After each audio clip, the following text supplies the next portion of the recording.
Honourable members, the Speaker.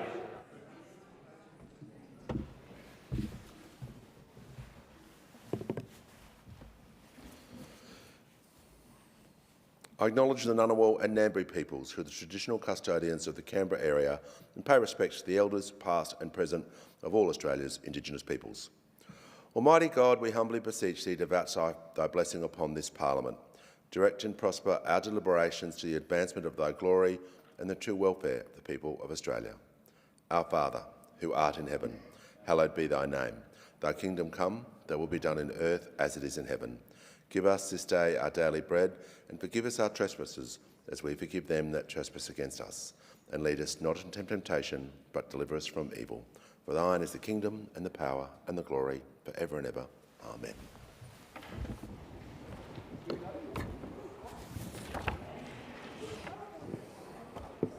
I call the clerk. Government business. Notice number 1, statements on significant matters. Statement on the women's budget. We call to the Assistant Minister for Women. Thank you, Speaker. In an increasingly uncertain and ever-changing world, women and girls in Australia have seen many of the things we take for granted here at home gradually eroded in other parts of the world. The right to bodily autonomy, the right to appropriate healthcare, the right to the same opportunities and rewards as their male counterparts, and of course, in the most extreme places and examples, the right to vote or to work. But as disheartening and concerning as these backward steps may be, here in Australia we have a different vision. We know the invaluable contribution women make to our economy, to our industries, to our families and to our communities. And we are determined to not only hold on to these rights, the rights that women who came before us fought so hard and so passionately for, we're also committed to breaking down more barriers until we have a truly even playing field. Our vision is for a country where no one is left behind and no one is held back. The Albanese Labor government has been working since day one to build on the gains that women have made in Australia, and we are proud of the progress that has been made. We want to improve women's lives, to give them safety and security, to give them choice and opportunities, and to give them financial independence. And by advancing gender equality, we also strengthen our economy, our families, our communities and our country's future. Since being elected in 2022, the Albanese Labor government has worked to improve the lives of women and girls around the country by putting women's economic and social equality at the centre of our policy agenda. These efforts have been driven across all portfolios by a government that is proudly 56% women and led by Australia's first gender-equal cabinet. While we've made significant progress on gender equality since coming to government, women in Australia still face structural barriers that affect workforce participation, health, safety, career progression, retirement outcomes and financial security. This budget continues the work of addressing those inequalities through practical and targeted reforms. And we are already seeing the results of this investment and structural changes delivered since Labor first came to office. Since 2022, women's average weekly earnings have increased by almost $300 a week. More than 1 million families have benefited from cheaper childcare.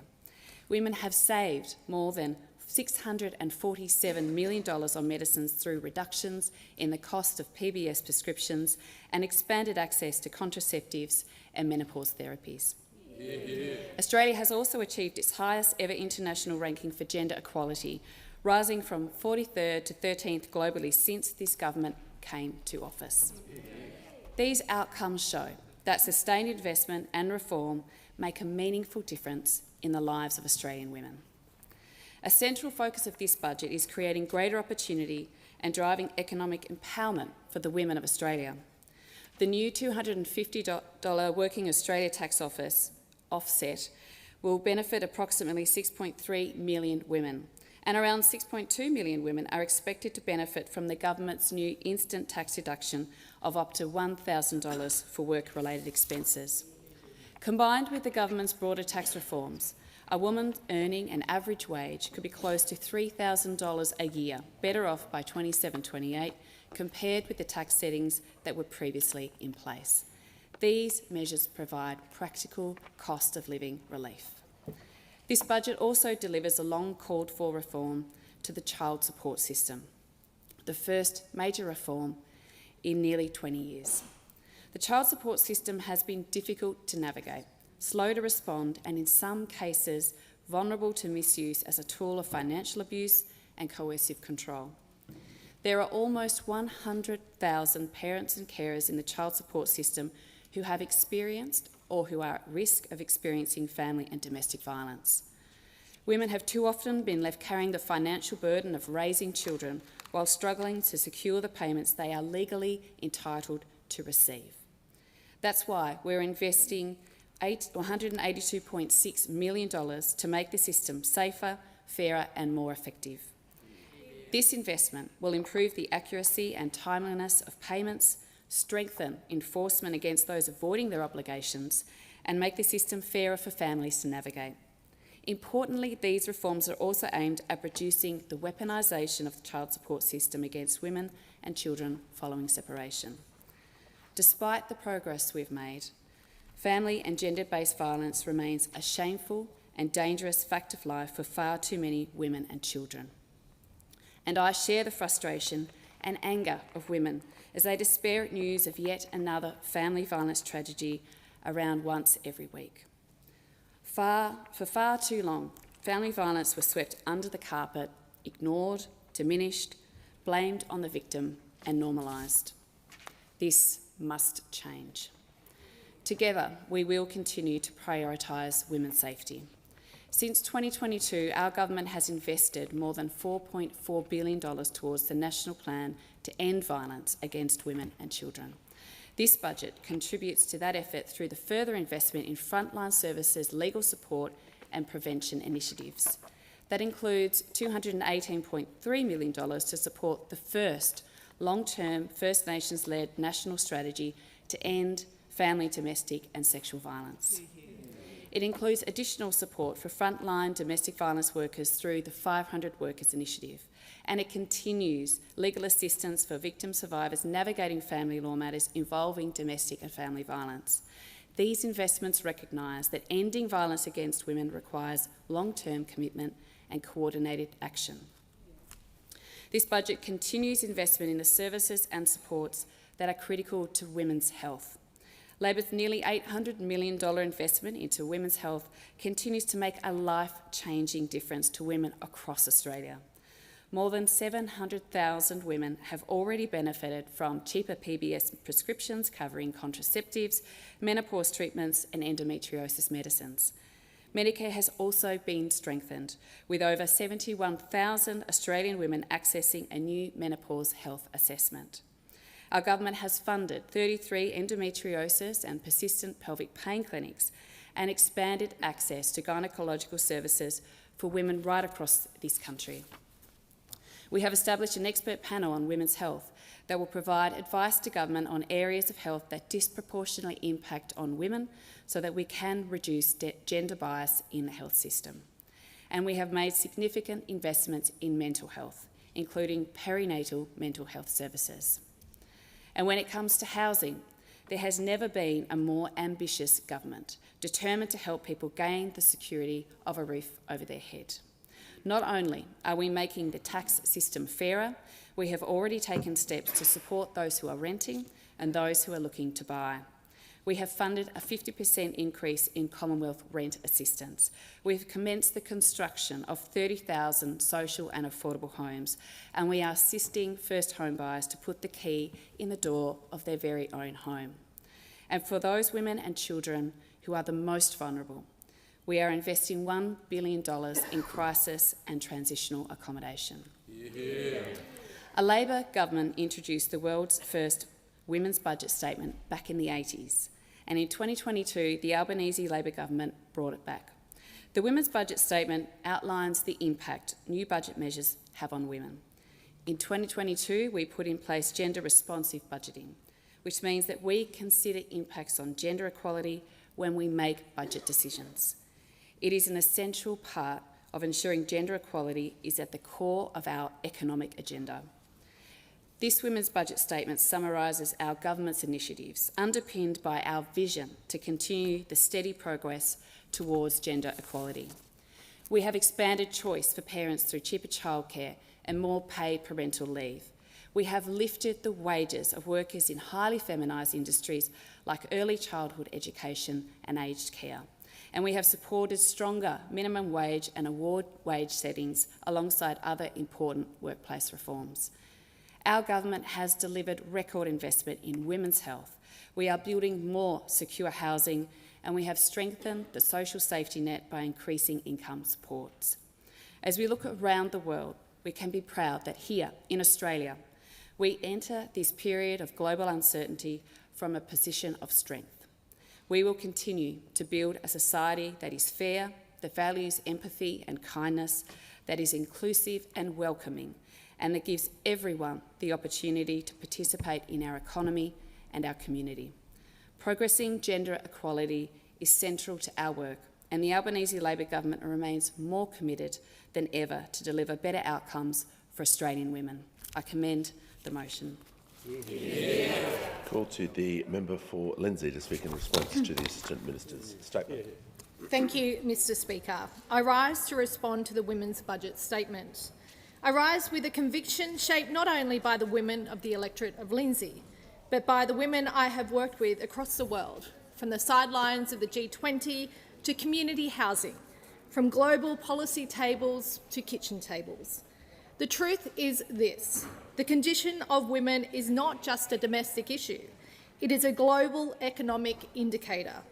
It tells the world who we are, what we value, and how seriously we take our nation's future. Right now, too many women in Australia feel less secure, less supported and less hopeful than they did 4 years ago when Labor took government. This budget does not change that, it confirms it. Around the world, nations are grappling with inflation, housing shortages and the rising cost of living. But strong governments respond with discipline, clarity and delivery. Australia has not. After 15 interest rate rises, families are paying $29,000 more a year on a typical mortgage, and they are paying more across the board, and that is hurting them financially and emotionally. These are not isolated pressures, they are the signs of an economy that has lost its anchor due to a government that has lost its way. When an economy loses its anchor, women, especially single mothers, older women and women in essential care roles are the first to fill the pool. Across the OECD, housing affordability is one of the greatest threats to women's economic security. But in Australia, the crisis is sharper. Women now make up 55% of social housing occupants. Older women are one of the fastest growing groups experiencing homelessness. This is not accidental. It is a predictable outcome of an economy where housing supply has not kept pace with demand, where planning systems are clogged and where government investment is announced with great promise, but not delivered. Since coming to office, the Albanese Labor government has pledged more than $1.3 billion for crisis and transitional accommodation, yet only $321 million has been spent, and only 30 dwellings have been delivered. 7 in 10 women fleeing violence leave behind their home, their assets, their financial security. When a woman escapes violence, she should not step into homelessness. She should step into safety. Across all our suburbs, our cities, women are sleeping rough in doorways and on benches. Every single one of us in this place has seen it. Behind every woman we see, there are many we do not. Couch surfing, living in cars or staying in unsafe homes because they have nowhere else to go. We know that older women over 55 are facing homelessness in Australia despite having worked their whole lives. Women who spent decades caring for others now face limited super, rising costs and nowhere affordable to live. They also experience unacceptable levels of loneliness. Let me tell you about 92-year-old Glad, who told me the hardest part of ageing is not the frailty that comes with it, it is loneliness. Her words echo the voices of older women I have met across the country, women who fear becoming invisible in the nation that they helped build. In my office hangs a painting called Leap of Faith. It reminds me that every woman, every age, every stage takes that leap. A little girl imagining who she might become. A young woman finding her place, a mother holding her family together, and women like Glad still hoping to be valued, to be heard, to be seen. And at the heart of this is women's health, where the reality of the situation is that when we make progress on medications, on treatment, on access, it becomes an announcement when it should just be a given. Women's health in Australia is not where it should be. 1 in 7 Australian women will be diagnosed with endometriosis, and it takes on average 6.5 years to receive that diagnosis. Heart disease is one of the leading causes of death for Australian women, yet women are far less likely to receive timely diagnosis or treatment. And women in regional and remote areas face significantly worse health outcomes across every measure, and my colleague, the member from Mallee, knows this firsthand. Absolutely. When we were in government, the Coalition delivered the first National Women's Health Strategy, expanded Medicare fundamental health services, invested in endo and pelvic pain clinics, improved access to breast cancer screening and funded life-saving ovarian cancer research. We strengthened perinatal mental health supports, expanded telehealth and invested in rural and regional women's health access. Women's health is not a side issue. It is a productivity issue. It is a workforce issue. It is a dignity issue. And as I said, it is a national economic issue. A strong economy must embed women's economic participation in its foundations. In Australia alone, increasing women's participation is not just for the top end of town. Helping women transition from social housing to economic and housing independence transforms lives. Women who have experienced intergenerational welfare, women escaping domestic violence, women who have aspiration, they just need opportunity. And that is the Coalition way. Dignity through work, independence through opportunity, aspiration backed by action. And it is the Coalition way to have choice, especially when it comes to decisions for families. Childcare is not simply a social service, it is an economic lever, one recognised by the IMF, the World Bank and the OECD. But it only works when it is affordable, accessible and aligned with family choice. Exactly. Childcare fees have risen 27% under this government. Almost 40% of services now charge above the rate cap, and in Western Sydney, there are 2.5 children for every childcare place. This is not a system enabling women to work and genuinely increasing workforce participation. It is a system forcing women to choose between work and affordability. Women's safety is the most urgent economic issue of all. Protecting women also means protecting their biological rights as women. In recent times, we have seen biological male offenders identifying as women in order to be housed in women's prisons. Shame. These biological men have committed abhorrent acts of abuse and sexual violence, and our justice system has allowed them to continue this pattern of violence once they have been placed amongst female inmates. Only last year, we heard about the most atrocious case in Victoria, where a man sexually abused his 5-year-old daughter, was convicted but placed in Victoria's largest women's prison after he later identified as a woman. Since the court accepted that this man committed the abuse, in part to be validated as a woman, his crimes were recast as a woman's and led to a drastically reduced sentence of only 4 years and 9 months, with eligibility for release in just 2.5 years. In another case, a biological male who had committed murder transitioned while serving his 20-year sentence.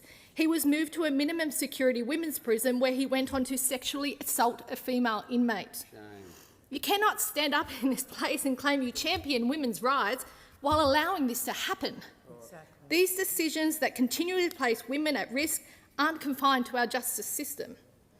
We also see examples of the continued encroachment on safe spaces for women, with a push to have more gender-neutral toilets and change rooms right across communities, in our shopping centres, in our gyms, in our schools, in our hospitals and our sporting clubs. We have seen women and girls miss out on opportunities, including those on the sporting field. So I was pleased to see the International Olympic Committee make the common sense decision to protect women's sports by only allowing biological women to participate in the female category events. Keeping women safe cannot just be a slogan. These actions and decisions have real consequences. Violence against women is not only a moral crisis, it is an economic one. The number of family and domestic violence offenders increased by 8% last year. The cost of violence against women is measured not only in trauma, but in lost productivity, lost wages, lost opportunity, and lost futures. And the nature of violence is changing. Technology-facilitated abuse is rising. Tracking devices hidden in cars, spyware on phones, financial abuse through digital banking, deep fakes used to threaten women and girls. Frontline services tell me they are fighting a battle on two fronts now, the old forms of violence and the new ones that follow women into their homes, their workplaces and on their phones. These services are exhausted. They are under-resourced and they are holding the line for women who have nowhere else to go. A woman who is unsafe cannot participate fully in the economy. A woman who is trapped cannot contribute her potential. A woman who is rebuilding needs stability, not uncertainty.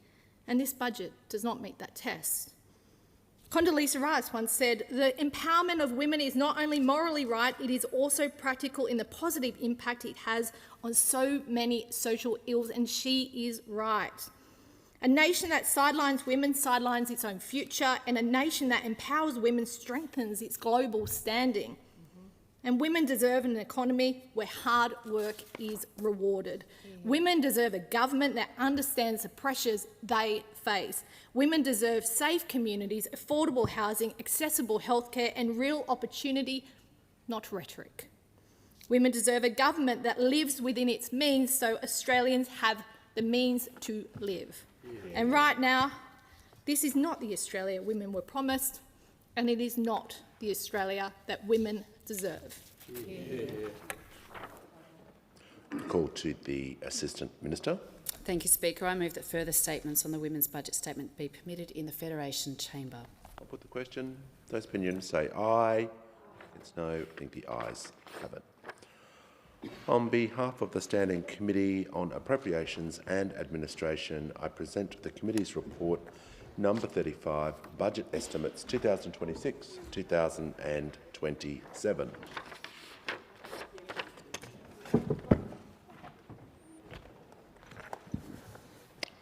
Call the clerk.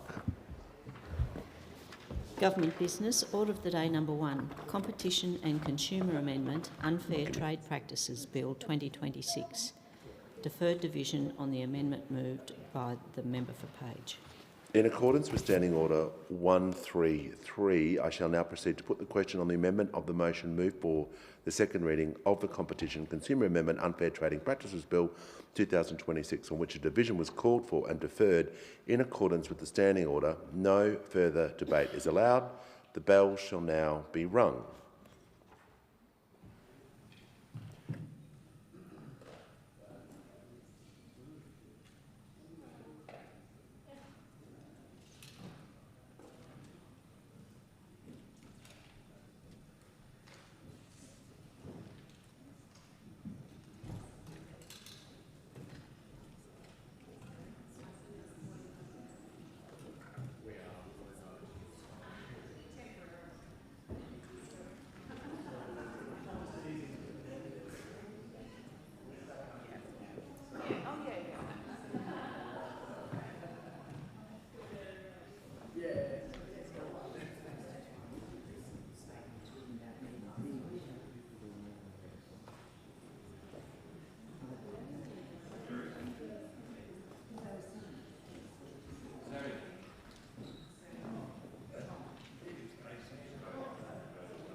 Lock the doors.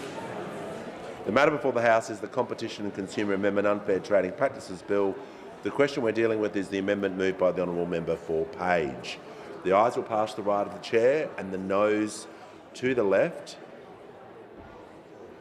I appoint the Honourable Members for Capricornia and Monash as tellers for the ayes, and the Honourable Members for Werriwa and Bean as tellers for the noes.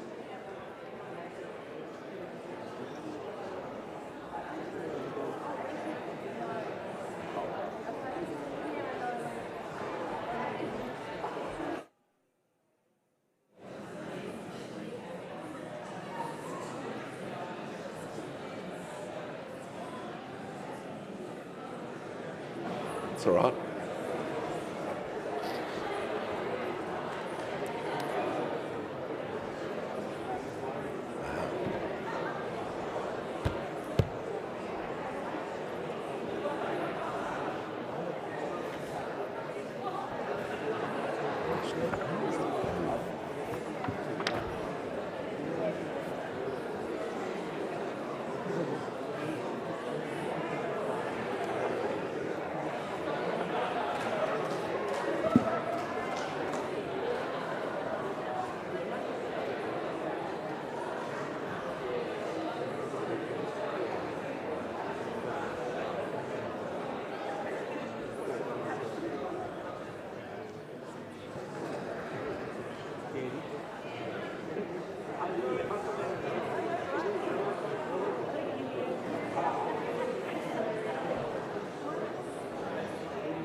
Order. The result of the division is ayes 40, noes 95. The matter resolved in the negative.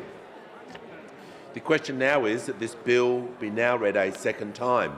I'll put the question. Those opinions say aye. Aye. Against no. I think the ayes have it, and I call the clerk.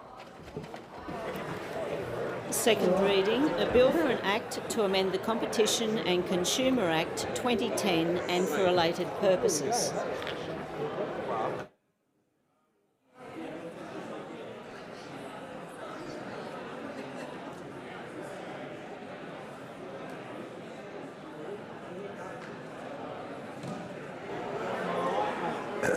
Is leave granted for the third reading to be moved immediately? Leave is granted. I give the call to the Assistant Minister. I move the bill be now read a third time. I'll put the question. Those opinions say aye. Against no. I think the ayes have it, and I call the clerk. Third reading, a bill for an act to amend the Competition and Consumer Act 2010 and for related purposes.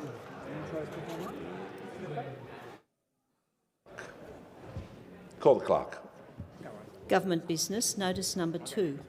National Disability Insurance Scheme Amendment securing the NDIS for future generations, Bill 2026.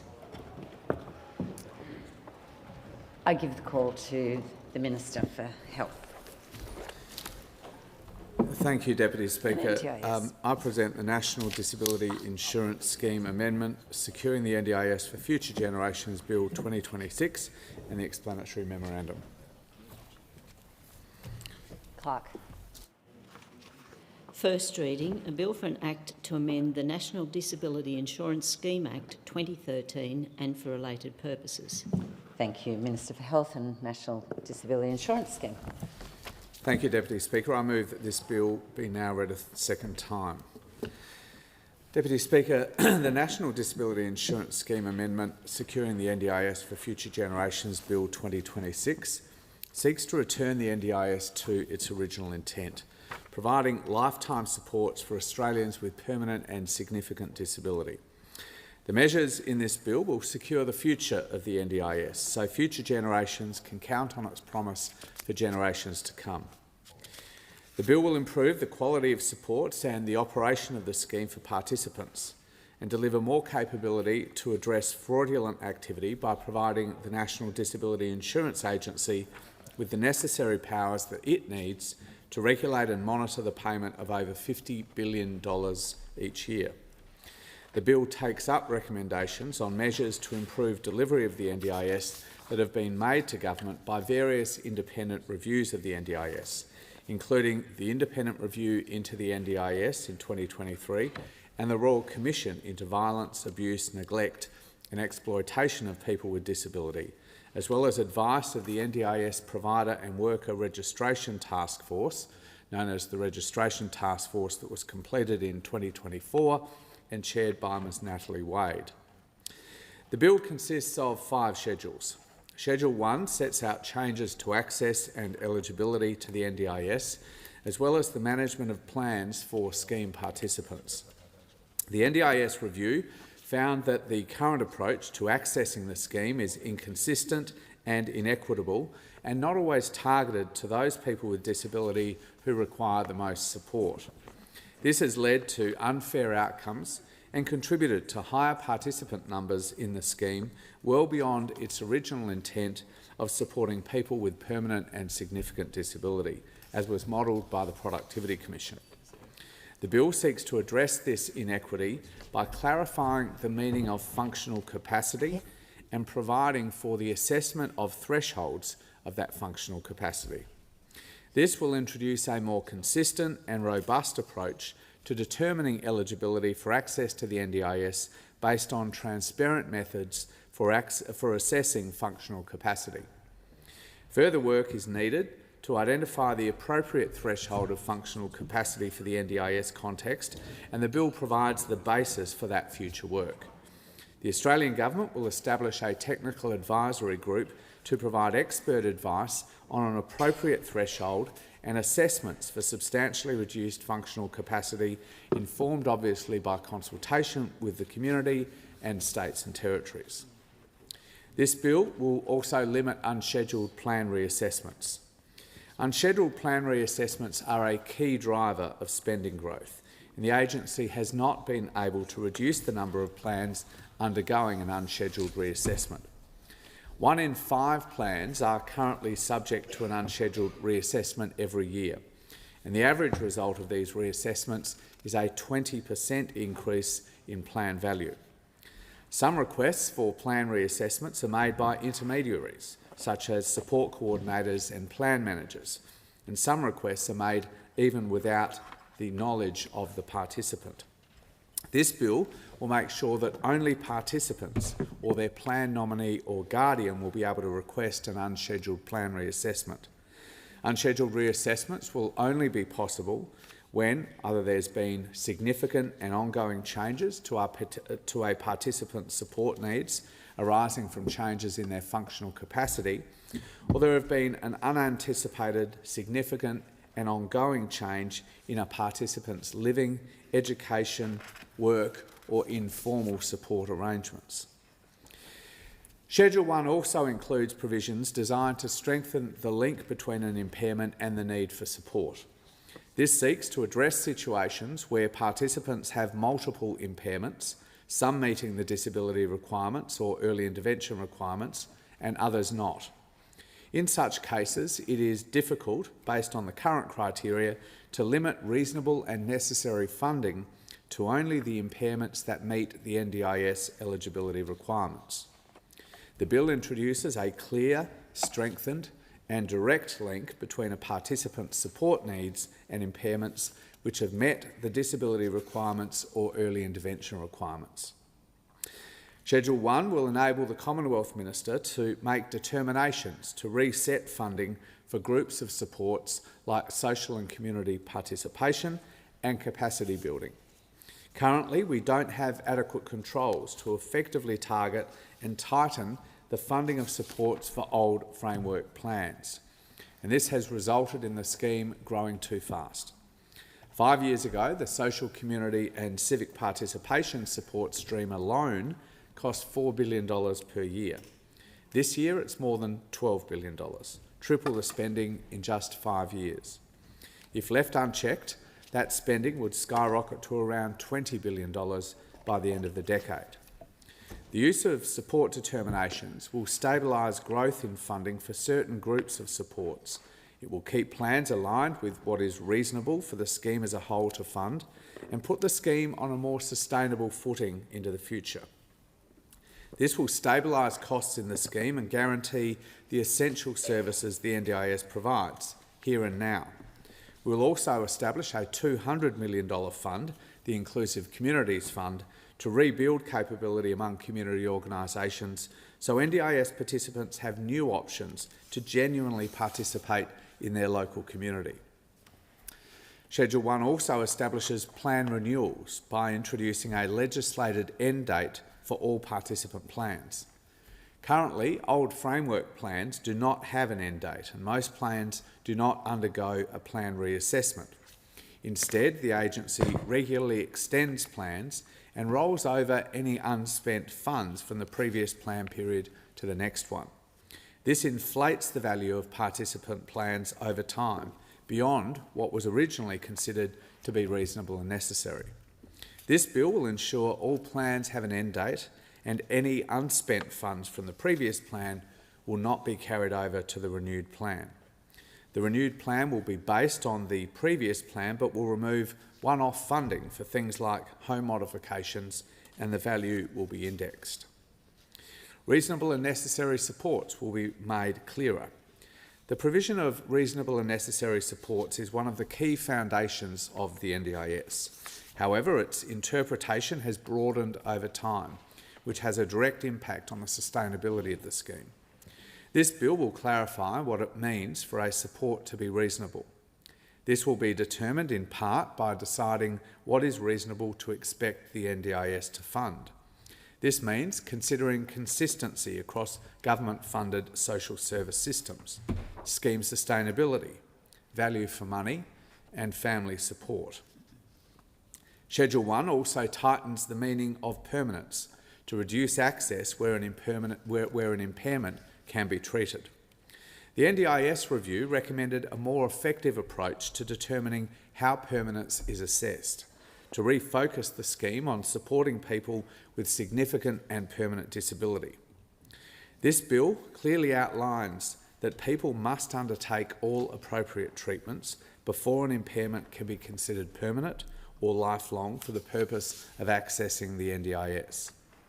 The NDIS was never intended to replace health, rehabilitation and treatment services which play a critical role in preventing lifelong disability. Schedule 2 sets out amendments that further strengthen the ability of the National Disability Insurance Agency to effectively manage integrity of the NDIS. This builds on existing fraud measures and responds to calls from both the NDIS Review and the Disability Royal Commission for strengthened safeguards to protect participants and improve processes to protect the scheme from fraud and non-compliance. Fraud and non-compliance have a direct and devastating impact on the lives of participants and their families, often leaving them without the means to cover everyday supports that enable their basic human rights.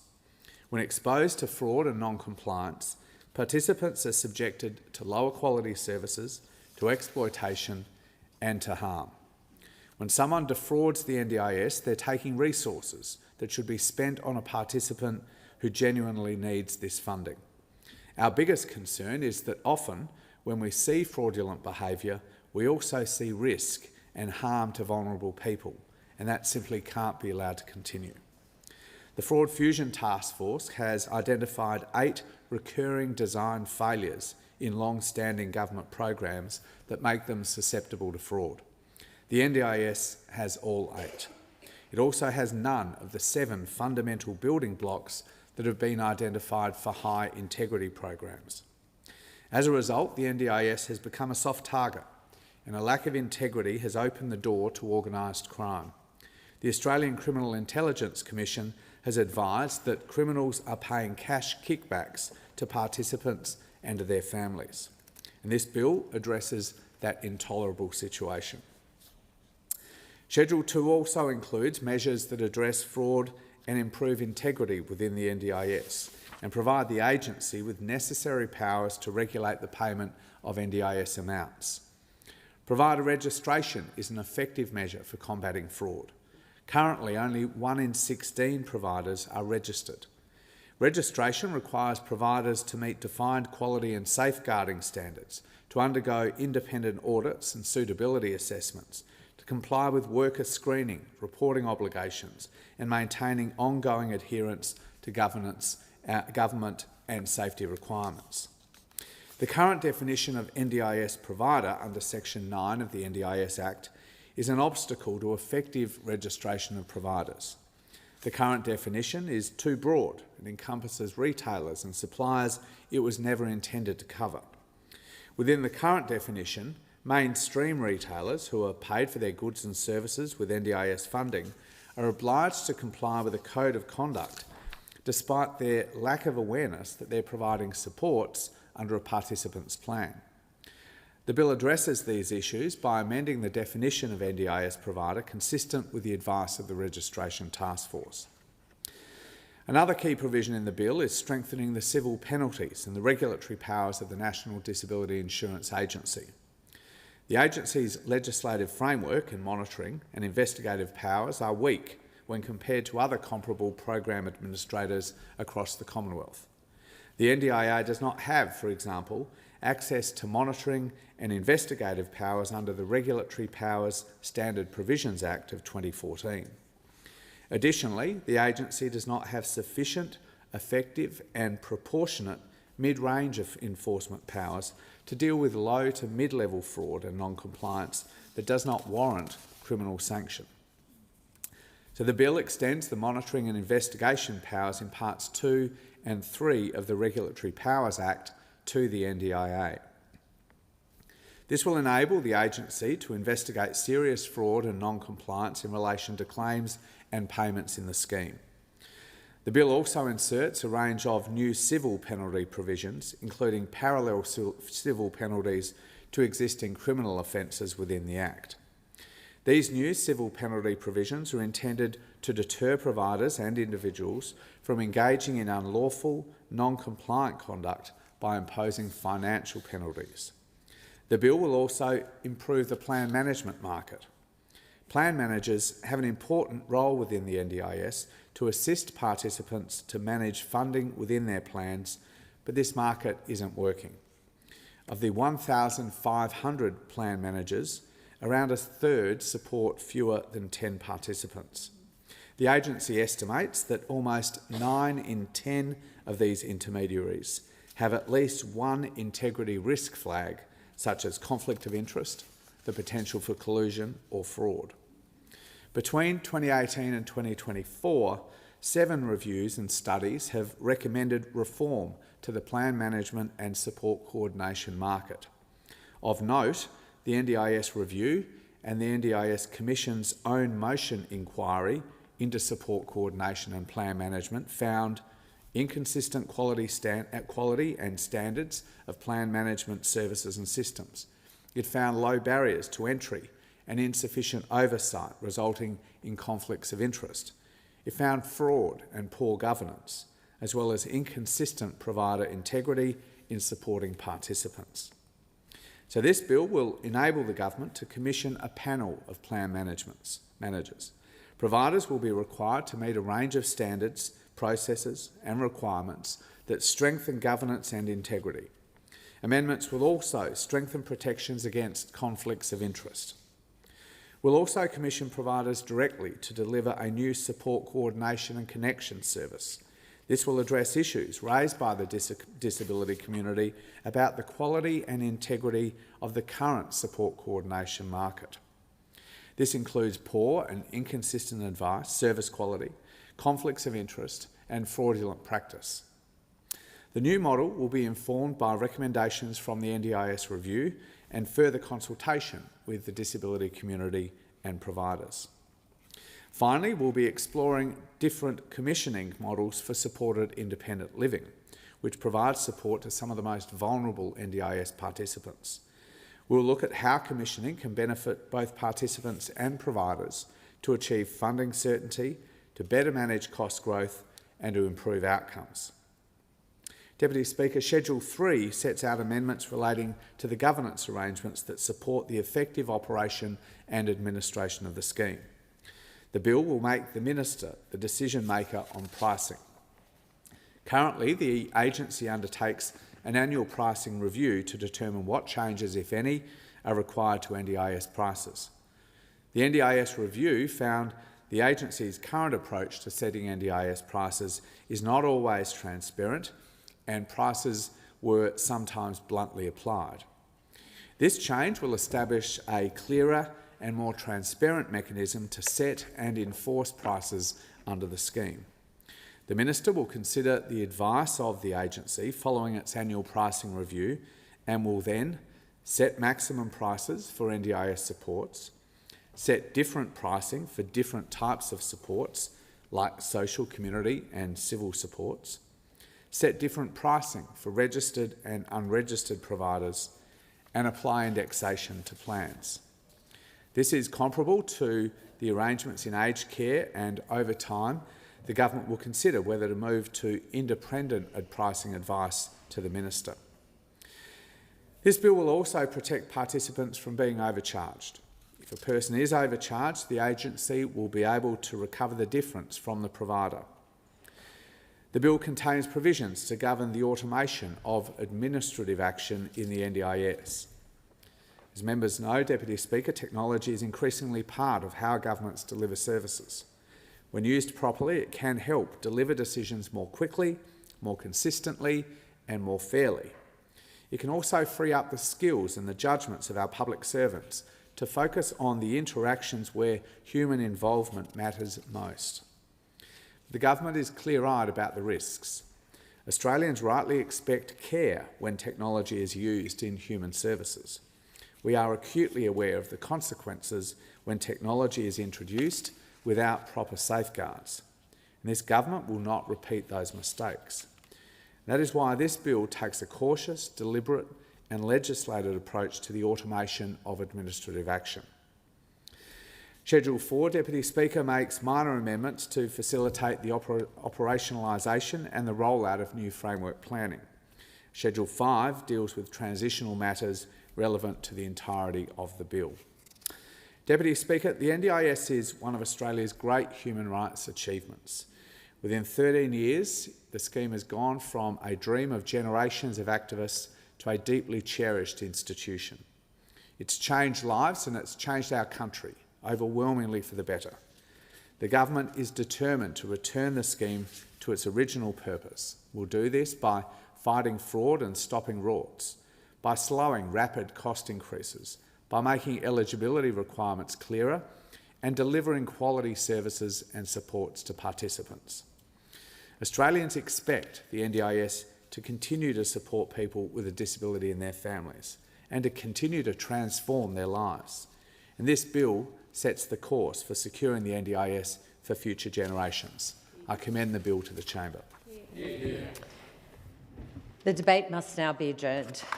I give the call to the member for Lindsay. I move that the debate now be adjourned. Thank you. The question is that the resumption of the debate be made an order of the day for the next sitting. That's the question before the House that I will put. All those of that opinion say aye. To the contrary, no. I think the ayes have it. And I call on the clerk. Government business, notice number 3. Treasury Laws Amendment, Business Registries Stabilisation and Uplift Bill 2026. Thank you. Assistant Minister for Productivity, Competition, Charities and Treasury. Thank you, Deputy Speaker. I present the Treasury Laws Amendment Business Register Stabilisation Uplift Bill 2026 and the explanatory memorandum. Clerk. First reading, a bill for an act to amend the law relating to corporations, the Australian Securities and Investments Commission and registers in the Treasury portfolio and for related purposes. Thank you. Minister. I move that this bill be now read a second time. This bill delivers urgent and practical reforms to strengthen Australia's business registers. These registers are critical national infrastructure that underpin trust, transparency and confidence across the economy. Australia's business registers sit behind millions of ordinary decisions. Before a supplier extends credit, before a bank lends to a small business, before a landlord signs a commercial lease, or before a customer checks who's behind a company name, these registers help answer a basic question: who am I dealing with? The registers hold essential information about companies and their directors. They record whether a company exists, where it is registered, who the office holders are, and how the corporate identity can be traced. That information gives businesses, consumers, journalists and regulators a reliable starting point for due diligence.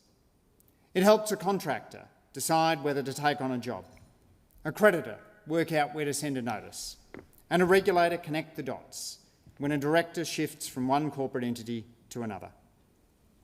These records are trusted because they are established under statute and administered by the Australian Securities and Investments Commission, ASIC, an independent regulator. They provide the basic corporate map that allows markets to function, regulators to act, and the tax system to operate with confidence. However, the systems that support these registers rely on ageing legacy technology that has been underfunded for many years. In 2023, following an independent review, our government took the decision to cease the former coalition's government's Modernising Business Registers program, which experienced a 5-fold cost increase and did not deliver its intended outcomes. In its place, the government endorsed a targeted approach to stabilise and uplift the registers, focused on delivering practical improvements, strengthen integrity and updating services in a measured, modular and achievable way. Since the cancellation of the former government's Modernisation Business Registers program in August 2023, our government has committed substantial funding to this work, including funding to support the next stage of delivery. This program is being delivered by ASIC and is known as Registry Connect. The program is tracking on time and on budget and is already delivering tangible improvements for users, including new and streamlined digital services. The next milestones include improved company search services, new online company registration services, and the linking of the Director Identification Number, or Director ID regime, to the ASIC Companies Register. These reforms will make ASIC's registers easier to use, harder to misuse, and more useful for anyone trying to work out who stands behind a company. To keep this program on track, urgent legislative change is required by the 30th of June 2026. If this bill is not passed by that date, multiple legacy provisions from the former Modernising Business Registers program will automatically commence on the 1st of July 2026, even though the underlying program ceased in 2023. Those provisions would transfer responsibility for administering the relevant business registers away from ASIC and into the register framework established for the former Modernising Business Registers program. That registrar is currently the Commissioner of Taxation, with registry functions supported through Australian Business Registry Services within the Australian Taxation Office. That transfer of responsibility away from ASIC would significantly disrupt registry operations, destabilise the Uplift program and delay key reforms, resulting in increased costs and uncertainty for business and the community. This bill prevents that disruption. It ensures responsibility remains with ASIC and provides the powers needed to administer and update the registers effectively. The bill contains 3 schedules. Schedule 1 strengthens Director ID requirements to support linking Director IDs to the company's register. Schedule 2 provides ASIC with targeted new registry powers to effectively administer the business registers. Schedule 3 stabilises the registers by repealing legacy provisions from the former Modernising Business Registers program that would otherwise automatically commence on the 1st of July 2026. The Director ID regime has applied since 2021 and is administered by Australian Business Registry Services, part of the Australian Taxation Office. Since its introduction, 3 million directors have obtained a Director ID. A Director ID is a unique identifier that stays with a director over time. It helps distinguish between people with similar names, trace directors across companies, and make it harder for someone to disappear behind a chain of corporate entities. The regime was designed to support action against misconduct, including illegal Phoenix activity. But Director IDs are currently separate from the ASIC Companies Register, limiting the transparency and integrity benefits of the regime. Schedule 1 strengthens the regime by enabling Director ID information to be linked to, used within and published on the ASIC Companies Register. Companies will be required to provide Director IDs to ASIC through existing registration and reporting processes, including at company registration, through annual reviews, and when director details change. This does not create a new standalone reporting regime, but integrates Director ID information into processes that companies already follow. Linking Director IDs will make it much easier for the public, businesses, regulators and journalists to verify identities and trace relationships across corporate entities. That'll reduce the risk of fraud and identity misuse, help tackle illegal Phoenix activity and support a fairer marketplace. Schedule 1 also includes targeted integrity and compliance measures. These include mechanisms to maintain data accuracy, proportionate enforcement tools for ASIC, and director notification and consent measures at the point of linking. These safeguards help ensure individuals are aware of their directorships and provide an avenue for those who may be unaware of or coerced into an appointment to take appropriate action. The core requirement for companies to lodge Director ID information with ASIC is intended to commence from the 1st of July 2027. This timing allows ASIC to prepare its systems and gives companies and directors sufficient time to understand and meet their obligations, supported by transitional arrangements aligned with ordinary reporting cycles. Schedule 2 provides ASIC with a targeted set of new registry powers needed to effectively administer Australia's business registers. The existing legislative framework was developed for an earlier era. It limits ASIC's ability to run a modern digital registry, respond to privacy and security risks, and provide efficient services to users. Schedule 2 enables ASIC to interact with users through expanded electronic communications, including reliance on paper-based processes and supporting more efficient regulatory engagement. The bill also strengthens privacy and security settings by allowing ASIC to better manage access to registry information, including the ability to redact or restrict sensitive information where privacy or safety risks outweigh the benefits of disclosure. Schedule 2 also strengthens integrity and enforcement. It expands ASIC's ability to correct inaccurate information on the registers, disclose information in the public interest subject to safeguards, and deregister companies in limited and serious circumstances where false or misleading information has been provided. These are practical powers for a digital registry system, fixing errors, protecting people at risk of harm, responding to fraud, and stopping company records from being misused in scams. Most of these powers commence shortly after royal assent, enabling ASIC to support the next phases of the Uplift program. Some elements commence from the 1st of July 2027 to align with when systems changes can be developed and implemented. Schedule 3 is a technical but critical component of the bill. It repeals legacy provisions from the former Modernising Business Registers program that are scheduled to automatically commence on the 1st of July 2026.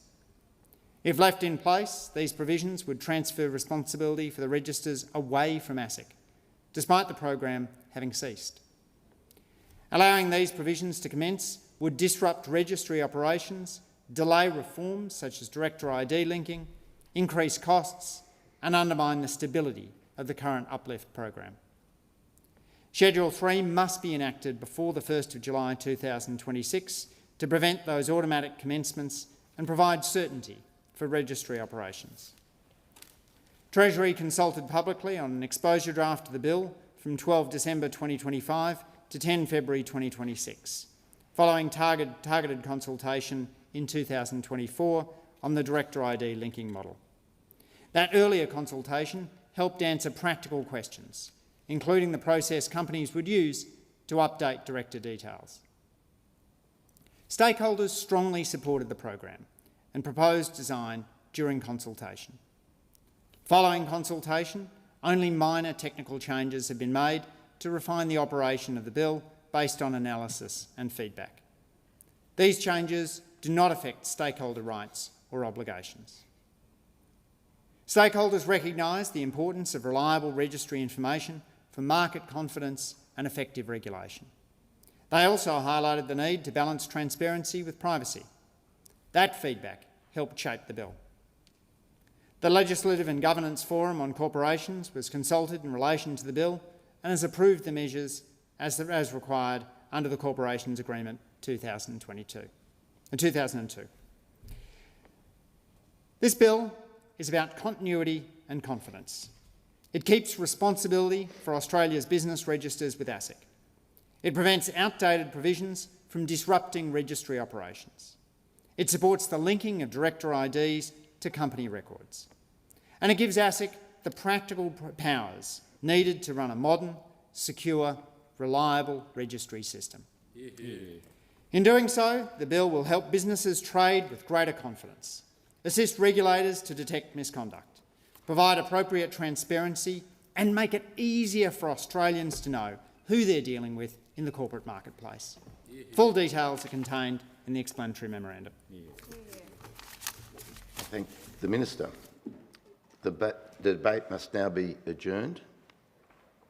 I move that the debate be now adjourned. The question is that the resumption of the debate be made in order of the day for the next sitting. All those in favour say aye. Aye. Opposed say no. The ayes have it. And I call now the Assistant Minister for Citizenship, Customs and Multicultural Affairs. Thank you, Deputy Speaker. I hope your cold gets better soon. Thank you. Doctor.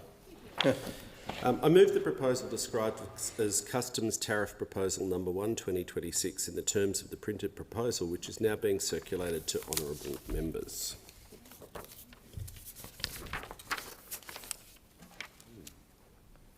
Call the Minister. The Customs Tariff Proposal that I have tabled eliminates the 5% general customs duty rate imposed on goods under approximately 500 tariff classifications, making them free. The reduced rates will commence on the 1st of July 2026. This change simplifies the importation of a range of goods, including certain household and consumer wares, personal care products, clothing and textiles. By removing duties where concessions are already widely used, we are reducing red tape for businesses, lowering costs for Australians and boosting productivity. Those goods classified under the approximately 500 tariff classifications have been selected for this measure because very few, if any, importers pay the 5% general duty rate as a result of the widespread use of tariff concessions and preferential rates available for these goods. To meet Australia's free trade commitments, this proposal also amends Schedule 14 to the Customs Tariff Act 1995 to ensure Australia complies with its Regional Comprehensive Economic Partnership Agreement (RCEP) obligations, ensuring that preferential rates of customs duty imposed on RCEP originating goods that fall within the scope of this measure are not higher than the general rate of duty. Schedule 14 is the only free trade agreement schedule to the Customs Tariff Act under which preferential customs duty rates have not yet been incrementally reduced to free for some of the 500 tariff headings and subheadings affected by this measure. Thank the Minister. The question is the debate be adjourned and the resumption of the debate be made in order of the day for the next sitting. I move that the debate be adjourned. Okay. The question is that the debate be adjourned and the resumption of the debate be in order of the day for for the next sitting. All those in favour say aye. Opposed say no. The ayes have it. Call the Minister. That's of what you were going to say. It was good, wasn't it?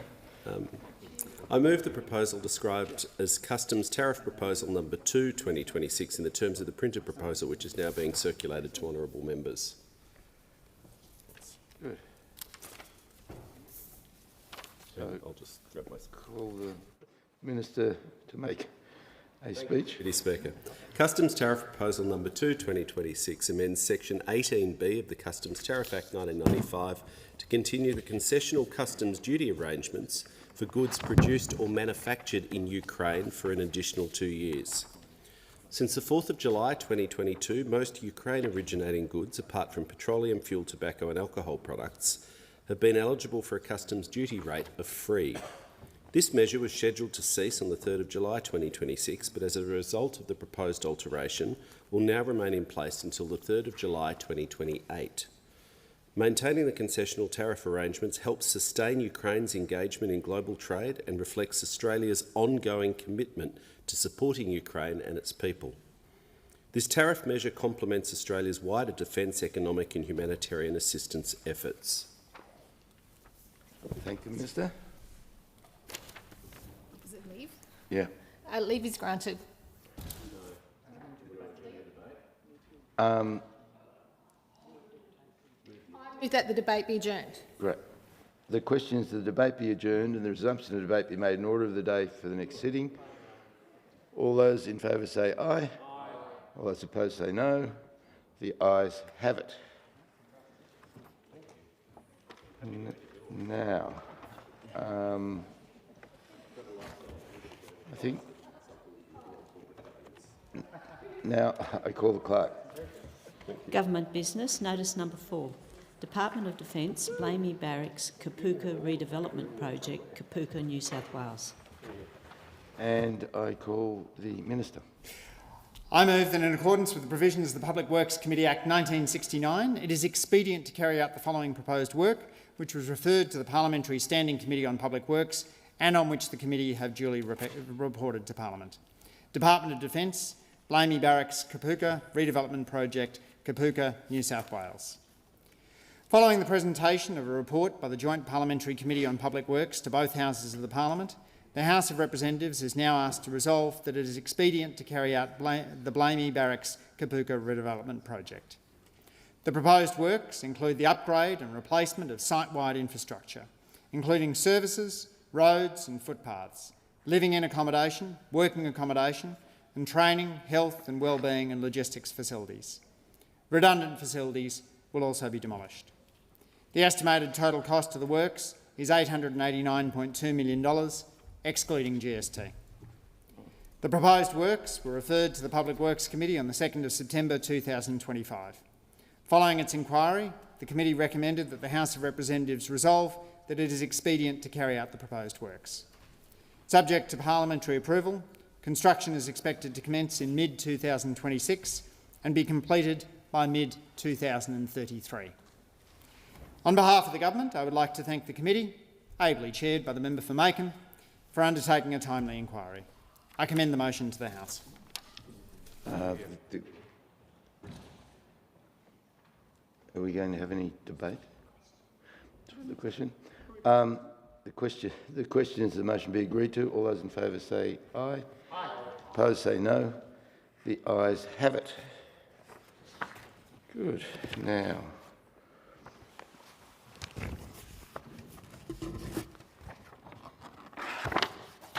we'll move on.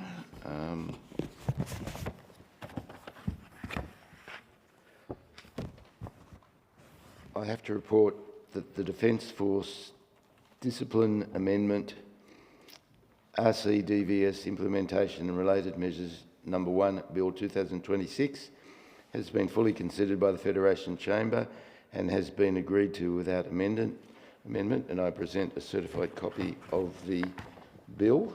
The question is that the bill be agreed to. All those in favour say aye. Aye. Opposed say no.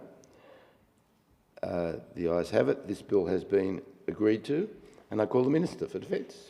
Speaker, I seek leave of the House to move the third reading immediately. Is leave granted?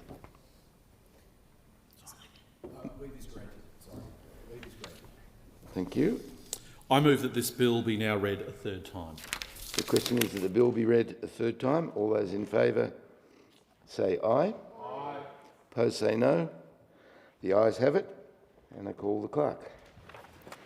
Third reading, a bill for an act to amend the law relating to defence and for related purposes. So, I think now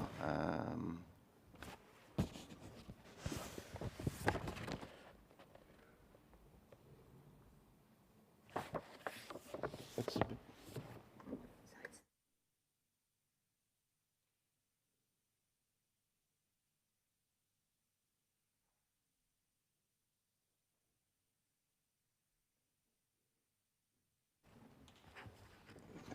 Now, I have to report that the Secrecy Provisions Amendment, Sunsetting Provision Bill 2026, has been fully considered by the Federation Chamber and has been agreed to without amendment, and I present a certified copy of the bill. The question is that this bill be agreed to. Just let me find it.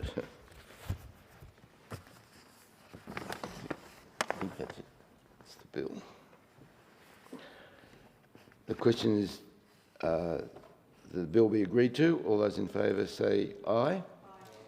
Opposed say no. The ayes have it. This bill has been agreed to, and I call the Minister. I ask leave of the House to move the third reading immediately. Is leave granted? Simon? Leave is granted. Leave is granted. The question is that the bill be read a third time, and all those in favour say aye. Opposed say no. The ayes have it, and I call the clerk. Third reading, a bill for an act to amend the Criminal Code Act 1995 and for related purposes. Okay, so I now... Oh, sorry, you've got to... Yeah. I move that this bill be now read a third time. The question is the bill be read a third time. All those in favour say aye. Aye. Opposed say no. The ayes have it. Oh, sorry. Clarification, I moved a second reading amendment. Is the next one? Is it Attorney General? Yeah, thank you, Speaker. Right. So we've agreed to the third reading, and I call the clerk. Is that right? No, the third. Third reading, a bill for an act to amend the Criminal Code Act 1995 and for related purposes. Thank the clerk. So moving on. I have to report that the Federation Chamber has been unable to complete its consideration of the Secrecy Provisions Amendment repealing Offences Bill 2026 and has returned the bill to the House with an unresolved question. I present a certified copy of the bill together with a schedule of the question which the Federation Chamber was unable to resolve. So that's the bill.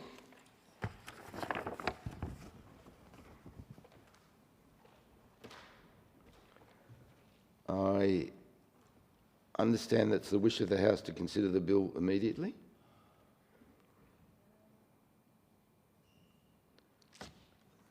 The unresolved question is that the amendment moved by the member for Clark be agreed to, and the question is the amendment be agreed to.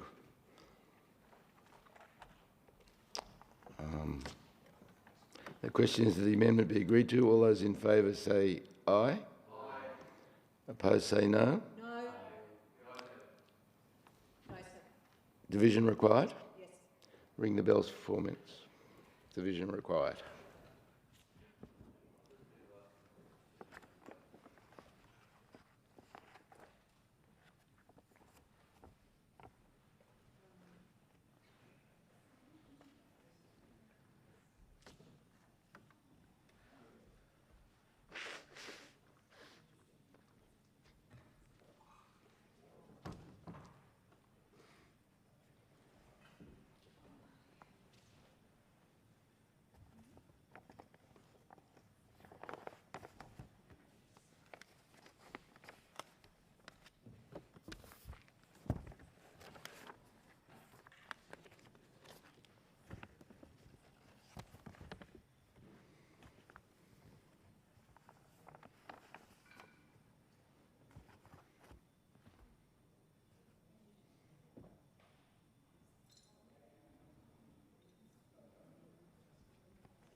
Got it.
Lock the doors.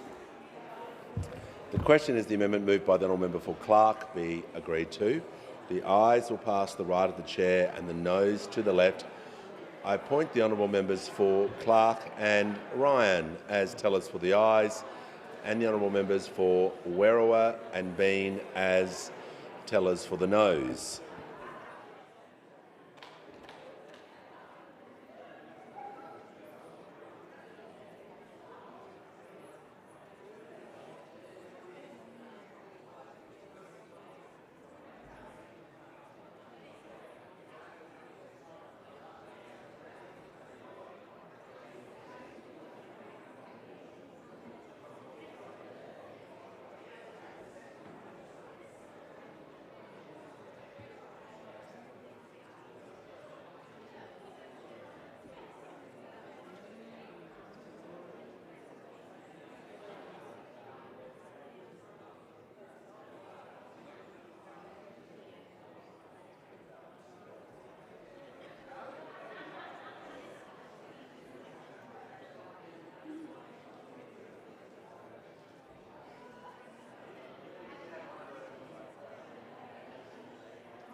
Order.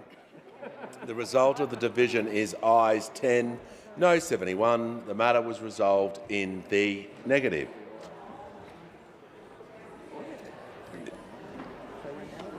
The question now is that this bill be now read a second time. I'll put the question. Those opinions say aye. Against no.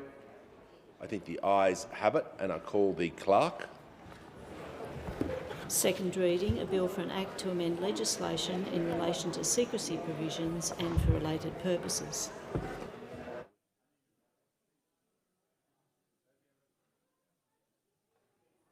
Order. If members can leave the chamber quickly and quietly as possible, we shall move to consideration in detail. The House will now consider the bill in detail, and I understand it is the wish of the House to take the bill as a whole. The question is that this bill be agreed to, and I give the call to the honourable member for Curtin. Thank you, Mr Speaker. I propose to move amendments 1 to 3 as circulated in my name. Is the member seeking leave? Yes. Is leave granted? It's granted. Leave is granted by the Attorney-General. The member may proceed. Thank you. I move amendments 1 to 3 as circulated in my name together. The new secrecy offence in this bill turns on whether it would be reasonable to conclude that a use or communication of information was improper, a concept that's undefined and dangerously vague. Improper is not a harm, but a broad, uncertain standard of conduct that no independent reviewer recommended. The government's own independent reviewer, the INSLM, has been clear any new general offence should be harm-based and directed to essential public interests, with criminal sanctions reserved for disclosures that cannot be adequately addressed through administrative or contractual means. The government agreed in principle with the INSLM's harm-based approach, and this provision doesn't reflect that agreement. My amendments 1 and 2 will address this. They replace the improper test with a harm-based threshold.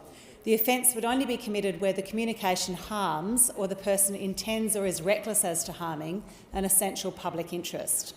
The amendments define essential public interests as national security and defence, criminal justice integrity, public health and safety, financial system stability and the privacy of personal information held by the Commonwealth, while making clear that courts may recognise others as well.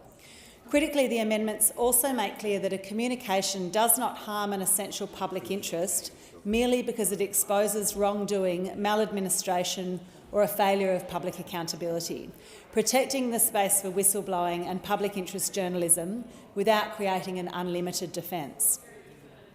Amendment 3 addresses the Attorney-General consent mechanism for journalist prosecutions. I support this mechanism, but not without reservation. Politicians should not, as a matter of principle, be final arbiters in the functions of our criminal justice system. But in the absence of stronger protections, or including a general public interest defence or effective whistleblower laws, this mechanism is desirable in practice and may safeguard against prosecutions that would otherwise proceed contrary to the public interest. Well-balanced secrecy laws would negate any need for the Attorney-General to act as a final safeguard at all. Amendment 3, therefore, requires a mandatory independent review every 5 years to assess whether this mechanism is working as intended and whether it remains necessary, with findings reported to Parliament and a required government response to any recommendations. Open government is a condition of democratic accountability. Secrecy is sometimes necessary, but it must remain the exception, and it must be justified by reference to real harm to real public interests. I urge the government to consider my amendments, making the new test harm-based and directed to essential public interests, and including a 5-year review to make sure that the Attorney-General consent mechanism for journalist prosecutions is actually working as it should. These are reasonable changes, and I commend these amendments to the House. The question is the amendments be agreed to. Give the call to the Attorney-General. Mr Speaker, I thank the member for Curtin. I acknowledge the constructive approach she has taken to moving these amendments and note her long advocacy for reform in this area. The government will not be supporting these amendments. First, the proposed amendment to change the harm threshold is inconsistent with the recommendations of the AGD secrecy review, which recommended a broader offence that captured disclosures prejudicial to the working of government, including scenarios akin to the PwC incident. The proposed amendment would not sufficiently close gaps in secrecy laws that were identified following the PwC incident. The list of essential public interests contained in the proposed amendment are matters covered by other general secrecy offences in the Criminal Code and in specific secrecy offences in other legislation. Secondly, and notwithstanding the importance of establishing clear and robust safeguards around the prosecution of journalists, the government is not convinced that a periodic review, as contemplated by the amendment, is necessary, given the infrequency with which secrecy offences are prosecuted. An independent statutory review is costly, and a 5-year review may not present particularly useful insights for the Parliament. The government remains committed to improving protections for press freedom and will consider whether further amendments are necessary in the future. The question is the amendments be agreed to. I put the question. Those opinions say aye. Against no. Did the noes have it? Division required. Ring the bells for 4 minutes.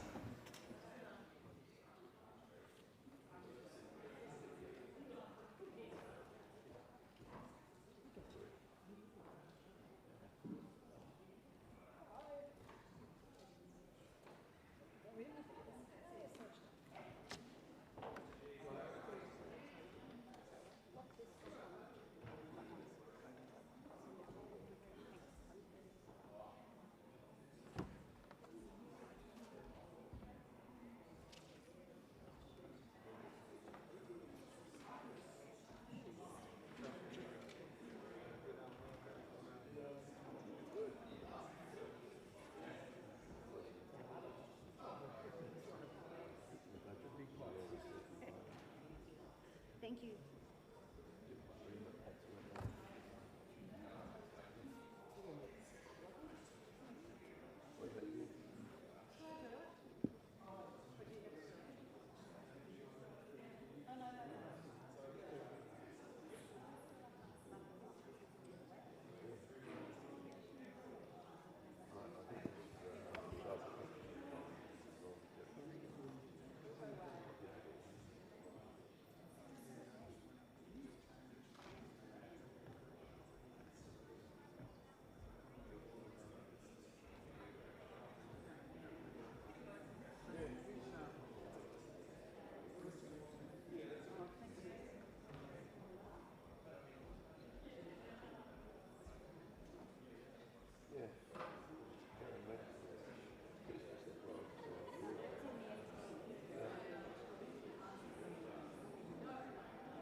Lock the doors.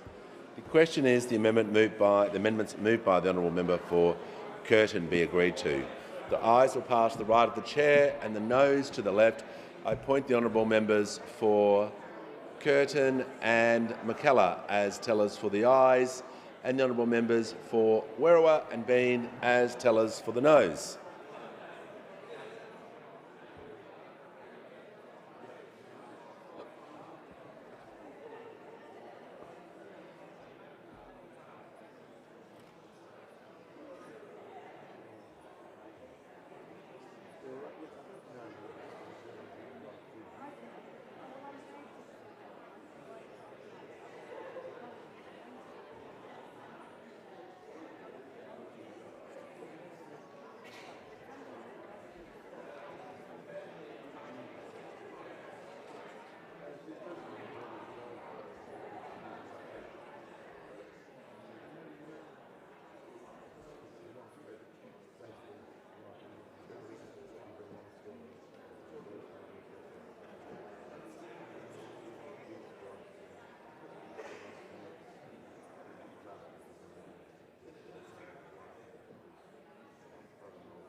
The result of the division is ayes 10, noes 73. The matter was resolved in the negative. Members can resume their seats quickly and quietly, or resume their seats. We shall move to the next amendment. And I shall give the call to the honourable member for Wentworth. I move the amendment circulated in my name. The member may proceed. Speaker, I rise to move this amendment to the Secrecy Provisions Amendment Repealing Offences Bill 2026. As I flagged in my second reading speech, I'm pleased with this legislation being introduced and commend the government. However, in the absence of simultaneous reform to protect whistleblowers and reforms to the PID Act, there are omissions in this bill which ultimately may harm those who we are protecting, who are protecting public interest. My amendment attempts to address one of these issues. Under section 122.54 of the Criminal Code, a person has a defence to a secrecy offence if they have made a public interest disclosure in accordance with the Public Interest Disclosure Act 2013. On its face, that looks like an adequate provision. In practice, it is in fact deeply flawed, because the PID Act's requirements for qualifying external or emergency disclosure under section 26 are technical in the extreme. Before a public official can make an external disclosure, that is, disclose to a journalist, a member of Parliament or any other person outside government, they must navigate a set of conditions that are easy to fail on a technicality. Miss one step in the sequence and the PID Act immunity does not attach. If a person is not familiar with the whistleblower schemes, they may find themselves facing serious criminal charges. The Human Rights Law Centre, which runs Australia's only dedicated whistleblower legal centre, was clear about this issue in their submission to the Senate Committee. In its experience, the PID Act is not fit for purpose. The conditions are difficult to satisfy. Genuine public interest disclosures regularly fall outside them, and when they do, there is no current legislative safety net, just criminal exposure. My amendment creates that safety net. It inserts a new subsection 122.5 (4AA), which provides that where a defendant cannot satisfy every technical requirement of the PID Act's external or emergency disclosure pathway, they may still access the defence if they can demonstrate that their disclosure was reasonable and genuinely in the public interest, having regard to all circumstances. If someone makes a disclosure and does not fulfil the technical requirements, but it cannot be proven they were completing this disclosure for a reasonable public good, they will still be held liable under these secrecy provisions. This is seeking to protect those who are sharing for the genuine public interest. I want to be precise about what this amendment does and does not do. It does not override the PID Act. The existing section 122.5 subsection 4 Defence for Compliant PID Act disclosures remains entirely intact. My amendment adds a parallel pathway. It does not replace or weaken the primary one. Compliance with the PID Act's full requirements remains the clearest and most certain route to protection. And within the PID Act remains an express carve-out. A disclosure to a foreign public official cannot attract the defence, regardless of the claimed public interests. National security concerns about disclosures to foreign governments are real, and this amendment does not disturb them. I accept this amendment does not resolve every problem with the whistleblower framework. The PID Act needs comprehensive reform. That work is pending by the government. I understand they have committed to the second tranche of reforms in this area. But where there is room for progress, it is just we should try and achieve it instead of waiting for the next suite of reforms. Speaker, this amendment is a small but real step towards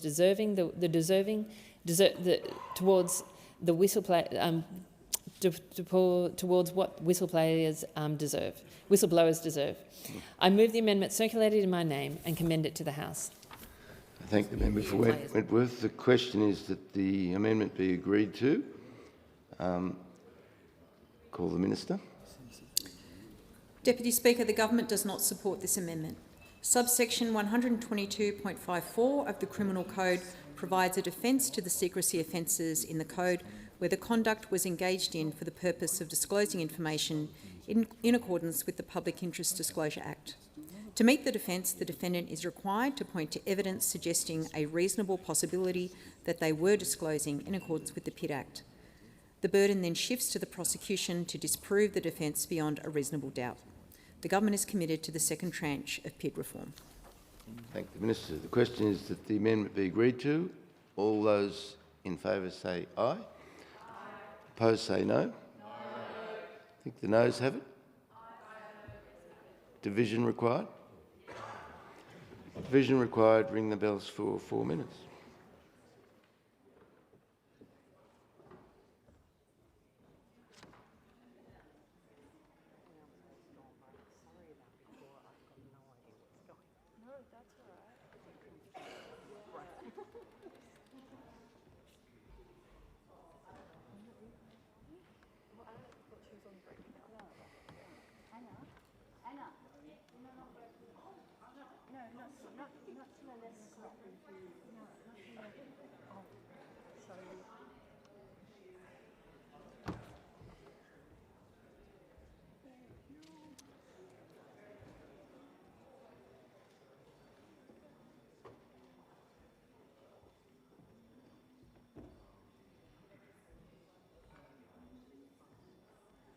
speak to the mic.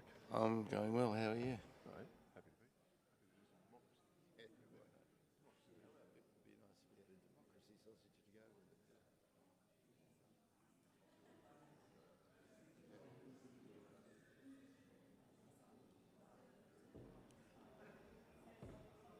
So the ayes move to the right of the House, the noes to the left of the House. I appoint the members.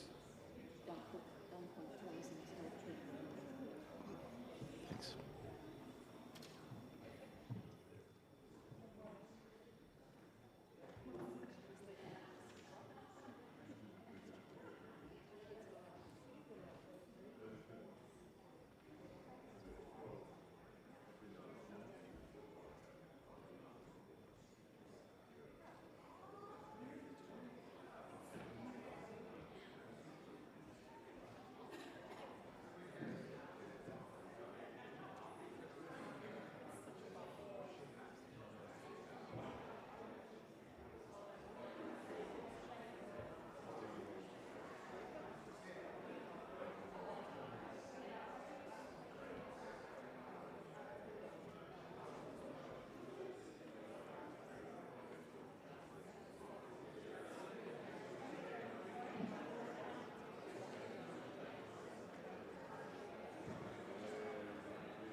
Okay, close the doors, lock the doors.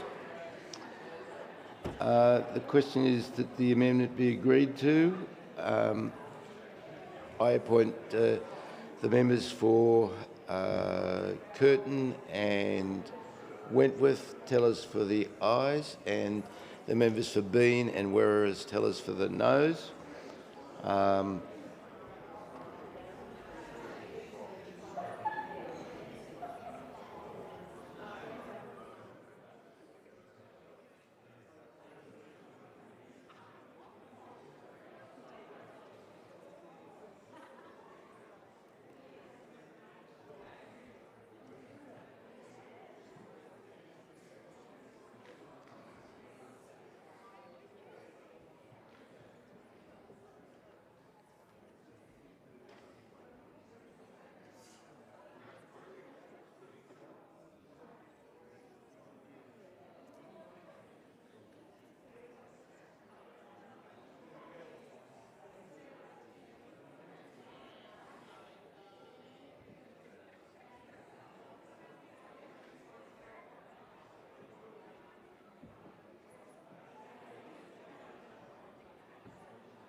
Right. The result of the division is ayes 9, noes 69. Therefore, the amendment has not been agreed to. The question now is that this bill be agreed to.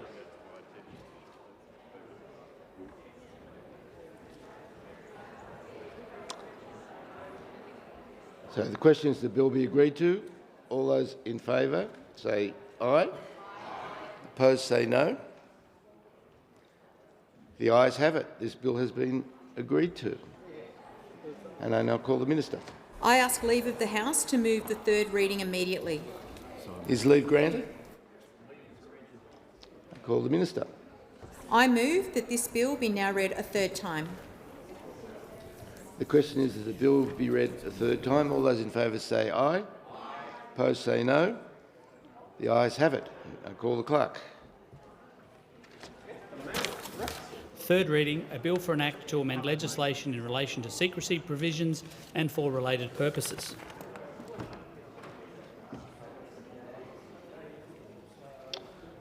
Now, I call the Minister.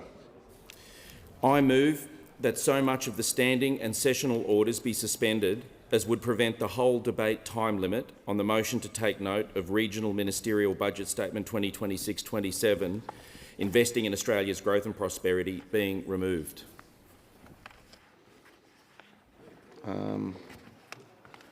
So, I don't have a further procedure. Oh, this one, yeah. The question is that the motion moved by Minister Merlino be agreed to. All those in favour say aye. Aye. Opposed say no. The ayes have it.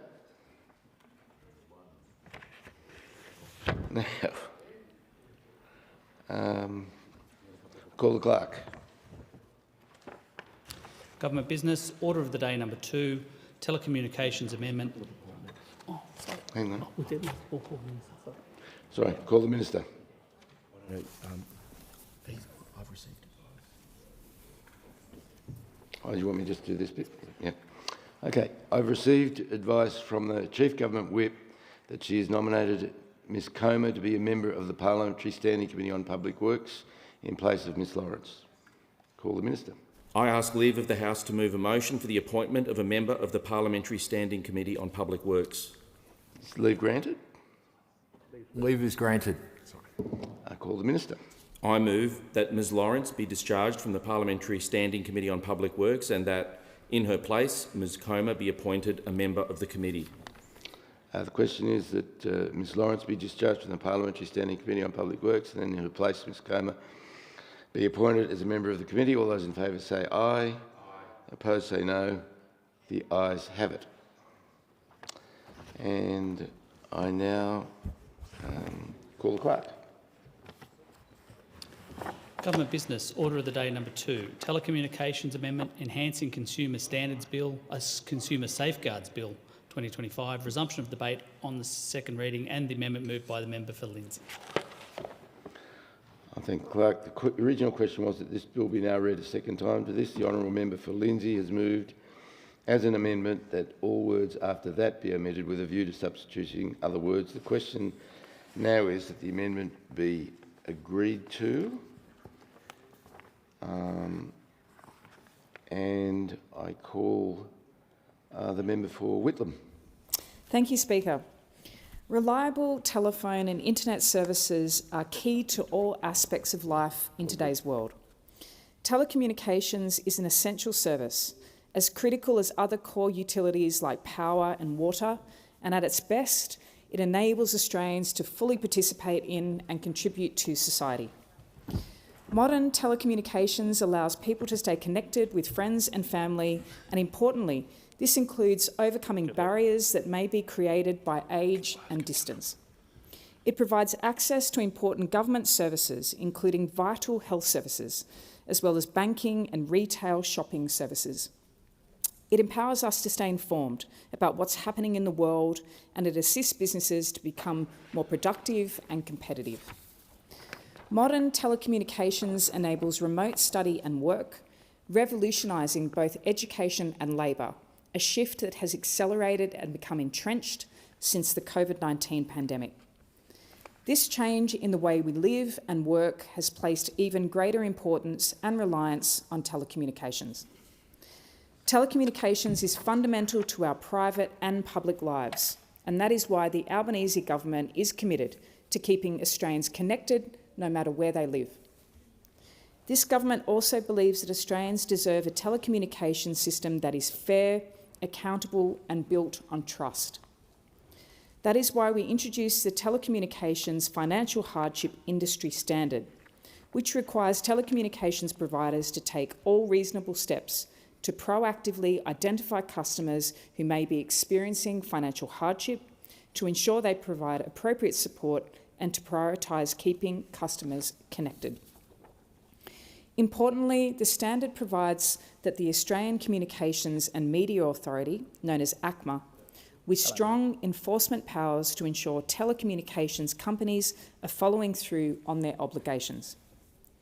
The Albanese government also established a mandatory telecommunications industry standard to further protect Australians impacted by domestic and family violence. The Domestic, Family and Sexual Violence Industry Standard, which came into effect on 1 July last year, ensures victim survivors receive better support from their telecommunications provider, and it removes barriers faced when seeking help. The Competition and Consumer Act 2010 was amended last year to establish a scams prevention framework that places consistent obligations on the telecommunications, banking and digital platform sectors to prevent, detect and disrupt scams. Speaker, the Albanese government recently took action to strengthen our 000 system following 2 Optus outages that affected these vital services in September 2025. The first outage resulted in the failure of over 600 000 calls, mostly in South Australia, the Northern Territory and Western Australia. Tragically, 3 failed calls may be linked to deaths. The second outage resulted in at least 9 000 calls from the Dapto area, which is in my electorate of Whitlam, failing to reach emergency services. Thankfully, welfare checks confirmed all those who called 000 during this second outage were okay. These unacceptable outages are being investigated by the independent regulator, and the Albanese government has taken action to strengthen oversight of the 000 system through legislation. The new laws give the 000 custodian the power to demand information from telecommunications providers through ACMA so it can monitor 000 performance, identify risks, respond more quickly to outages and make improvements. The legislation also increases the maximum penalties faced by telcos for failing to follow the 000 rules to $30 million. Other action taken by the Albanese government to strengthen the 000 system includes real-time reporting of outages to ACMA and emergency services, new rules forcing telcos to test 000 during upgrades and maintenance, new requirements on providers to ensure 000 calls fall back to other networks, mandatory improvement after 000 outages. Within 6 months of the commencement of the laws, the custodian, through ACMA, will issue additional performance requirements to telcos to assure Australians of best practice. Ensuring telcos maintain a public register of network outages. The Albanese government's implementation of the legislative amendments and new standards that I've outlined confirm that we understand the critical role telecommunications plays in today's world and that consumers must be protected. Speaker, the bill currently before the House, the Telecommunications Amendment Enhancing Consumer Safeguards Bill, continues this positive work by equipping ACMA with the tools and powers it needs to protect Australian consumers from poor and harmful telecommunications practices. This bill will result in several important changes. First, it increases the civil penalties the federal court can issue for breaches of industry codes and industry standards by 40 times. Currently, civil penalties for breaches of industry codes and industry standards are not in line with the harm that can be caused or high enough to deter non-compliance. The bill amends the Telecommunications Act 1997 to increase the maximum general civil penalty for breaches of industry codes and industry standards from $250,000 to 30,300 penalty units, which is currently equivalent to just under $10 million, to align with penalties currently available for breaches of service provider determinations. The amendments also modernise the penalty framework for industry codes, industry standards and service provider determinations to allow for penalties based on the value of the benefit obtained from the conduct or the turnover of the relevant provider, allowing for penalties greater than $10 million. The federal court will now have the option to issue fines for regulatory breaches, which can include $10 million fines, 3 times the benefit gained for the regulatory breach, or 30% of turnover. This penalty framework better aligns with those in other relevant sectors like energy and banking, and under Australian consumer law. It more adequately reflects the telecommunications market and the varying size of the entities engaged in the market, ranging from small to medium businesses to very large companies, allowing the federal court to determine the appropriate penalty imposed on an entity for a breach. The bill also expands and clarifies the Minister for Communications authority to increase infringement notice penalties that ACMA can issue for breaches of industry codes, industry standards and service provider determinations. Speaker, this bill establishes a carriage service provider registration scheme. Under the Telecommunications Act, there is a distinction between carriers, which operate telecommunication networks and infrastructure, and carriage service providers, or CSPs, which provide a range of telecommunications services such as phone or internet access. Currently, only carriers are required to be licensed and registered with ACMA, and there is no comprehensive list of carriage service providers operating in the market. This omission hampers ACMA's efforts to proactively educate carriage service providers about their obligations and target compliance and enforcement activity. In September 2023, the Department of Infrastructure, Transport, Regional Development, Communications and the Arts released a discussion paper concerning whether a CSP registration or licensing scheme should be developed for the telecommunications industry. The paper noted that there has traditionally been a low barrier to enter the telecommunications market as a CSP. This low barrier has enabled a large and diverse market for the supply of telecommunications services. However, some stakeholders have argued that it also has allowed some providers to operate in a manner that causes significant consumer detriment. The market is open and competitive, with a significant number of CSPs, with estimates that there may be approximately 1,500 eligible CSPs and a much larger number of general CSPs. Telecommunications have become firmly entrenched as an essential service in general life and commerce. Against this backdrop, it is appropriate to revisit fundamental aspects of the framework, including whether CSP should be covered by a registration or licensing scheme. The discussion paper noted that both Canada and Singapore operate telecommunications service provider registers or licence systems, and it outlined arguments in favour of a CSP registration/licensing scheme that included increasing visibility of CSPs operating in the market, which would assist regulatory agencies such as ACMA to provide education on CSP obligations, and facilitating an effective mechanism for ACMA to stop CSPs that pose unacceptable risks to consumers or cause significant consumer harm operating in the market. Speaker, establishing a CSP registration scheme will increase visibility of the market and stop the operation of dodgy CSPs who pose an unacceptable risk to consumers or cause significant consumer harm. It will also give ACMA and other government agencies the ability to educate providers, streamline complaints and compliance processes, and create better overall market accountability. In the energy sector, the Australian Energy Regulator has the power to exclude energy retailers from the market, and it has used this power to quickly prevent and stop consumer harm. ACMA's power to exclude CSPs from the market is expected to be used as a measure of last resort, with suitable arrangements for a review of decisions, avenues for re-registration, and maintaining connectivity for impacted consumers. Importantly, this reform means CSPs that are doing the wrong thing will face consequences and consumers will be better protected. Speaker, another amendment in this bill will make telecommunications industry codes directly enforceable by ACMA. This will incentivise industry compliance and enable the regulator to take swift action to address consumer harm.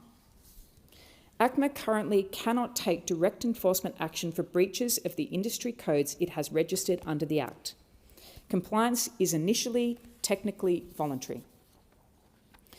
If a breach is found, ACMA can direct a provider to comply with the code or issue a formal warning.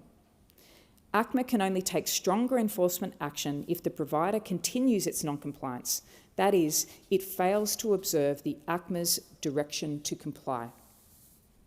The bill introduces amendments to Part 6 of the Telecommunications Act 1997 to make compliance with industry codes mandatory and remove the need for ACMA to direct a particular participant to comply with the code in the first instance. These reforms will ensure ACMA is an empowered and effective regulator and that appropriate structures are in place to drive better behaviour by telecommunications companies. Speaker, in supporting this bill, I believe that it is important to note that the Albanese government is delivering on a more connected Australia by investing in regional connectivity. This includes $50 million for Regional Roads Australia Mobile Australia pilot programs, with $10 million invested in my home state of New South Wales. These pilot programs test new and innovative solutions to increase mobile communications coverage on regional highways and major roads. Round 3 of the Regional Connectivity Program awarded over $115 million towards 74 projects that respond to local priorities with the objective of maximising economic opportunities and social benefits for regional, rural and remote communities. This includes $7.4 million towards 7 projects targeting improved connectivity for First Nations communities in Central Australia from a dedicated Central Australia stream. 2 successful rounds of the On the Farm connectivity program have provided over $30 million in rebates, delivering on thousands of connectivity solutions for primary producers, and $20 million has been committed to round 3 of this program. In addition, the $55 million round 8 of the Mobile Black Spot program is under assessment. Speaker, it is essential that all Australians, regardless of their individual circumstances, are able to access and use telecommunications services. Contemporary consumer safeguards and industry obligations should reflect the role of telecommunications as an essential service, especially as businesses, government and other organisations increasingly shift to online interaction platforms. This bill strengthens the safeguards that protect consumers and cracks down on telecommunications providers who mistreat customers. It ensures telecommunications providers meet community expectations by acting in good faith and providing reliable services and supporting customers. And if they don't do these things, they will be accountable to the regulator. Speaker, these are important reforms and I commend this bill to the House. I thank the honourable member. The original question was that this bill now be read a second time. To this, the honourable member for Lindsay has moved as an amendment that all words after that be admitted with a view to substituting other words. The question before the House now is that the amendment be agreed to. With that, I give the call to the most honourable member for McEwen. Thank you very much, Deputy Speaker. I'm proud to rise to support the Telecommunications Amendment Enhancing Consumer Safeguards Bill. And I'm proud to be part of a party that is committed to keeping Australians connected, no matter where they live. This bill will give the telecommunications industry regulator, ACMA, the tools and the powers it needs to be effective. It displays this government's commitment to protecting Australian consumers, from poor and harmful practices in the telecommunications industry, and it's high time too. For 9 long years, outer metro and regional communities were sorely neglected under successive coalition governments. Australians watched as they delivered the dodgy mobile black spot program funding only to Liberal and National seats. And while they spent their time feathering the nest for the member for New England, who has since deserted them, ran away, the rest of Australia was left in a lurch. In McEwen, we were constantly ignored. We were punished because we weren't a National or Liberal seat. Places like Gisborne South and Woodend felt the brunt of it. Communities across McEwen were left out of funding rounds for mobile towers, causing, in one of the most fire-prone areas in the country, 74% of our electorate had been burnt out in the last 25 years with fires. But we could not get towers under the program. I saw the damage firsthand. Telecommunication barriers shifted the playing field, making it harder for people to live and work in our towns and suburbs. Over those 9 long years, I heard from countless and frustrated constituents who faced mobile phone problems. Weekends were worse, particularly with a surge of visitors coming into our beautiful part of the world, and business problems relying on 4G FPOS facilities that were often unusable, causing major frustrations for traders and visitors alike. However, the most consistent message I received was this: my telecommunications provider has failed me and I can't get them to fix it. There are countless examples. One constituent has no choice but to have their service with Opticom, a wholesale provider that operates in many estates in our area. The customer wanted just a simple, stock standard job, the delivery of fibre to the premises. Pretty basic task, provided daily in homes right across our nation. They charged $550 for the service. The technician arrived, stayed for 10 minutes and then shot through. He told the customer he couldn't get it working due to a blockage and that he would need a civil engineer first. Opticom took the money like they'd completed the job and left this customer hanging. He couldn't get anyone and he couldn't get his money back. It's not good enough. Customers deserve better than this. The experience ended with a generic email telling the customer, take the matter up with your builder or your internet service provider. Anyone but the people responsible being Opticom. Like most people, he didn't have a builder on call and couldn't blame the service provider since he appropriately had booked the installation with Opticom directly. The whole experience left him out of pocket and feeling scammed. In developing communities like Beveridge, problems with wholesalers and providers need to be tackled. With large new estates, growth has underlined the urgent need for customer support. Recent outages, again with Opticom, occurred along with radio silence from the company. Residents had no indication of the status of the outage or when it would end. This lack of communication and support was both disappearing and stressful for members of those communities. It hampered their daily lives. It hindered their ability to work from home, complete essential tasks and even school assignments. Stories like this are as uniform as they are clear. If anything happens wrong on the customer side, it's an extra charge. But if something goes wrong on the operator side, it's working to their terms, their timelines, their conditions. What is fair for the customer is often the last thing that comes to mind for some of these companies, which is why these laws are important. So what does the bill do to fix these things? Well, first it establishes a carriage service provider registration scheme. The message is clear. If you're selling a service to people, you must be able to be seen and contacted by them. We are stopping the operation of dodgy service providers. With the passage of this bill, you can't just disappear into the shadows once you've been paid. Now, visibility requirements will prompt CSPs to deliver messaging to people affected by outages. Secondly, updating enforcement action. As I said before, ACMA is a regulator for carriage service provider. Currently, they cannot take direct enforcement action for breaches of the industry codes, no matter how egregious. They can direct companies to comply and issue a formal warning. Well, big deal. Clearly they take no notice of that. And ACMA can only take stronger measures if the provider continues in its non-compliance. This gives carriage service providers the ability to break whatever code they want, as long as they don't break it for too long. They rinse and repeat to cut corners while they protect profits and customers suffer. And let's look at another local example. Surprise, surprise, again with Opticom. At Lorimer, Opticom brought connections previously owned by Telstra. Now, while beforehand we had no connectivity issues, all of a sudden the internet stopped working. Cue the following process. Customer attempts to contact with Opticom, told, call your internet provider, it's not our issue. Call the internet service provider, ISP says, ask Opticom to get a technician out. Finally, Opticom sends a technician out who can't fix the problem. Apparently, you've got to get a more specialised technician required. This happens 3 times, 3 separate technicians over the course of 3 weeks. The first 2 came and left without figuring out the problem. It is just not good enough. After the 3rd visit, the technician finally said the issue might be with the fibre cables in the street, and that might be affecting the neighbours too.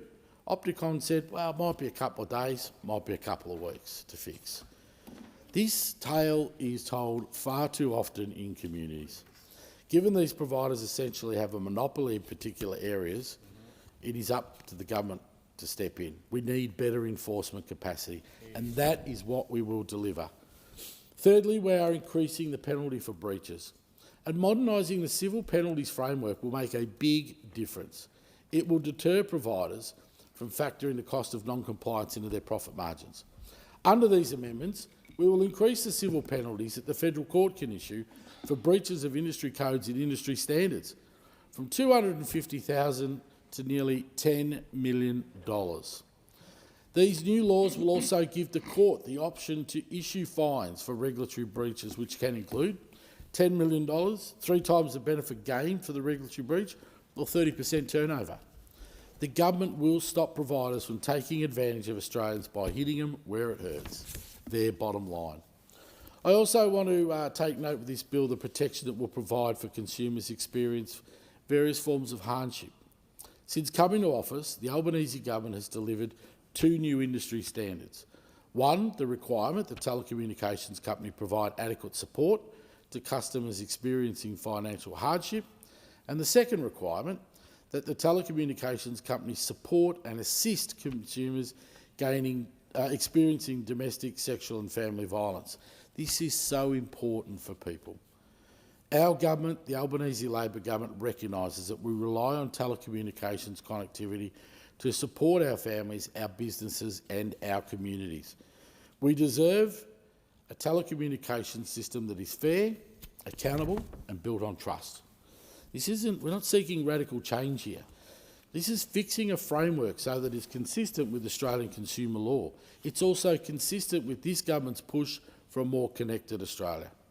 Outer metropolitan regional communities have suffered for too long. We're making the big changes, investing $55 million into round 8 of the mobile black spot program. This will go a long way to filling the cracks left by the previously pork-barrelling government. We're putting $50 million towards Regional Roads Australia Mobile Program. Funding here will go towards testing new and innovative solutions for how to increase mobile coverage on regional highways and major roads. In round 3 of the Regional Connectivity Program, we have awarded $115 million to 74 projects that will respond to local priorities. These initiatives will deliver economic opportunities and social benefits for regional, rural and remote communities.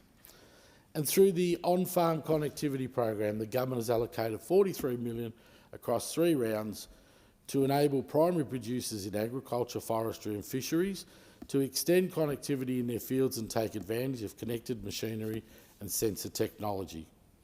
The amendment carries with it principles of connection, assistance and justice. These were the ideals that were written into the original bill back in 1997, and we're bringing things up to date because of the dodgy operators out there. You don't need to take it from us. You can listen to the Australian Telecommunications Alliance, the Australian Communications and Media Authority, the Australian Competition and Consumer Commission, the Australian Communications Consumer Action Network and the Telecommunications Industry Ombudsman. All have been consulted with this bill before it was introduced. To conclude, I think it's important to recognise the sliding doors moment that Australia is facing right now. We are seeing great developments in online communication, generative AI technology that improves the quality of life. The future is exciting and it's full of promise. But as we reach forward for tomorrow, we must also make sure that no one is stuck with the problems of the past. The problems created under 9 years of mismanagement. The Albanese Labor government has listened, and now we are turning what we've been told into action. We are enhancing consumer safeguards and delivering on our promises, and I commend this bill to the House. I thank the member for his contribution. The question is now that the amendment before the House be agreed to, and with that I give the call to the most honourable member for Menzies. Thank you, Deputy Speaker. I rise today to speak on the Telecommunications Amendment Enhancing Consumer Safeguards Bill. Telecommunications are essential to the infrastructure of modern Australia. They allow people to stay connected with family and friends. I needed it to keep in touch with my daughter when she was walking to school this morning. We use it to run businesses, access information and seek help in emergencies. For those of us in this place, they are critical to staying connected with our communities, accessing timely information and responding to issues and making sure we know what's going on. I can see members opposite on their phones right now. That's how essential they are to us. Like many Australians, I feel the absence of my phone immediately if I leave it behind. We're all very dependent on these things. That dependence brings with it a clear expectation. Australians expect telecommunications to be accessible, reliable, high quality and affordable. This legislation responds to that expectation. Albanese Labor government is placing the rights and needs of consumers at the centre of the telecommunications framework. We support a strong and competitive telecommunications industry, but it must operate within a regulatory system that protects Australians and reflects the essential nature of these services. The urgency of reform is clear. The Optus 000 outage was a profound failure of corporate responsibility. Australians were unable to contact emergency services, police, ambulance and fire at moments when they needed it most. The consequences were serious and in some cases tragic. In response, the government acted to strengthen accountability and transparency across the sector. We made clear that stronger oversight is required when failure places Australians at risk. We enshrined the 000 custodian framework in law and empowered the Australian Communications and Media Authority to act swiftly. These reforms improve coordination across the 000 system and ensure that government can intervene decisively during outages. Those opposite had years to act and failed to deliver the safeguards Australians needed. When the risks were evident, they did not respond. When the systems required strengthening, they allowed it to remain exposed. This government has taken action. We have reviewed the consumer protection framework and moved to strengthen it where it has fallen short. This bill builds on that work. It strengthens protections for consumers experiencing financial hardship and supports recent action directing the Australian Communications and Media Authority to develop stronger rules for people affected by domestic, sexual and family violence. This builds on our work across government to address this social scourge that affects far too many people across our communities. Our position is clear. The telecommunications sector must serve Australians. Strong safeguards must be in place, and there must be meaningful consequences when providers fail to meet their obligations. This bill improves compliance and enforcement by strengthening the tools available to the regulator. It ensures that protections remain effective in a modern and evolving market. Schedule 1 of the bill establishes a carriage service provider registration scheme. At present, there is no comprehensive list of providers operating in the market. This lack of visibility has made it difficult for the regulator to engage with providers, to educate them about their obligations and to respond effectively to emerging risks. Without a clear register, of course, enforcement is more difficult.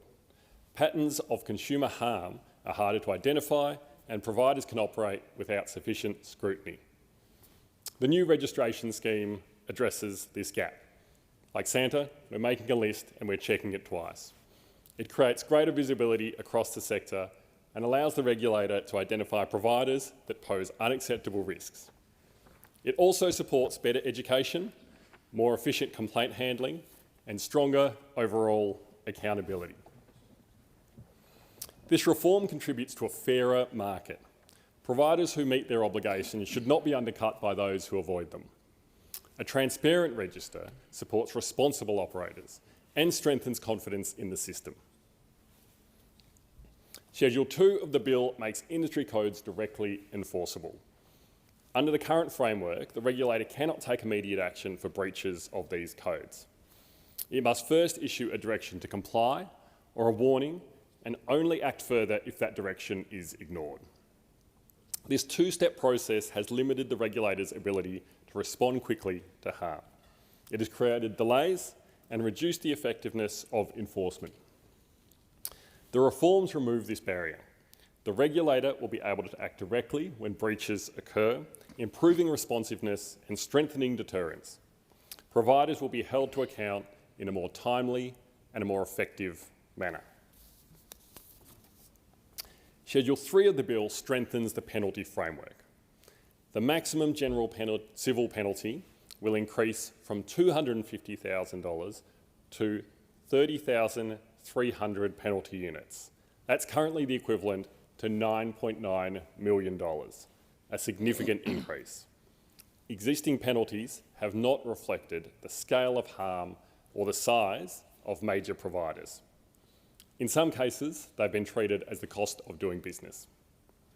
The updated framework allows penalties to be linked to the benefit gained from misconduct or the turnover of the provider.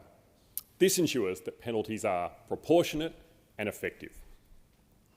It recognises that the sector includes both small operators and large corporations.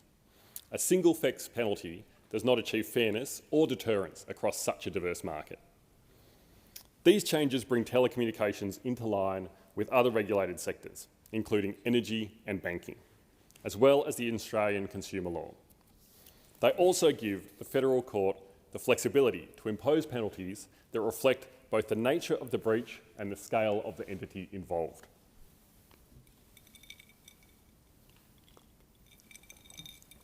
Schedule 4 strengthens the infringement notice regime by expanding the powers of the Minister for Communications. This allows infringement penalties to be adjusted to remain effective over time and ensures they continue to act as a meaningful deterrent. Taken together, these reforms equip the regulator to act as a strong and effective watchdog. They also create clear incentives for better conduct across the industry. The message is straightforward. Poor behaviour will attract consequences and consumer harm will not be tolerated. This bill sits within a broader program of reform. Since coming to office, the government has delivered a range of measures to strengthen consumer protections. These include a new industry standard requiring providers to support consumers experiencing financial hardship, and a standard mandating assistance for those affected by domestic, sexual and family violence, which came into effect from 1st of July 2025.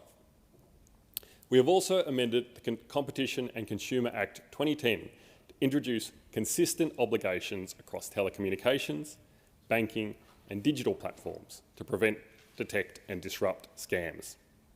Building on this, the government is progressing broader reforms to ban unfair trading practices across the economy, including hidden transaction fees and subscription traps that distort consumer choice and erode trust. Too often, Australians see only one price and pay another to find themselves locked into subscriptions that are difficult to exit. These reforms will require clear disclosure of fees, stronger transparency at the point of purchase, and straightforward cancellation processes. This work is part of a wider effort to strengthen competition and accountability, including increasing penalties for misconduct, improving enforcement powers, and ensuring regulators have the tools needed to act decisively. Taken together, these measures reflect a coordinated approach. Australians should expect fair, transparent markets and consistent protections across the sector, and there must be real consequences when these standards are not met. At the same time, we are investing in telecommunications connectivity. The government has committed $55 million for round 8 of the Mobile Black Spot program, $50 million for Regional Roads Australia mobile pilot programs, including targeted funding for Victoria, Western Australia and New South Wales, and $115 million under round 3 of the Regional Connectivity Program, supporting more than 70 projects. These investments are essential. They improve coverage and connectivity, particularly in outer suburban, regional and growing communities. Reliable telecommunications are critical for access to employment, education, healthcare and other essential services. This bill complements those investments. As networks expand and improve, it is equally important that consumers are treated fairly and that providers meet clear standards of conduct. Australians should have confidence that the services they rely on are delivered responsibly. They should also have confidence that when providers fail, there are real and enforceable consequences. This legislation reflects a clear commitment to putting consumers first. It strengthens safeguards, improves accountability and ensures that telecommunication services meet the expectations of the people who depend on them every day. For these reasons, I commend the bill to the House. I thank the honourable member for the contribution, and the question is that the amendment be agreed to. And with that, I give the call to the most honourable member for Shifley. Thank you so much, Deputy Speaker. That's very kind of you.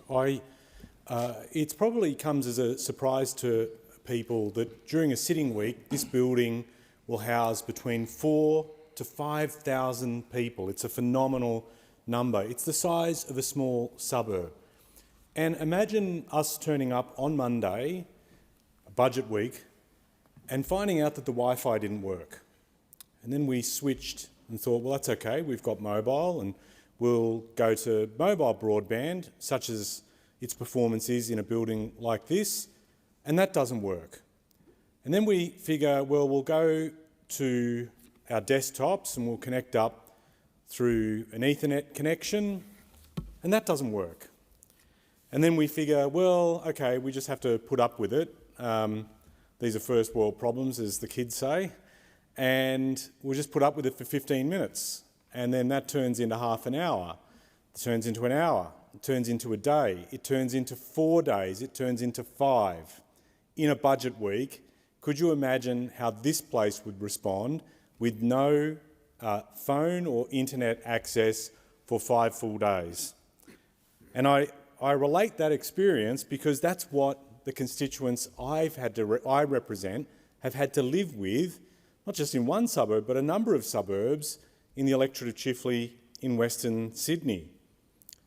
And it has drawn or has brought home to them, and certainly to me as their representative, reminded yet again how dependent we are on reliable communications, and it's not just for those people who would try to dismiss this as some sort of luxury.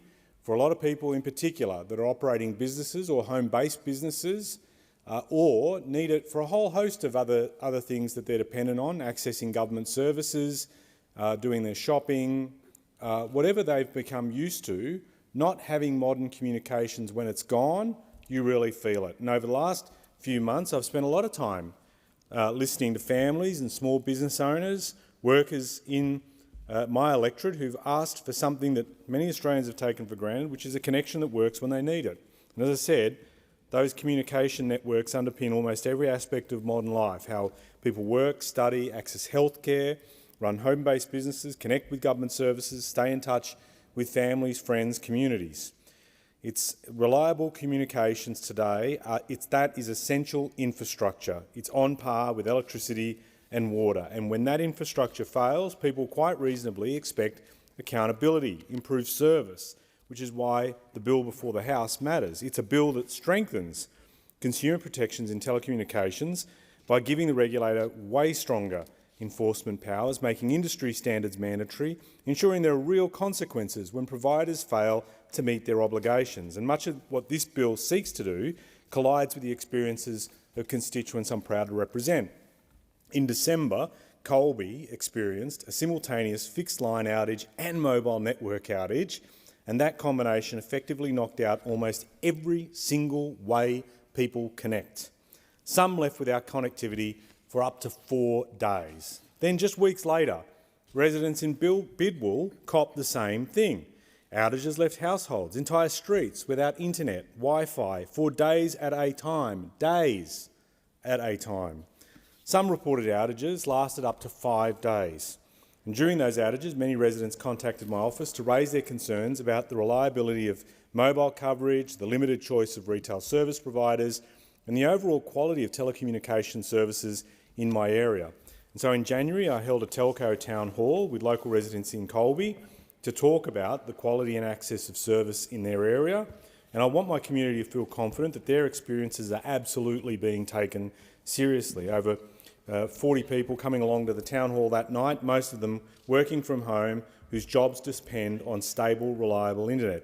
And here's what I heard. Families told repeatedly their service would be restored only for it to drop out again minutes later. The cycle repeats. Many spent hours on the phone to providers without receiving clear information or reliable timeframes for repair. Residents also told me that in practice they're better off relying on updates from neighbours and social media than contacting telcos during service outages. Some told me they'd spend an hour or even more on hold just to get information they should have received in a text message. And in our parts of Western Sydney, those outages hit particularly hard because this is one of the fastest growing parts of the country, with new communities filling with young families, first home buyers, small businesses. In this day and age, as I said, getting access to communications isn't just an infrastructure issue, it's also a fairness issue as well. One resident telling me they'd lived in 4 different homes across Australia over the past 15 years, including regional centres, and that moving to a new estate in Western Sydney, get this, was the first time they'd experienced such consistently poor service. And he said, "I've never experienced service this bad anywhere else in the country in a part of Sydney 45 kilometres away from the CBD." That's a sobering reflection when we consider that these suburbs aren't remote or hard to reach. They're in rapidly growing communities in metropolitan Sydney.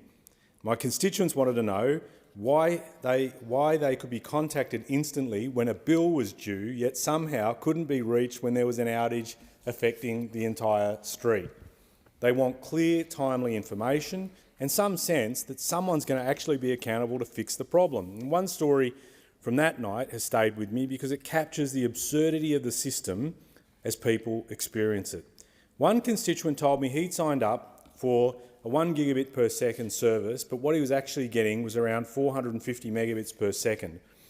Now that 450 might sound fine to someone who hasn't had to rely on that connection for work, study, telehealth and running a household, but that's not what he's paying for, and it's not what he was promised. He did what any consumer should be able to do, calls his provider to get it fixed, and then, instead of being helped, was told, contact your wholesaler, which is Opticon, which the member for McEwen has had just the similar sort of problems with as well in his contribution to this debate. He contacted the wholesaler then sent him straight back to the retail service provider. A runaround, back and forth, a story too common when all he was asking for was the service he was already paying for and has every right to receive under a contract. The constituent recounted, he's so tired of the problem that he's almost given up. He doesn't want the full service he's entitled to. He just wants a stable connection. And it's unacceptable that he has to resign himself to poor service that he was promised he'd get, that he paid for, and he is not getting. Another issue raised at my town hall went beyond outages and spoke to the broader question of how these networks are evolving and how providers are treating customers. Over 10 years ago in Colby, residents were instructed not to purchase or install an external TV antenna, assured that free-to-air signalling would be delivered through the then Telstra Velocity network, which was a fibre-to-the-home connection. Around 2020, Telstra sold the network to Opticon. Then, late last year, Opticon told customers it would shut down free-to-air access using fibre networks in the former Telstra Velocity service areas, and that shutdown occurred in February. As Free TV Australia CEO Bridget Fair has said, this was a key feature. Households were invited, I just want to emphasise that, they were invited to rely upon this.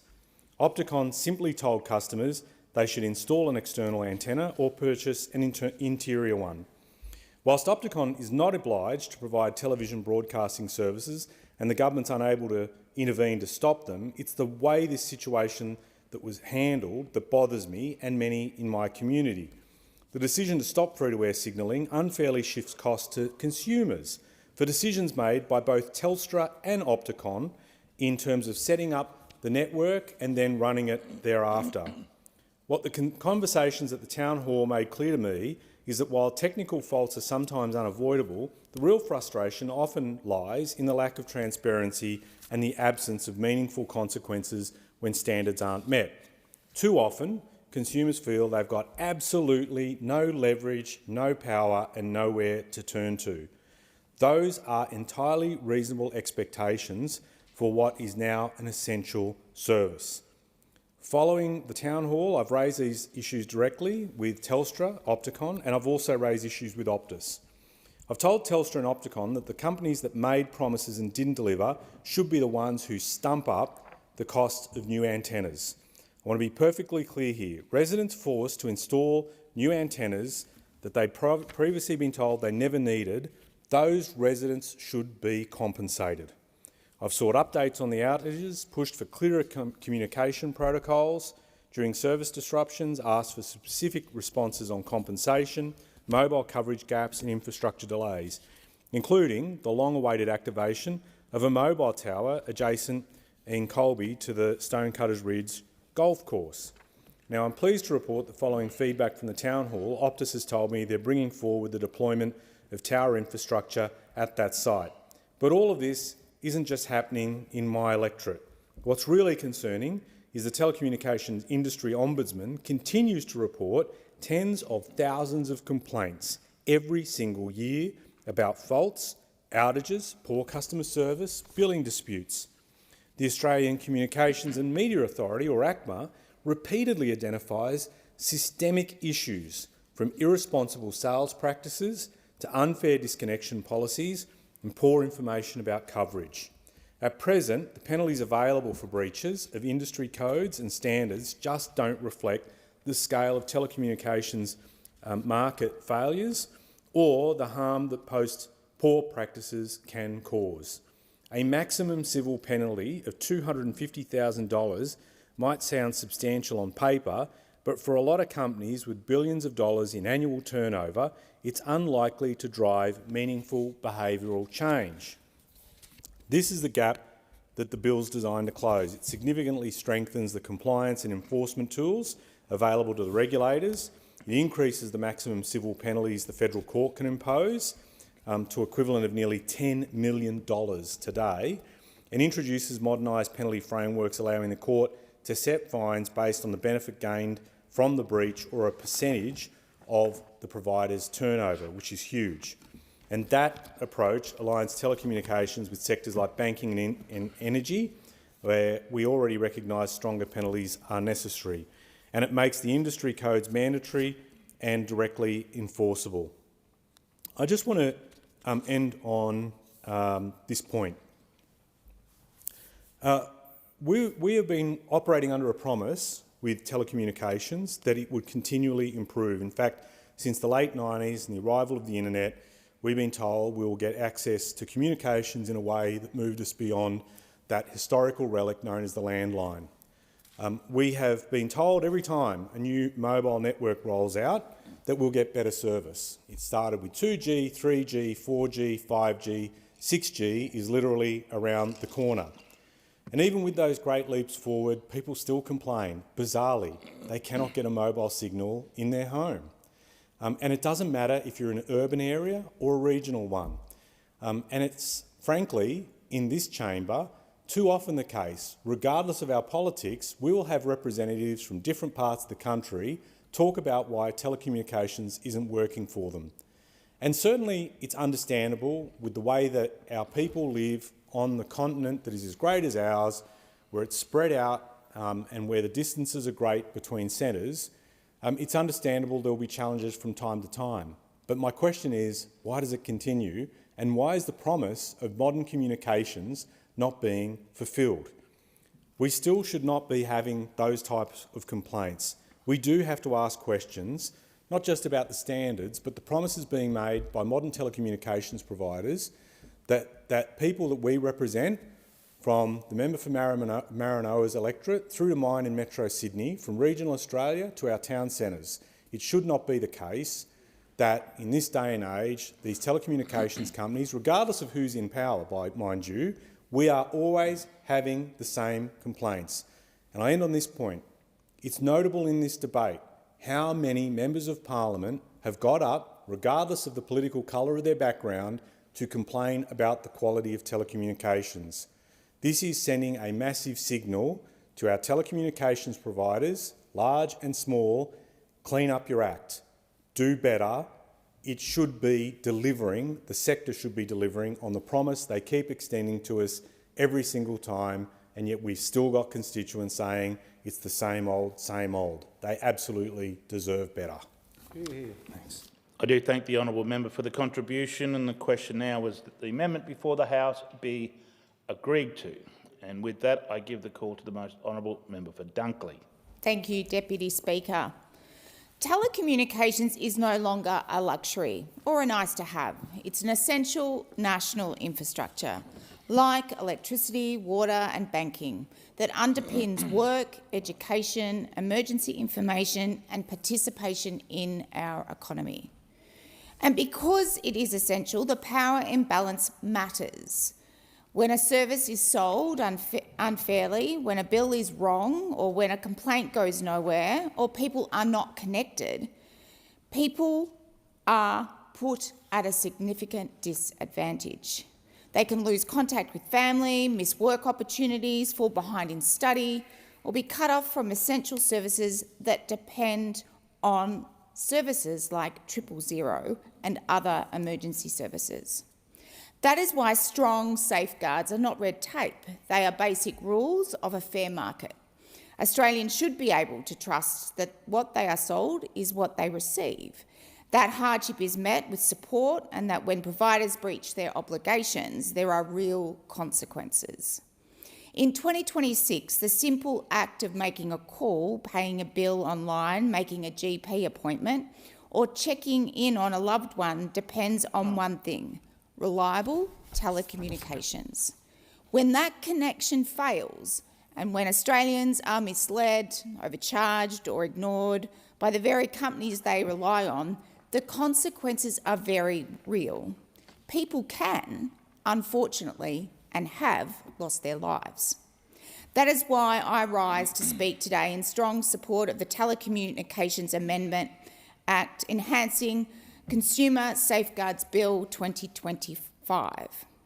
The bill delivers on the Albanese Labor government's commitment to keeping Australians connected, no matter where they live, by strengthening consumer protections and making sure the system Australians rely on every day is fair, accountable and built on trust.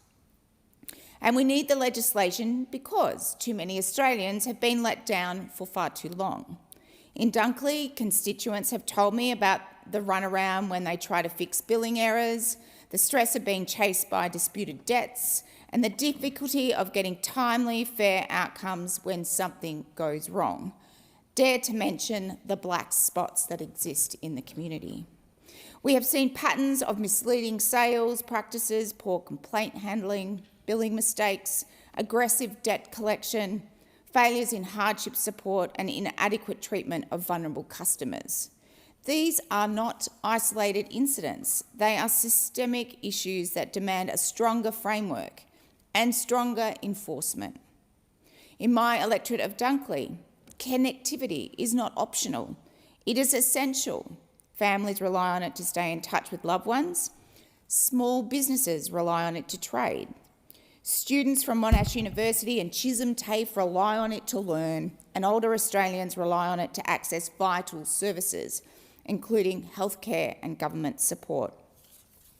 But too often, people in our community face poor service, unexpected costs or complaints processes that feel designed to wear them down.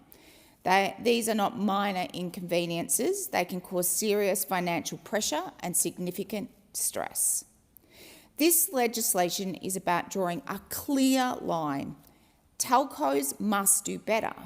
They must meet their obligations. Consumers must be protected from harm, and the regulator must have the tools to act quickly and effectively, so that trust in this essential service is earned and not assumed. Deputy Speaker, the Enhancing Consumer Safeguards Bill was introduced in the 47th Parliament in February 2025. It passed the House without amendment and was considered by the Senate Scrutiny of Bills Committee, but lapsed when the Parliament was dissolved. Today, we are taking the important step of progressing these reforms once again.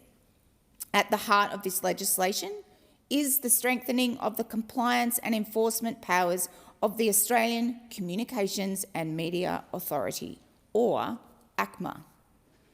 ACMA plays a critical role in overseeing the telecommunications sector, but for too long it has lacked the full suite of tools needed to respond to serious breaches and protect consumers effectively. This bill changes that. One of the most significant reforms in this legislation is the increase in civil penalties that the federal court can issue for breaches of industry codes and industry standards. Currently, those penalties are capped at about $250,000. That is simply not commensurate with the scale of harm that can be caused, nor is it sufficient to deter large telecommunications providers from engaging in non-compliant behaviour. This bill increases those penalties by 40 times, bringing the maximum to nearly $10 million, or 30,000 penalty units at the time of drafting. Importantly, it also modernises the civil penalties framework. Under these reforms, the federal government will have the option to impose penalties that reflect the seriousness of the breach, including a fixed penalty of up to $10 million, 3 times the value of the benefit obtained from the misconduct, or 30% of the company's turnover. This ensures that penalties are not just symbolic. They are meaningful, proportionate, and capable of driving real behavioural change across the industry. It also brings the telecommunications sector into alignment with penalty frameworks in other sectors, such as energy and banking, as well as under Australian consumer law.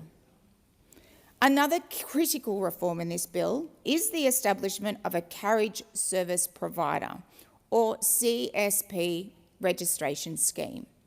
A CSP is, in simple terms, an entity that uses a carrier's network to provide telecommunication services such as a phone or internet service to the public.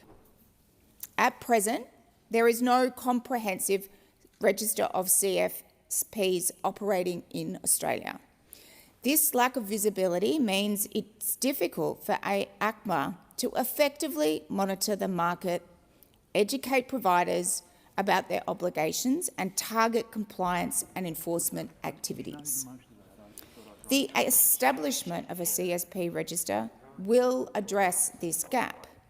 It will provide ACMA and other government agencies with greater insight into who is operating in the market. It will allow for more proactive engagement with providers, and it will streamline complaint handling and compliance processes. Most importantly, it will give ACMA the power to stop CSPs from operating where they pose an unacceptable risk to consumers or cause significant harm. This is a strong but necessary measure. It will act as a deterrent against serious non-compliance and help restore confidence among consumers that providers operating in the market meet appropriate standards. It is important to note that this power is expected to be used as a measure of last resort, with appropriate safeguards in place, including review mechanisms, avenues for re-registration, and arrangements to ensure that consumers are not left without connectivity. The bill also addresses a long-standing issue in the regulatory framework, the enforceability of telecommunications industry codes. Currently, compliance with industry codes is technically voluntary. In the first instance, if a breach occurs, ACMA can issue a direction to comply or a formal warning. Stronger enforcement action can only be taken if the provider fails to comply with that direction. This creates unnecessary delays and can allow harm to continue.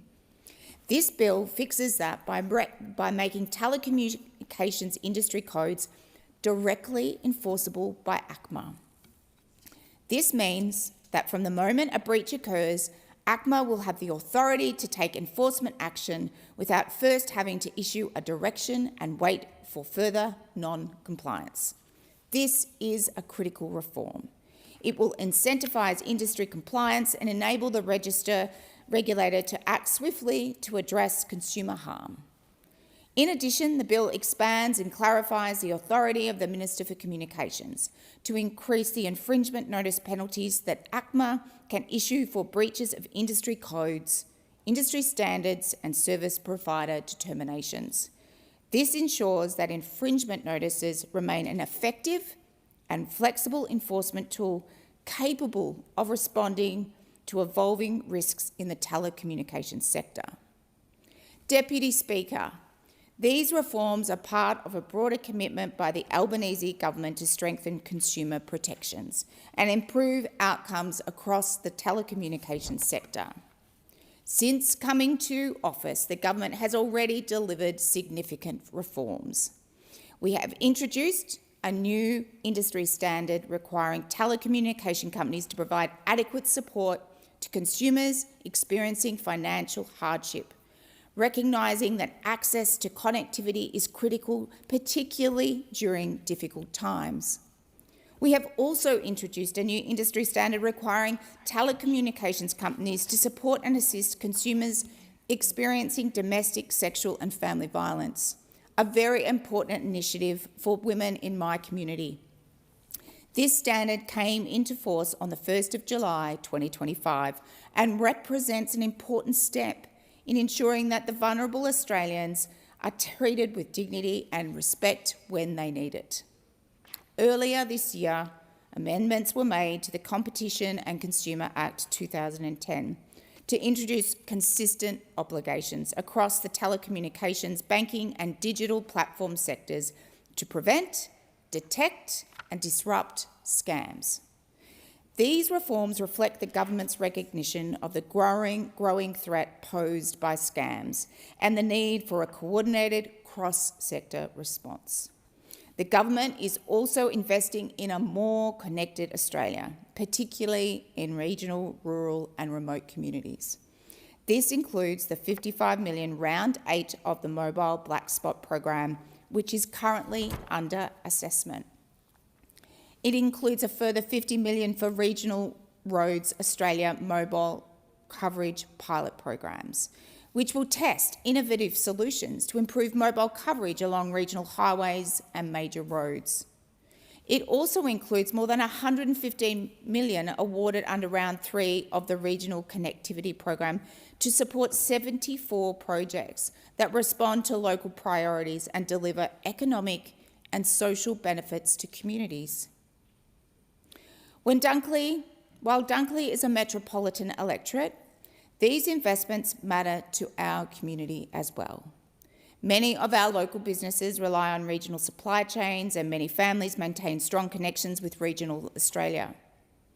A stronger, more connected Australia benefits all of us.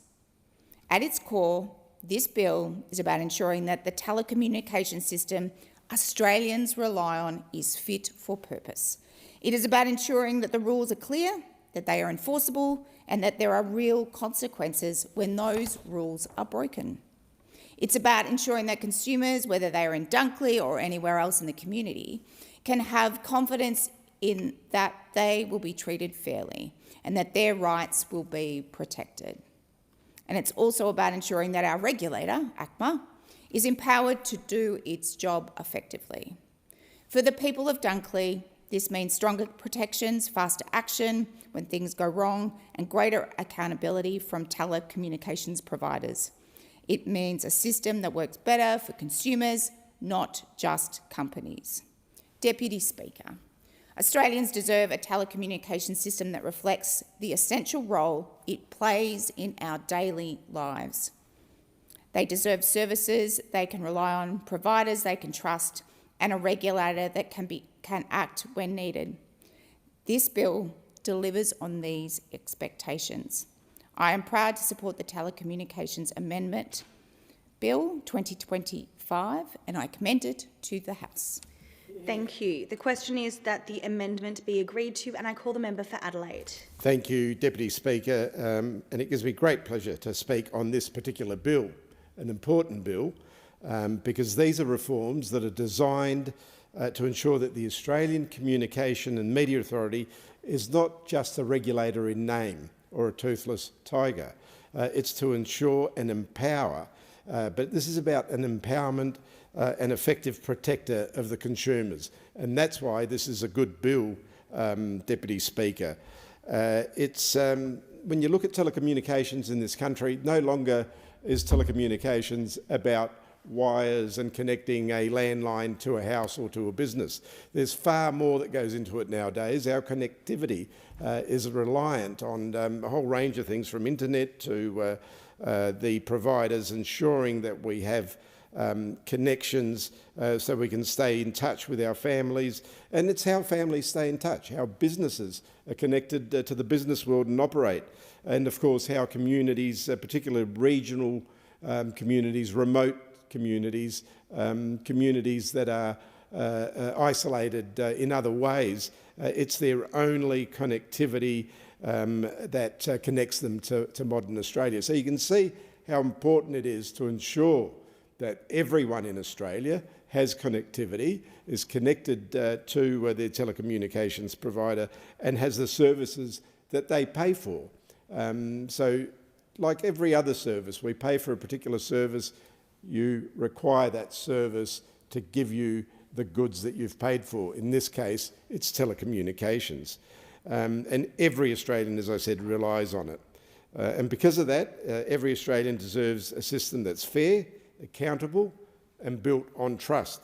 But when that trust is broken, Deputy Speaker, and many of us in our electorate offices see it on a regular basis, where they've paid for a particular provider to offer a particular service, for whatever reason, it's a dead area where the internet drops out, their phones drop out, and we see it, and we see the frustration that goes with that.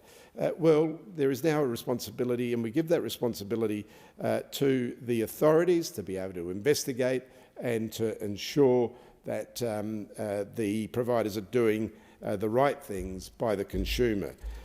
Because, as I said, when that trust is broken, when consumers are misled, overcharged or exposed, it's everyday Australians who pay that price. And that's why this bill is providing the strong action that is required. And the bill recognises the truth of a modern economy, the demands on a modern regulator with real powers to act. It ensures that the Australian Communications and Media Authority, better known as ACMA, our telecommunications regulator, has those tools at their fingertips. It has the authority at their fingertips and the strength that it needs to protect consumers and hold the industry to account. Because without real consequences, standards mean very little. And we've seen it. We've seen it in the past. And that's why this legislation is significant reform. It increases the penalties for breaches of industry codes and standards, not by a small margin, not just by a token margin as we've seen in the past, but dramatically from $250,000 to $10 million.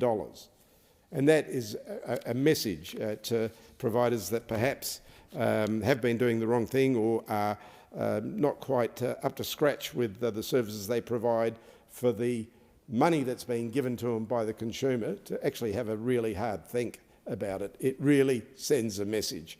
It modernises the penalty framework, so the federal court can impose those fines that reflect the scale of wrongdoing, including up to $10 million, 3 times the benefit gain, or up to 30% of a company turnover. Deputy Speaker, the bill goes further. It strengthens the enforcement by allowing ACMA to act quickly, decisively, including issuing infringement notices and ensuring industry codes are not just guidelines but enforceable standards, and also increasing transparency by establishing a registration system for carriage service providers, ensuring bad actors and bad providers in the system cannot operate unchecked.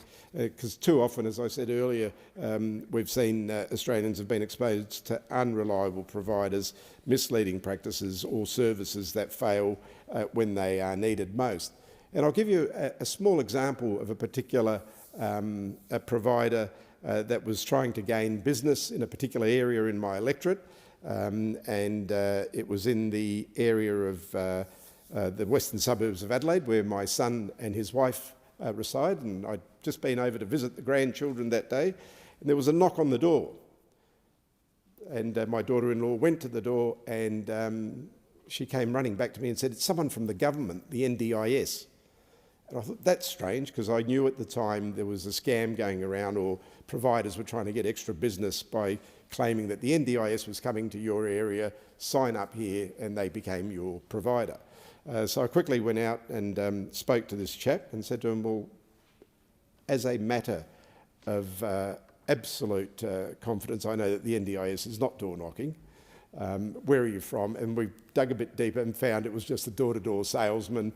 The provider was using salespeople to increase their sales in an unethical way, I think, by not actually explaining who they were and where they were from. There was a stop put to that very quickly. It goes back a number of years, and I know that practice has been wiped out, but this is the type of stuff that we're trying to wipe out of this industry. That, and obviously the services that people pay for to ensure that they receive those services. So it's, as I said, about trust, it's about fairness, and it's about protecting Australians in an increasingly world that's connected. The bill matters because every industry code and every regulatory power and every person is a real person that's affected. And sometimes whole communities can be affected depending on a service that simply has to work. Now, another story in my electorate, I was contacted about some serious concerns at the Ridlington Aged Care Home, which is in the western suburbs in my electorate. And in correspondence, the General Manager wrote to me. I asked him to put it in writing, and he described ongoing issues with the facility's phone and nurse call system. The system that they had a particular provider that had connected them, and the systems are not optional in an aged care home. They're fundamental to safety, communication and care, and the facility paid a substantial amount to this provider for the systems to work, originally scheduled to be completed in a short time frame, yet there was problems and problems. They kept on paying though, the aged care home kept on paying, and it was still not functioning to an acceptable level. Despite that, the provider began charging the fees, and during a practical concerning period, families were reporting that they couldn't or struggled to reach the facility by phone, causing distress and complaints. You can imagine if you had a parent or grandparents in an aged care facility and you just couldn't get through. Staff were also reported to experience the frequent call dropouts and disconnections, including when transferring calls. Deputy Speaker, for an aged care home, this is not an inconvenience, it's a risk. And this is the sort of stuff that we're giving powers to ACMA to be able to investigate. And I know it's currently being looked at and hoping for a resolution very soon. Because when families can't reach their loved ones in an aged care facility, anxiety raises. When staff can't rely on the phones, to coordinate their carers for shifts, etc. That brings difficulties. And when nurse call systems are unreliable, the stakes are not financial, they are human. And we will be able to stamp this out through this new regulation and through this bill. Deputy Speaker, we require these reforms because under stronger powers, stronger penalties, the regulator is better positioned to respond quickly when issues do arise, when telecommunication services cause harm, when industry code becomes directly enforceable.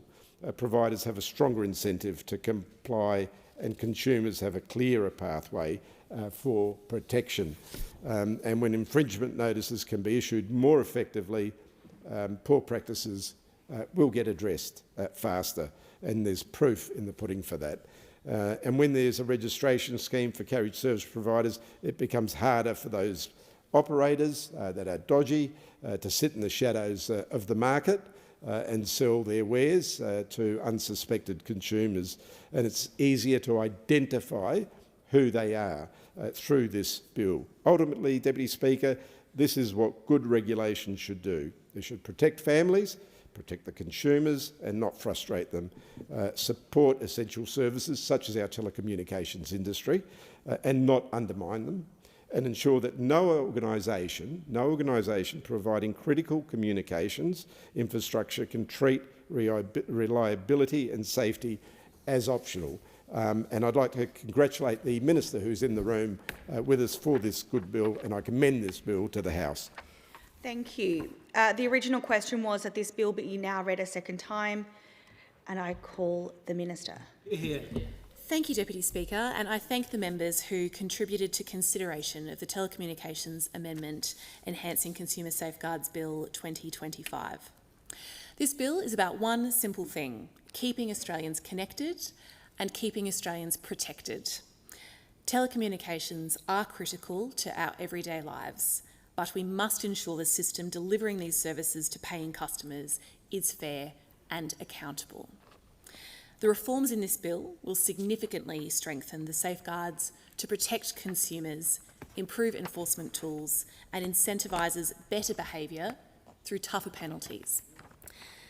They give the industry regulator, the Australian Communications and Media Authority, ACMA, the tools it needs to ensure telecommunications companies do the right thing by their customers and act quickly in relation to misconduct. That is what we expect from the regulator. Consumers must be front and centre in the work that ACMA does, and I expect them to be proactive in executing their regulatory functions. The Albanese government is committed to supporting reliable, high-quality and affordable telecommunications services supported by a strong regulatory and consumer safeguards framework. Already, we are undertaking some significant improvements to the telecommunications industry. We have mandated that telcos must notify customers, emergency services and regulators of outages immediately, while tightening oversight of 000. Telcos have a responsibility to prioritise their customers, and we are ensuring the industry meets these expectations. We will continue to do this work to improve the sector, and we are ensuring that the industry meets these expectations, and this bill will help. Specifically, the bill amends the Telecommunications Act 1997 to increase the civil penalties the federal court can issue for breaches of industry codes and industry standards from $250,000 to nearly $10 million or more in some circumstances. Clarify the Minister's powers to increase infringement notice penalties.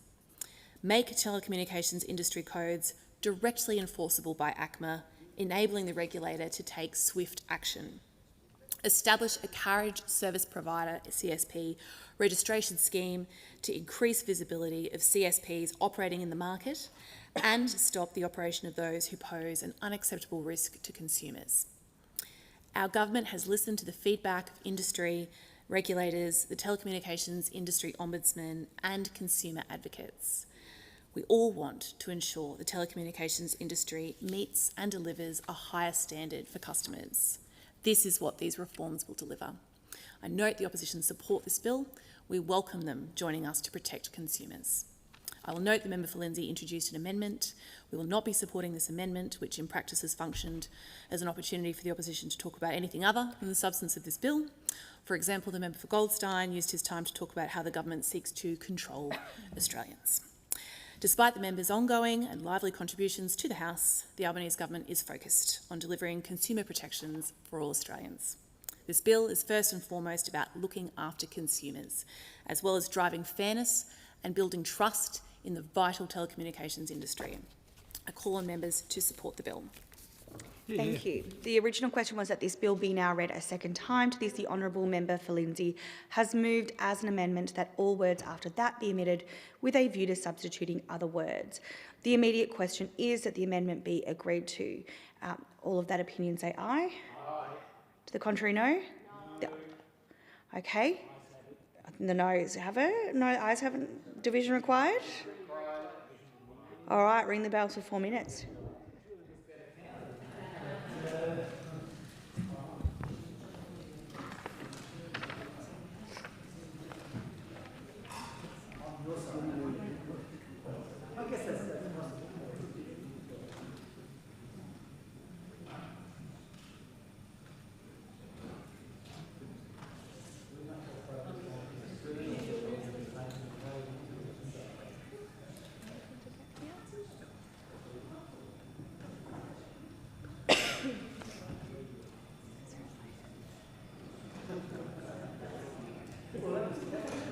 That wasn't even on target on this side.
I'm sure I'll be relieved and vote with you in a second.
Lock the doors.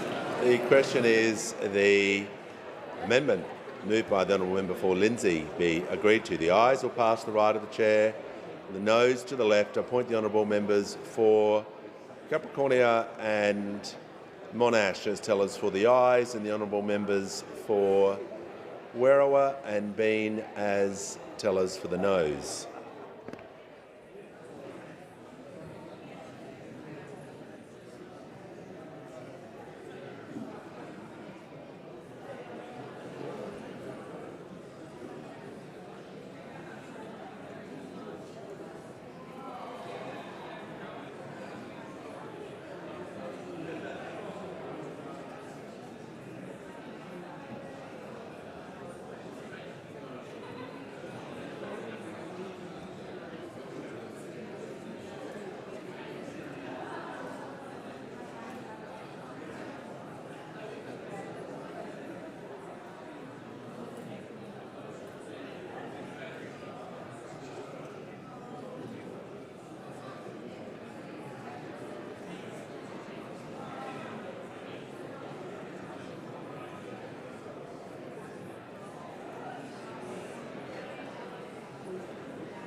The result of the division is ayes 42, noes 96. The matter was resolved in the negative. The question now is that this bill be read a second time. I'll put the question. Those opinions say aye. Against no. I think the ayes have it. I'll call the clerk. Second reading, a bill for an act to amend the Telecommunications Act 1997 and for related purposes. Is leave granted for the third reading to be moved immediately? I call the member for Barara. Leave is granted. I call the Minister for Communications and the Minister for Sport. I'm just going to... The business of the I move that this bill be now read a third time. The question is that the bill be read a third time. I'll put the question. Those opinions say aye. Against no. The ayes have it. I call the clerk. Third reading, a bill for an act to amend the Telecommunications Act 1997 and for related purposes.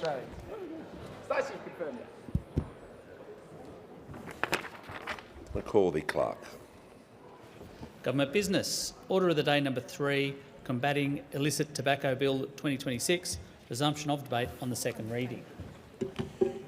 The question is that this bill be now read a second time, and I give the call to the honourable member for Monash. Thank you, Mr Speaker. We are debating this bill today because Australia is no longer dealing with a simple tobacco policy.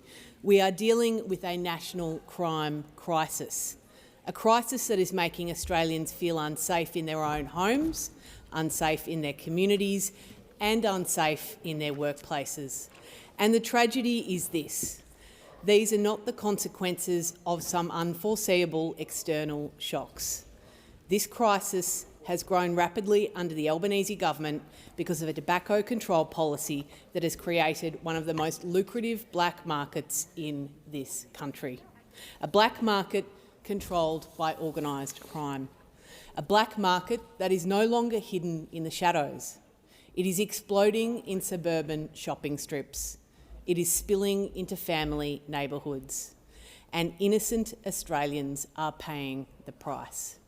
Today, the victims are mums, they are young workers, they are small business owners, immigrants who moved here for a better and safer life, children and ordinary families who had absolutely nothing to do with organised crime. A 27-year-old woman, Katie Tangi, lost her life after a house linked to the tobacco wars exploded into flames. Think about that for one moment, Madam Deputy Speaker. A young woman dead, her family shattered, their lives destroyed, all because the offenders targeted the wrong house. And yet this government is still pretending this is just a regulatory issue. In Bega, a 19-year-old girl working a night shift at a rural service station allegedly had a handgun pointed at her while cigarettes and cash were stolen. A teenager going to work, doing her job. Somebody's daughter trying to earn a living, now impacted for the rest of her life. Australians expect their kids to go to work and return home safely. They don't expect their life to be threatened over a pack of 20s. In Altona, residents living just doors away from a targeted tobacco store had to flee for safety as fire tore through the building. Neighbouring businesses lost power, which meant the adjoining small business owners lost income, which in no way were they able to recoup that back. These are not isolated incidents anymore. This is violence becoming normalised, and that's what I find so horrifying about the illicit tobacco crisis. Our communities deserve better. They deserve to feel safe. They deserve to feel proud of their neighbourhoods. 285 fire bombings linked to the illicit tobacco trade have now occurred across Australia. Let that sink in, Madam Deputy Speaker. 285. In Australian suburbs, in local shopping strips, near homes, schools, cafes and small businesses. And every single one of those attacks has victims. The proceeds of these crimes are funding bikie gangs, criminals and terrorists. And they've never had it better under this illicit tobacco crisis and this high excise regime. My own interest in this issue began around 6 months ago after the ram raiding of a small family-owned grocery store in Longwarry, a great little town in my electorate of Monash. The owners had done nothing wrong. They refused to be threatened by a criminal gang. They paid a price for that. And this is wrong. The Albanese government continues to speak about public health while communities are being terrorised by the criminal empire their policy settings have helped create. Because the reality is this: when you create a market worth billions of dollars, criminals will fight for control of it. Under this government, illicit tobacco has exploded from an already serious issue into a full-scale criminal economy.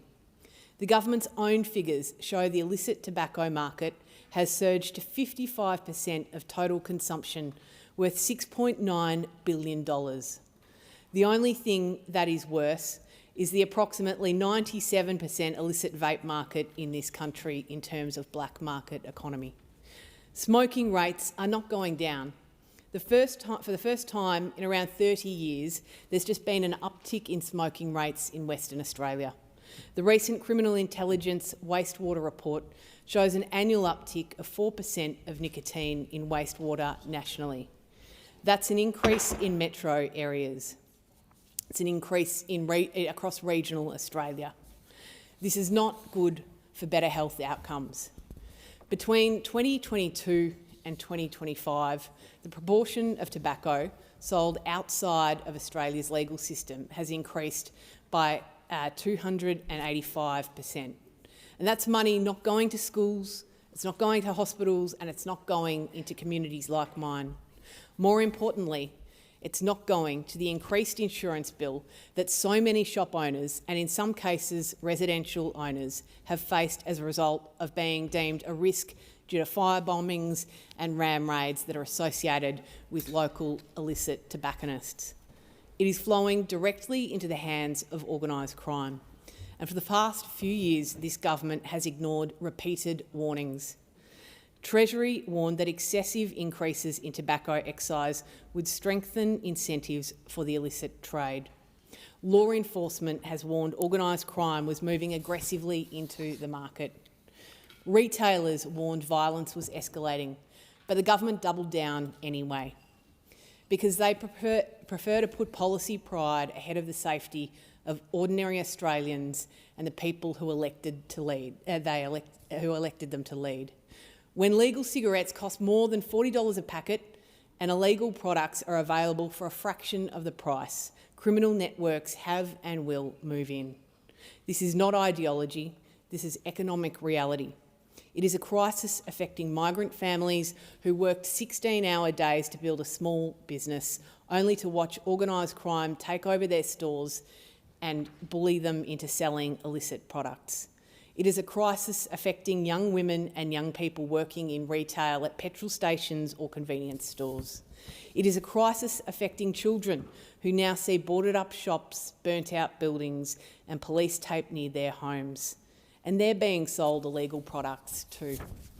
Australia is becoming less safe because this government has refused to confront the consequences of its own failed policy settings.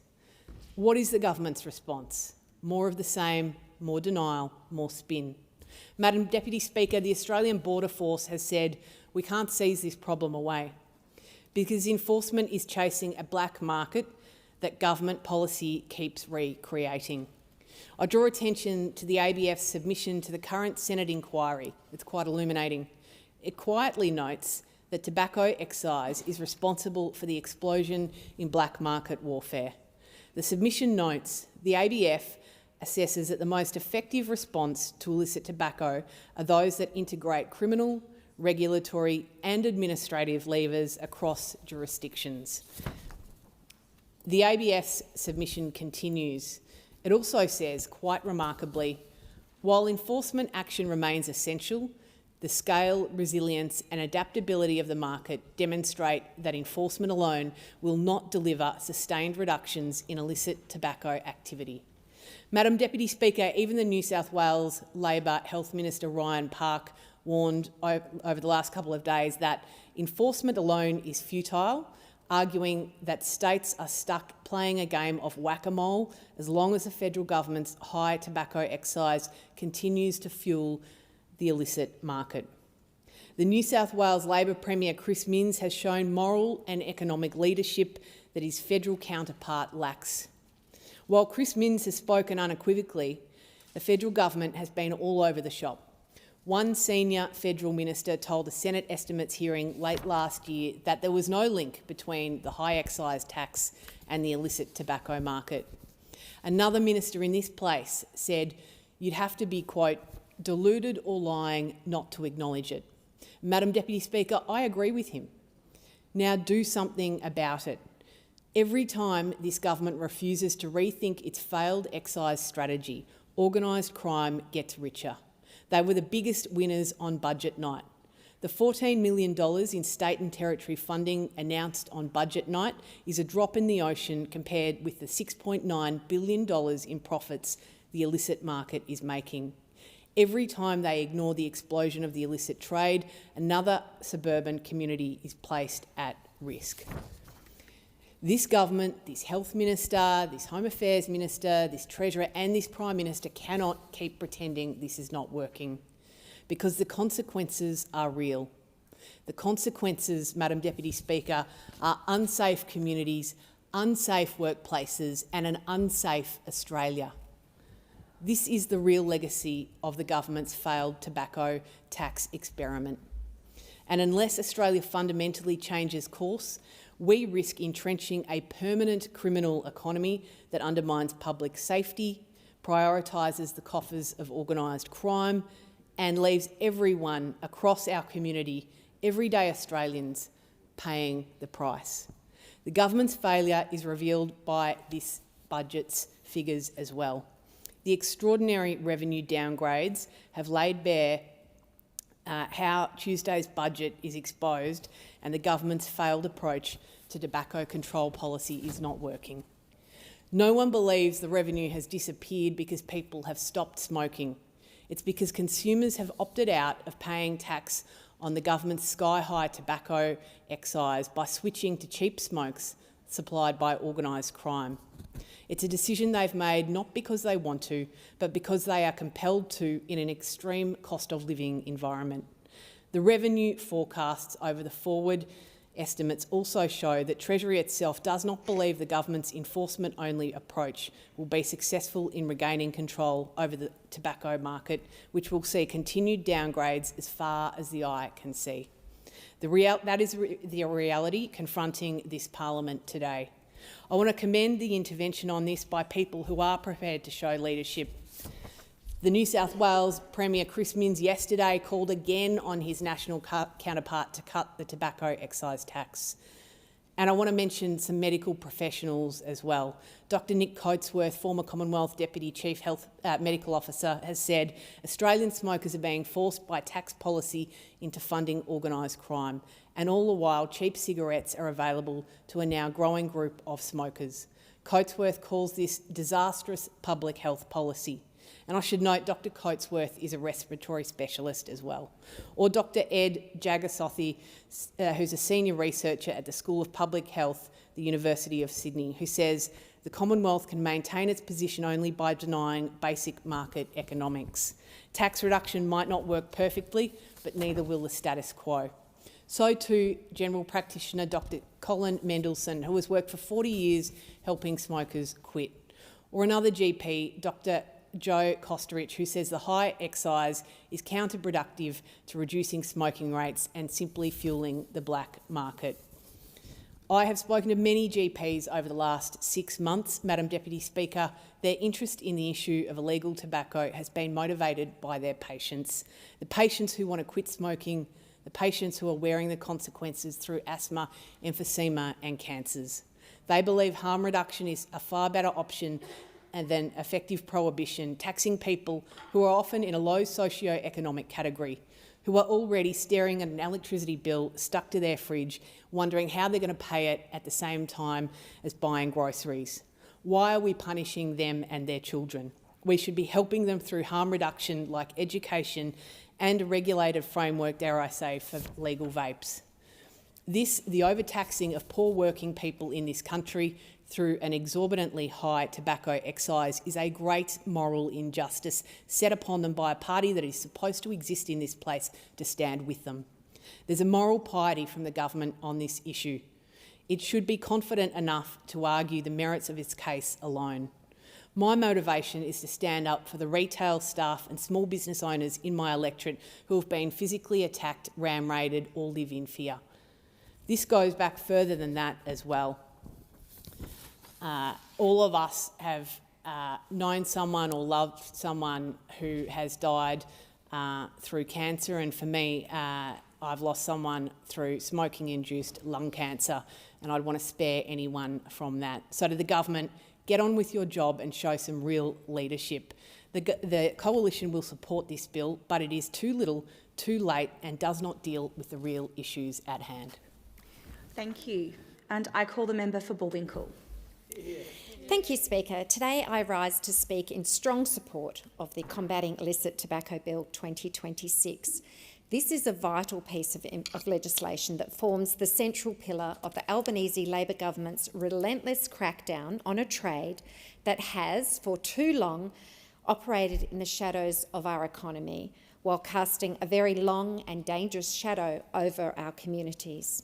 For many years, public perception of illicit tobacco was somewhat benign, perhaps viewed as a victimless tax dodge or a niche issue for health advocates. But today, the reality on the ground in our suburbs tells a far more sinister story. What we are witnessing now is no longer just a revenue problem or a regulatory hurdle. It is serious organised crime crisis. And it is a crisis that threatens the safety of our streets, the viability of small businesses, and the health of the next generation. Speaker, to understand the necessity of this bill, we must first understand the staggering scale of the problem. So the first illicit tobacco and e-cigarette commissioner was appointed by our government and produced the 24-25 report, which estimates the value of the illicit tobacco market in 2024-25 is between $4.1 billion and nearly $7 billion. So let's be clear about what that money represents. These are not funds being tucked away by mums and dads.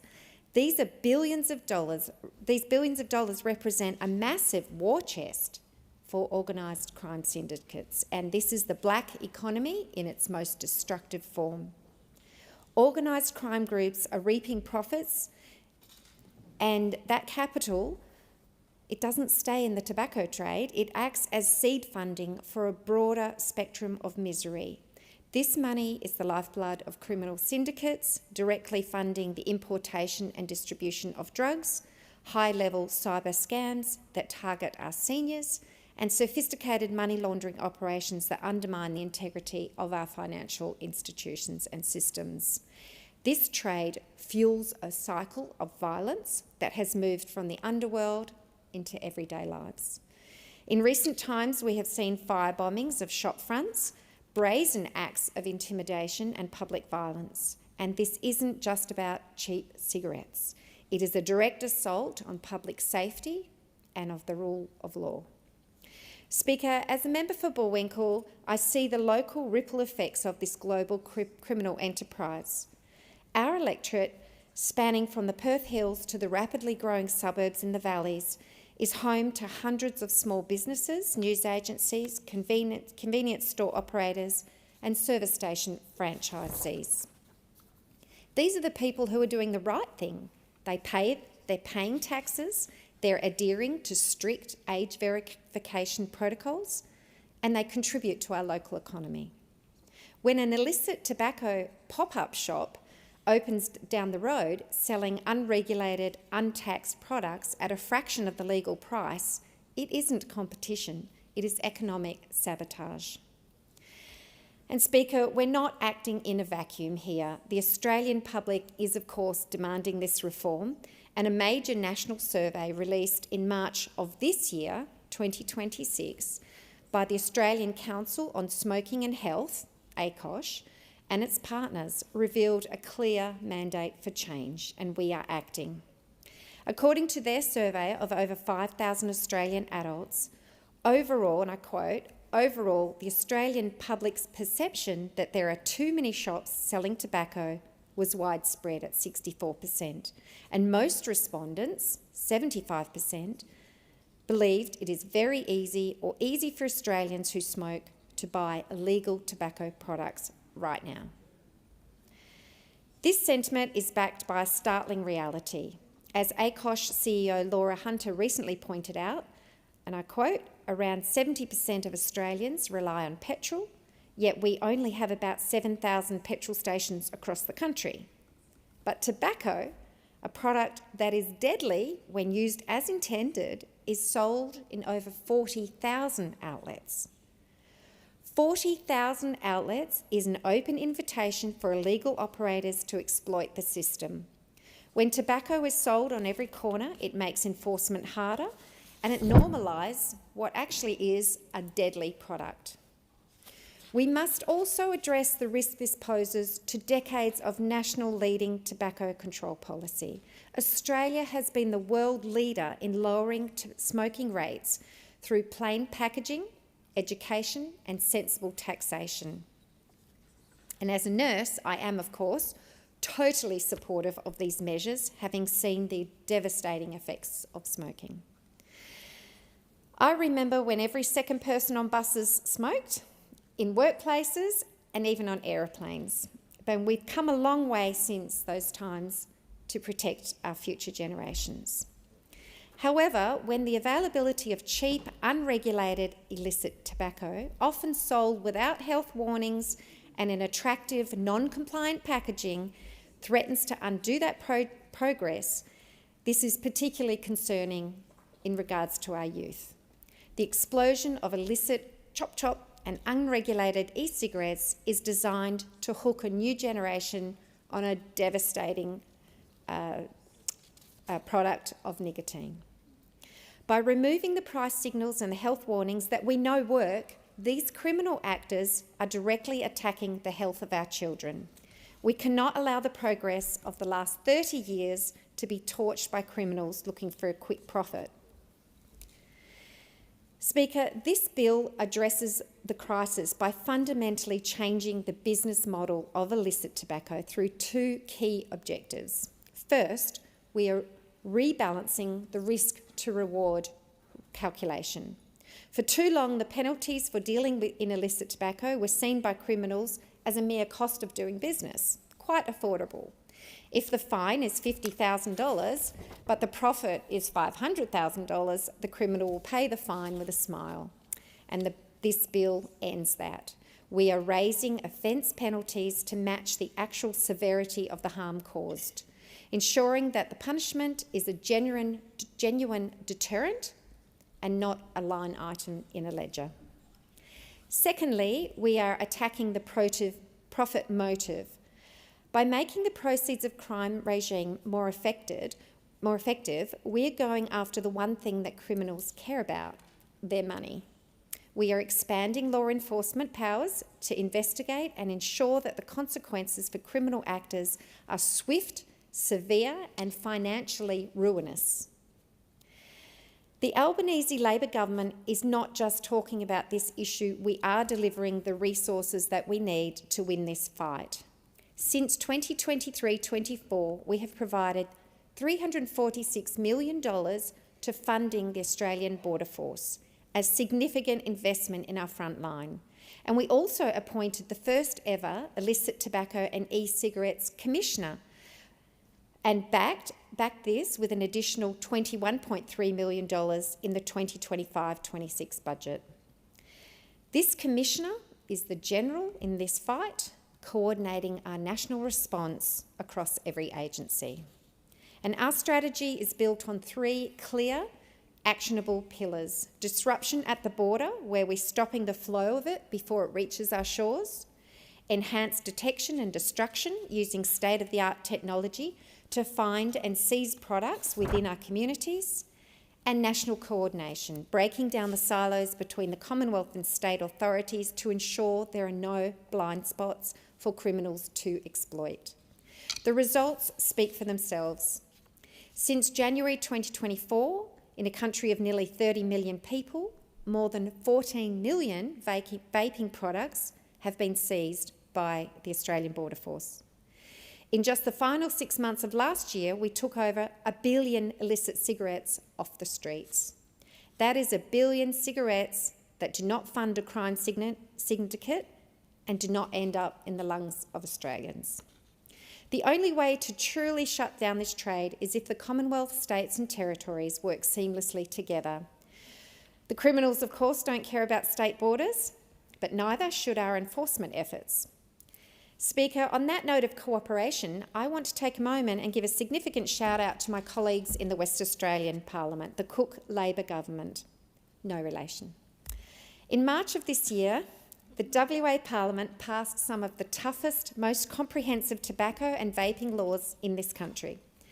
By introducing massive financial penalties, up to $21 million for companies and potential 15-year prison sentences, Premier Roger Cook and Health Minister Meredith Hammett have sent a clear message: WA will not be a playground for organised crime.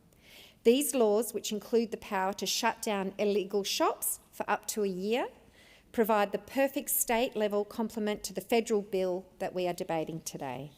And this is what Labor in power looks like: federal and state governments working as one to protect our communities and put criminals behind bars.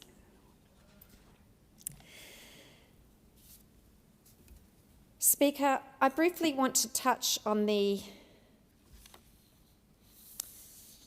e-cigarettes aspect of this bill. We have seen an explosion in disposable vapes, often sold in bright colours with flavours like watermelon or bubblegum.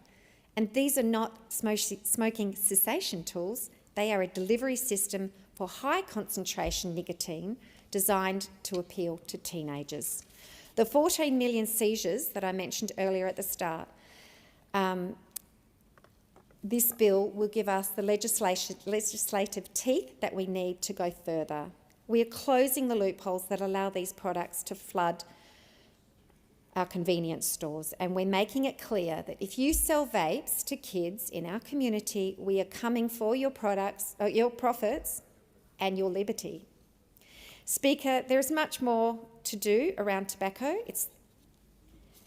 and this bill is much more than just tobacco itself. It's about the kind of society that we want to live in. We want to protect small businesses, prioritise the health of our children and ensure that crime does not pay. And as a nurse, I too have seen the consequences of tobacco use up close. I've held the hands of patients struggling for breath. I've sat with families as they have navigated the heartbreak of preventable illness. And in the clinical setting, we fight to save lives one person at a time. And I'm very proud to be in a house where we have the power to protect millions. As Laura Hunter from ACOSH rightly said, a product that kills 2 of 3 long-term users should not be readily accessible in our communities. I commend this bill to the House. Thank you. I call the member for Canning. Thank you, Speaker. And I move the amendment circulated in my name. Deputy Speaker, the Coalition will support the passage of the Combating Illicit Tobacco Bill 2026, and we will do so on the basis that it might assist law enforcement agencies and courts in dealing with the very serious problem of illicit tobacco. However, let's also be very clear. This bill is a minor and belated response to a crisis that has exploded under the Albanese government. Across Australia, illicit tobacco is at the core of what has become a multi-billion-dollar black market. It is directly tied to organised crime, violence, intimidation, and highly dangerous criminal activity. Its distribution has become a major criminal enterprise throughout the nation. Illegal tobacco stores are growing across Australia. Fire bombings and violent attacks linked to organised criminal syndicates have become alarmingly common, and legitimate retailers are being undercut. Communities are being increasingly exposed to shocking criminal activity in this field. And in short, the response of the Albanese government, after creating this very crisis in the first place, has been hopelessly insufficient. This bill is aimed at increasing penalties, expanding investigative powers and amending proceeds of crime arrangements. And on the face of it, those measures are better than nothing, and we therefore support them. However, it is astounding that the government wants Australians to believe that making these changes alone somehow constitutes some sort of comprehensive strategy, because it does not. The reality is that this legislation does almost nothing to address the underlying structural drivers behind the explosion of illicit tobacco. The government's own illicit tobacco and e-cigarette commissioner has estimated the illegal tobacco market to now be worth between $4.1 billion and $6.9 billion annually. And that's a phenomenal figure. And it's the direct result of the Albanese government's pursuit of tobacco excise increases and its inability to have thought about the consequences of those actions. Instead of properly analysing the relationship between excise settings and the expansion of the black market, the Treasurer and the Health Minister somehow forecast that their 2023 budget decision on this matter would return a $3.3 billion windfall to the Commonwealth over the forward estimates.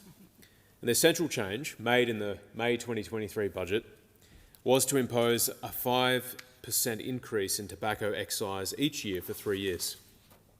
These rises respectively came into effect on 1 September 2023, 1 September 2024 and 1 September 2025. They were additional to the existing twice-yearly indexation. There will instead be an eye-watering revenue loss. And the Parliamentary Budget Office has recently estimated that the excise policy settings will reduce budget revenue by more than $20 billion over the forward estimates. And their forecast is actually conservative. Other experts say that the loss will be between $5 billion and $11.8 billion annually. So 3 years on from the 2023 budget, we are now seeing senior Labor figures disagreeing among themselves about the impact of their own excise policies. On the one hand, the Treasurer is insisting that there is little to no connection between tobacco taxes and the growth of the illicit market.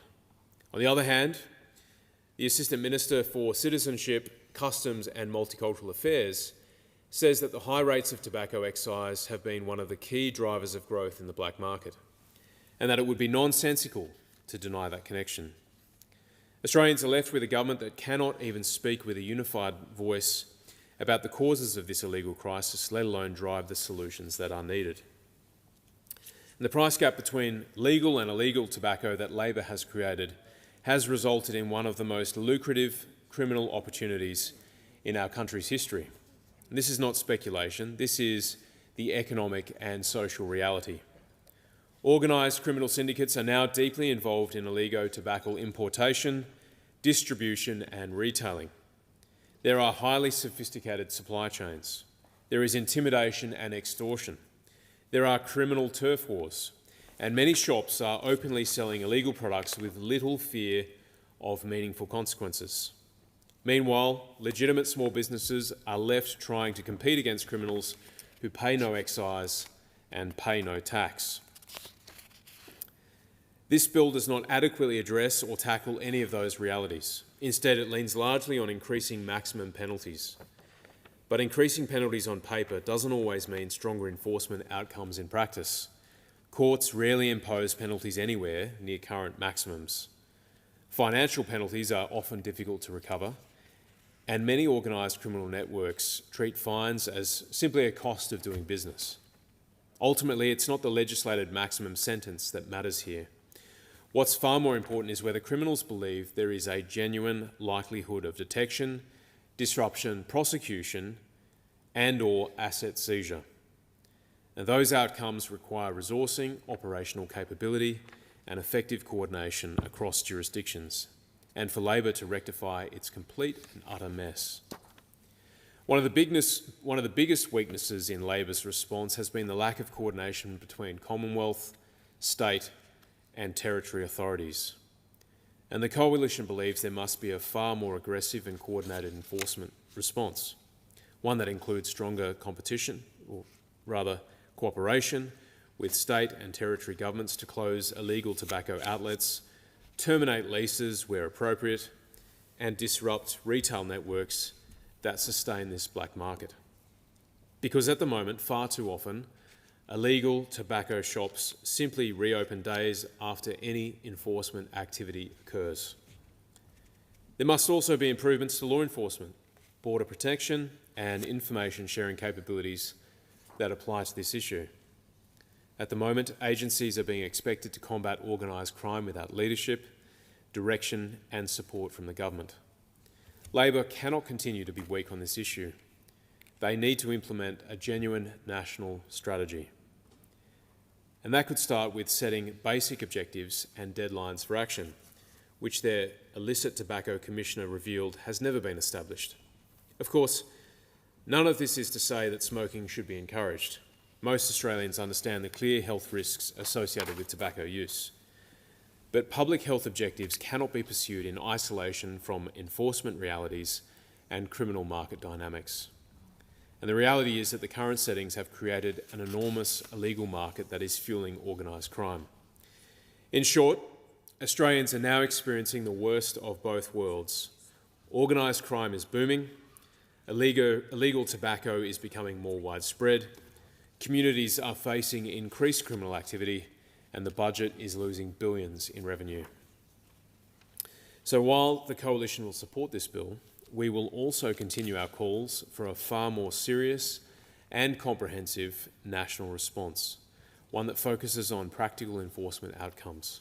Labor must admit they have got things wrong and own up to the role that their policy settings have played in driving black market growth. They need to direct and resource law enforcement agencies to help end this market. They need to help and empower the states and territories, and they need to immediately disrupt the organised criminal networks profiting from illicit tobacco across Australia. The Australian public expects far better than the hapless approach we've seen from the Albanese government to date. Thank you. Is the amendment seconded? I second the amendment. Reserve my right to speak. Thank you. The original question was that this bill be now read a second time. To this, the honourable member for Canning has moved as an amendment that all words after that be omitted with a view to substituting other words. The question now is that the amendment be agreed to. The question now is that the amendment be agreed to. I call the member for more. Thank you. Thank you, Deputy Speaker. There is a particular kind of shopfront that people in my electorate know well. The windows are blacked out, the signage is usually doing a lot of the work, the product range is not exactly subtle, and the whole operation has the unmistakable feel of a business that would prefer nobody ask too many questions. People in Moore see these shops. They see the cheap cigarettes, they see the vapes, they see the young people going in and out. They see legitimate businesses trying to do the right thing while other operators appear to be making their own rules. And they ask, how is this still happening? That is the practical question behind this bill. The Combating Illicit Tobacco Bill 2026 is not a lecture about smoking. It is not about making life harder for small businesses that comply with the law. It is not about chasing someone for a minor mistake at the counter.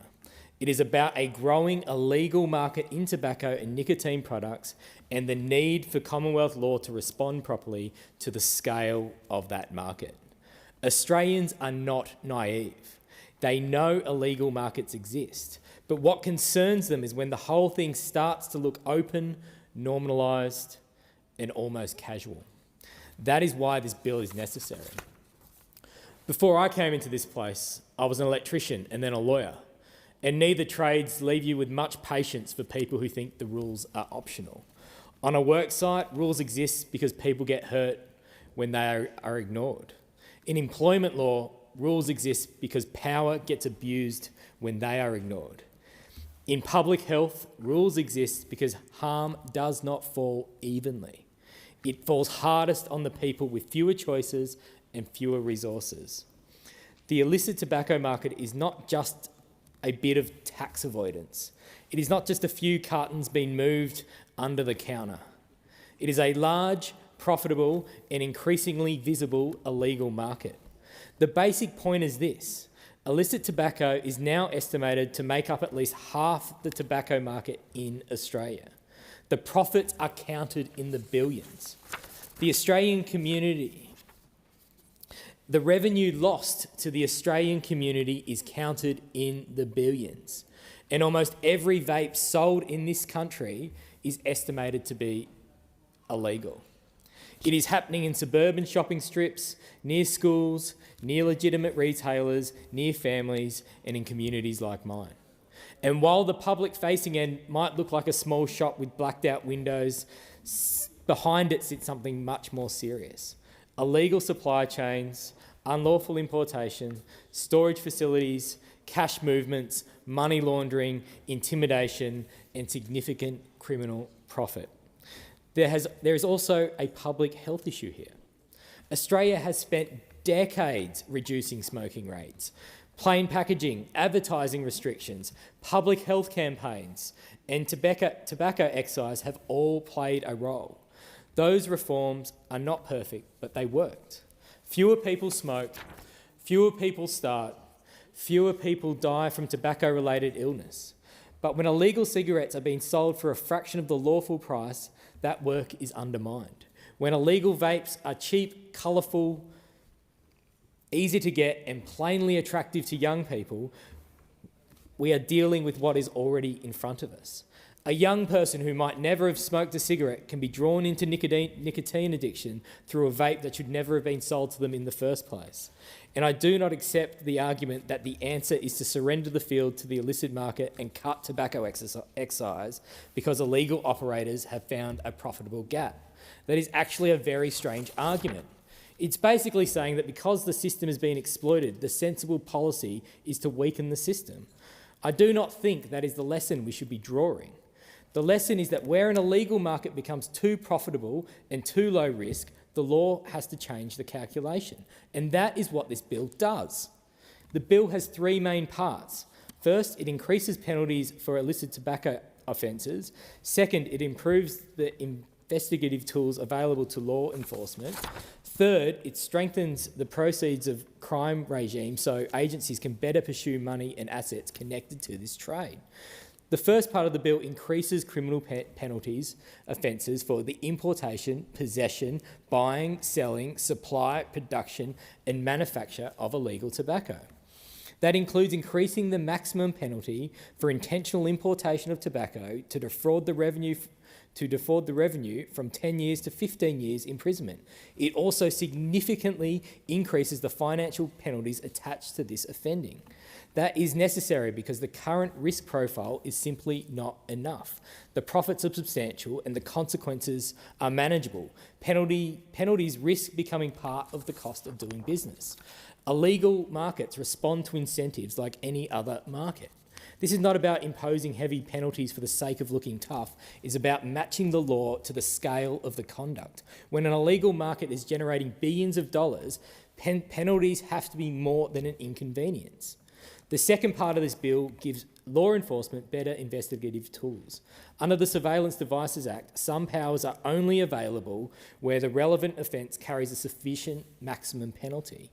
By increasing penalties for illicit tobacco offences, the bill allows law enforcement to use such tools such as surveillance device warrants, computer access warrants and tracking capabilities across a broader range of offending. That is important because this trade does not operate through one person at one counter. These are networks. They use phones, they use encrypted messages, they use bank accounts, corporate arrangements, storage sites, drivers, shop fronts, and people whose role may be to keep others at a distance from the day-to-day offending. If we want law enforcement to deal with that properly, they need the tools to match the conduct. The bill also amends the Telecommunications Interception and Access Act so that specified illicit tobacco offences are treated as serious offences. That means agencies will be able to seek telecommunications interception warrants when investigating these networks. That is a significant power and it should be treated as such. No parliament should casually expand enforcement powers and then hope for the best. There should be warrants, there should be thresholds, there should be accountability, there should be scrutiny. But if illegal networks are using sophisticated communications to import, distribute and profit from illicit tobacco and nicotine products, then lawful enforcement must be able to investigate that conduct lawfully and effectively. The third part of this bill strengthens the proceeds of crime regime. There is limited value in only catching the person at the counter if the proceeds continue to move through the broader network. There is limited value in seizing a few boxes of illegal tobacco if the people organising, financing or benefiting from the trade are left untouched. If we are serious about disrupting this market, we have to make it less profitable. The bill amends the Proceeds of Crime Act to make it easier to pursue the proceeds, instruments and benefits of crime. It expands search warrant powers, including person search warrants. It updates provisions dealing with electronic devices, account-based data and cloud-based material. It expands examination orders. It improves information sharing with Commonwealth regulators. Put it more plainly, it helps law enforcement follow the money. Not just public statements, not just seizures, not just activity at the shopfront. The financial structures behind the trade also have to be addressed. The proceeds of crime changes are also about keeping pace with how criminal wealth is held and moved. Once upon a time, evidence might have been in a filing cabinet, a ledger or a shoebox full of cash. Sometimes I suspect it still is, but criminal innovation is not always as glamorous as television makes it look. But increasingly, relevant information is on a phone, in an app, behind a login, in cloud storage, in an account-based data or connected digital assets. The law cannot pretend that all evidence lives in a drawer. Financial arrangements linked to serious offending are often deliberately difficult to untangle. They may involve layers, nominees, businesses, relatives, cash, property, or other arrangements designed to separate the person directing the conduct from the money being made. The bill also allows information obtained under proceeds of crime powers to be shared with other Commonwealth authorities for specified regulatory purposes, including such regulators as AUSTRAC, ASIC and APRA. That is sensible. Illicit tobacco is not just moved through the ports and shop fronts. It is moved through accounts, businesses, financial services and professional structures. If a regulator has a role in protecting public revenue, monitoring obligations, licensing or enforcing regulatory standards, relevant information should not sit uselessly in a silo. Government agencies are very good at creating silos. Sometimes we even give them acronyms so they look more official. But illegal markets do not respect administrative boundaries. The bill also removes the requirement for a preliminary unexplained wealth order before a court can consider the main unexplained wealth application. That might sound technical, but technical steps matter. Anyone who has spent time around litigation knows that process can be used properly and process can be used as a fog machine. If procedural steps add work without adding fairness, then is not protecting justice. It is protecting the person with the better lawyer and the longer runway. This bill sensibly removes a duplicated step. The bill also deals with protective orders, closed court orders, equitable sharing arrangements and service of documents, including electronic surveillance. These amendments are designed to make the system work more effectively. I also want to say something about legitimate businesses. There are businesses in our community that follow the law. They pay tax, they meet their obligations, they deal with the inspections, compliant costs, licensing requirements, employment obligations, insurance, rent, wages, and all the other realities of running a business. They should not be expected to compete with operators selling illegal products at unlawful prices. That is not competition, it is cheating. The same principle applies in workplaces, procurement, taxation and small business. Rules only work if they are enforced with enough seriousness that compliance is not treated as a mugs game. This bill is part of restoring that seriousness. I also acknowledge that scrutiny committees have raised issues about increased penalties, privacy impacts and search warrant powers. Those questions should be taken seriously. A parliament should not expand coercive powers without asking hard questions. Enforcement powers must be justified. Safeguards must be real. Warrants must not become rubber stamps. Privacy should not be treated as a decorative extra. But nor should we pretend the current position is acceptable. It is not acceptable for legitimate businesses trying to compete with illegal operators. It is not acceptable for communities dealing with intimidation and criminal activity. And it is not acceptable for parents to worry about illegal vapes being sold to kids. And it is not acceptable to the public health system that it bears the cost of tobacco-related illness. Doing nothing has consequences too. And those consequences are already visible. In more, I often speak about the basic expectation that government should deal with the problems people can see in front of them. And this is one of those problems. People do not need a 40-page explainer to know something is wrong when the illegal tobacco shops are operating openly in our streets. They do not need a lecture about customs law to know that the law should already apply in practice, not just on paper.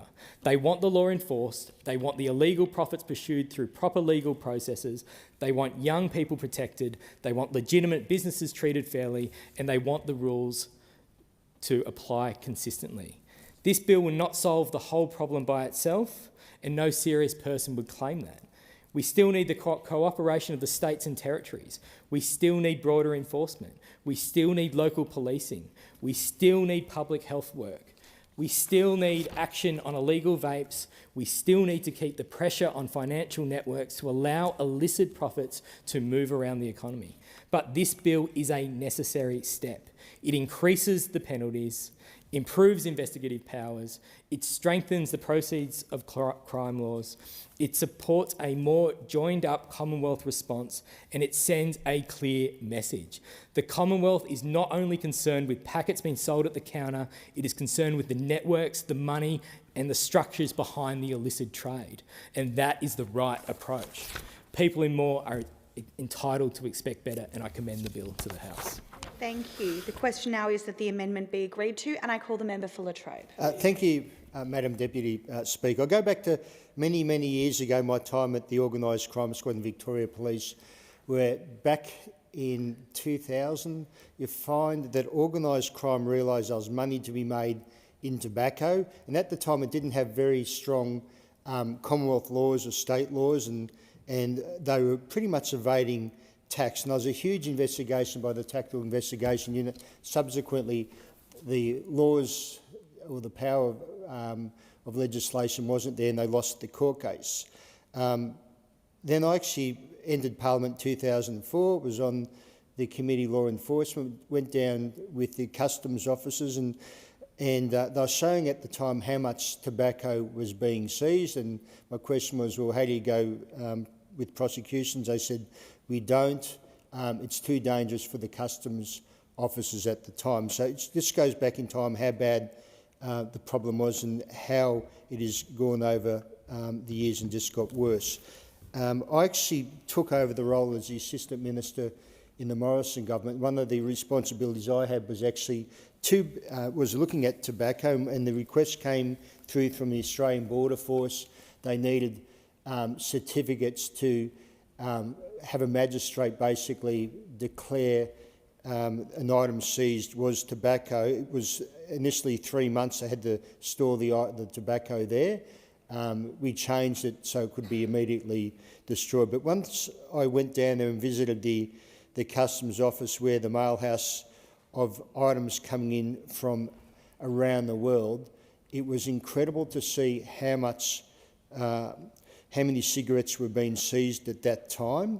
And then you look at shipments, and to get a shipment through in Australia, the organised crime is just looking at one shipment it could be a bathtub full of cigarettes. They're just looking at 1 out of 70 to get through, and they've made their profits. One thing which I've been exceptionally disappointed is with Victoria Labor government, and again we had a police and ministerial conference where I actually raised it with the Attorney General and the Chief Commissioner at the time to say we really need to do something about tobacco and organised crime going into it, and sadly response was at the time it's not an issue, so we don't need to worry about it. And obviously we've now seen all the fire bombings and everything since. I know another member wants to speak after me. Is that still the case? Or no? Okay, thank you very much. So when it comes to law enforcement, can I say the easiest way to do this, and this is something I've been pushing for, making speeches when back in government, is for the states to have in power a penalty notice regime, because all these offences we look at, the legislation changes, the stronger penalties, that's fantastic. The Commonwealth powers, the states and territory police are not going to use them. And even these powers too, when it comes to surveillance powers and search warrants, again, the Australian Border Force can't use these powers. Can I say to the government, you need to give the Australian Border Force the surveillance powers, telephone intercept powers, because they have to call on the Australian Federal Police. The Australian Federal Police, when they're with these operations, the illicit tobacco task force, if the members there who are seconded there and the ones who aren't have another operation, could be a pedophile ring or major drug trafficking, it's always going to get priority. You need the Australian Border Force to get that priority. Back to the point I was making before, at the states, they need to give the state police similar to a penalty notice where they can issue fines. It could be initially $10,000 or $100,000 and it goes to $1 million. Now, at the moment, state Labor, these so-called tobacco licensing inspectors, there's only 14 in Victoria for 10,000 venues. Like, it's just absolutely ridiculous. Only 14, and they've seized half a tonne or something of cigarettes. So it is a complete failure, especially on blaming the state Labor government of Victoria.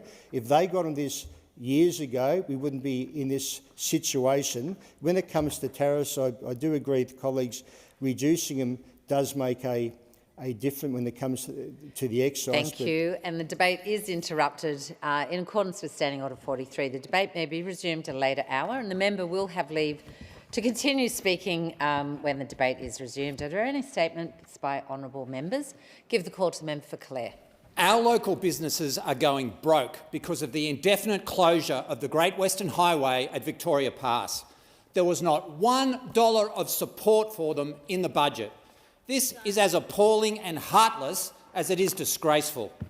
Successive governments always knew that this 200-year-old bridge built by convicts was going to fail, but they did nothing about it except watch it crumble and continually kick the can down the road to save money. It seems that for some people in power, this is just a political game that's out of sight and out of mind. But the livelihoods of our business owners and their families is not a game. What's it going to take? How many businesses need to bleed out and die before governments take action? How many lives destroyed? How many people out of work? How many families unable to put food on the table? Tell us how many it will take. What is so wrong with political parties and governments today that you can't even help the very people whose lives and livelihoods you're wrecking through your negligence? If this debacle was unfolding in one of your precious city seats, the state and federal governments would have support in place in a heartbeat. Your cruel indifference and inaction damns you, and we have had enough. Member for Macon. Thank you, Deputy Speaker.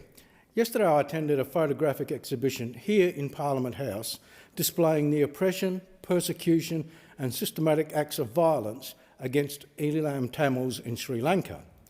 The photos on display, which are only a sample of the many more held by the Australian Tamil Refugee Council, showed horrific examples of killings, brutality, suffering and misery of Tamil people.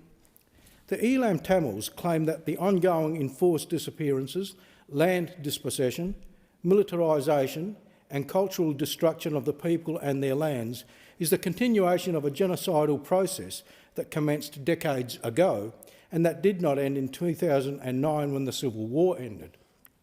The Sri Lankan government and military deny those claims. However, The photos are real, and so is the human suffering. Furthermore, several international inquiries have validated claims of killings, rape, torture, brutality and other human rights violations. I have also met with Tamils in my local community who are fearful for the well-being of family members and associates they have left behind in Sri Lanka. I urge the Australian Government, in conjunction with like-minded countries, to use whatever influence it has to bring peace, security and justice to all Sri Lankan people. And the member for Ryan. Sorry, yeah, but it is your... Anyway, member for Herbert. For all of Labor's out-of-control spending, they somehow managed to find a way to cut services to veterans. Gross. And they think that's okay. $5,000 cap on allied health services is what this government is bringing in. Now, I've heard from veterans, but I've also heard from staff at the Department of Veterans Affairs who've told me they're deeply concerned about the recent budget decision to cap allied health support to $5,000. From what I see on the ground, this change will have serious and unintended consequences for many veterans.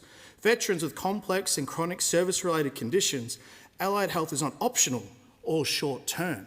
So with the government's view of cutting services and saying that this is all that veterans can get, if you need psychosocial support, if you need physio, if you need OT, what happens? What happens when you run out of your $5,000 cap? This government is failing our veteran community, and we've seen it again with the defunding of Invictus Australia. Invictus Australia has more than 10,000 participants. They travel, they use sport as a method of recovery. They bring veterans together, and this government has decided, no, that's no good. We're going to scrap it. Invictus Games has saved lives. Saved lives. It is shameful. If you want to pick a fight, we will have it. Member for Chisholm.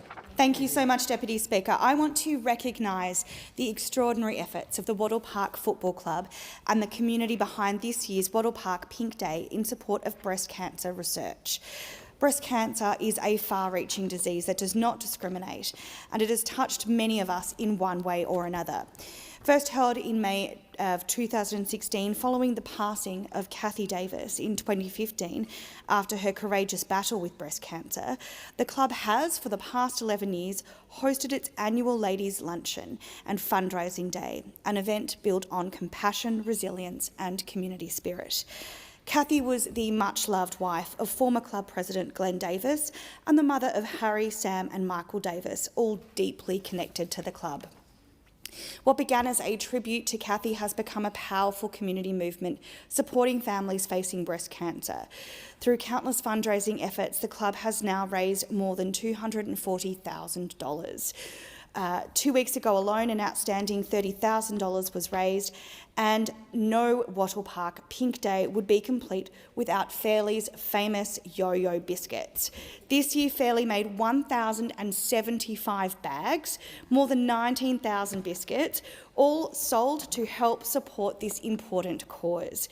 The day reflected the very best of our community, and I congratulate everybody involved for a terrific day. Member for Kooyong. Deputy Speaker, every budget there are winners and losers. This year, gas companies are the big winners. Instead of ensuring Australians receive a fair return on our oil and gas, revenue from our oil and gas will actually fall. Imagine the nice things we could have if our government had the courage to make oil and gas corporations pay their fair share of tax. We could expand the PBS to fund more life-saving medications. We could eliminate out-of-pocket costs for GPs. We could make it easier to see medical specialists in public hospitals, and we could make dental more affordable. We could provide universal childcare. We could improve aged care services without cutting private insurance rebates. We could fully fund foundational supports and Thriving Kids so that the 160,000 Australians who are about to get kicked off the NDIS have somewhere to go. We could dismantle job-ready graduates, we could expand paid prac placements, and we could support our universities better. We could fix HECS so that Australians aren't paying more in HECS indexation than we are receiving from the PRRT.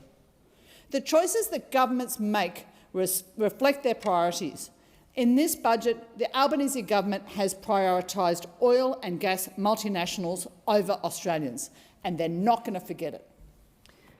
Member for Maribyrnong. Speaker, on Tuesday night, the Treasurer handed down a budget aimed squarely at tackling intergenerational inequality. We have listened to the young people and people right across my electorate and heard how they felt the system was rigged against them. The status quo was just not working. And unlike those opposite who'd rather punch down on migrant communities and lay the blame at their feet, this government is getting on with the job of getting people into their own home. Already, our government, our Labor government, has built more than 1,000 homes in my electorate alone, which, Deputy Speaker, is 3 times the number that the Coalition built across the entire country in the decade that they were in power. So I think it's a bit rich for those opposite to purposely mislead and play cheap politics around our ambitious housing agenda. Not only are we changing the tax system to level the playing field, to get more people into their own home, we're investing in the infrastructure needed to help deliver more than 65,000 new homes. So I ask, Deputy Speaker, how are Australians meant to take those opposites seriously on housing supply when they couldn't even build more than 400 homes in a decade? But the message is clear. The message to my community is clear. This government is committed to tackling our housing crisis. We are following the path of reform rather than the path of least resistance. Member for Barawa. Thank you, Deputy Speaker. Tonight, the Leader of the Opposition will use his budget reply to lay out a plan to restore Australia's standard of living and to protect our way of life. It'll be a direct contrast to Labor's budget of broken promises, higher taxes, more debt, lower living standards and fewer homes for Australians. A number of my constituents have raised concerns about Labor's budget, including Somia from Beecroft, whose concerns about the capital gains tax changes. She wrote, "What troubles me most is the impact on my parents. My parents are first-generation migrants who came to Australia with very little and built their lives entirely through hard work. They raised 2 children while working full-time jobs, sacrificed continuously and slowly built a modest investment portfolio over many years as a foundation for their retirement. They're not wealthy by any measure. They're people who did exactly what this country asked of them: work hard, save, invest and plan ahead. Now, as they approach retirement and are putting my younger sibling through medical school, these reforms threaten to fundamentally disrupt their financial plans. The reality of these reforms is that they penalise long-term investors, many of whom are ordinary families and working people. Somia's parents have tried to do the right thing and we should back them. But this story is a reminder that Labor stands for high tax, more debt and fewer houses. We want Australians not just to work hard for their money, but to make their money work hard for them. Tonight, you will hear that we stand for something different than Labor's class war budget. Member for Menzies. Deputy Speaker, April was a busy month of community sport in my community of Menzies as many local clubs settled into the routine of the winter season. In the rain, hail and shine, I was pleased to get to visit so many teams who are making a strong start to the season. Thanks to Bulleen Templestowe Bullants Football Club for having me at your first home game of the season and putting in an impressive win against Coburg North. A special shout out to the volunteers who are the driving force of this very successful club, especially Greg, Andrew, Chris and Dave. It was special to be part of the launch of the Melbourne Lung Football Club's Auskick Centre and 2026 season. The club's Auskick program is focused on improving multicultural and Chinese participation in our great national game and ensuring young kids across Whitehorse and Manningham get a chance to try their hand at AFL. Congratulations to Anissa, Aaron and Kiara on another successful season launch. I was lucky enough to get down to the training with the under-8s at Warrandyte Junior Football Club last month, who are taking on season 2026 with so much energy and enthusiasm. I particularly want to wish the under-8s Red team, who I'm sponsoring this year, well for the coming season. I can't wait to get to a game later in the season and see how your skills have improved. Thanks to Duncan and the team at Warrandyte Junior Football Club for having us. Member for Mitchell.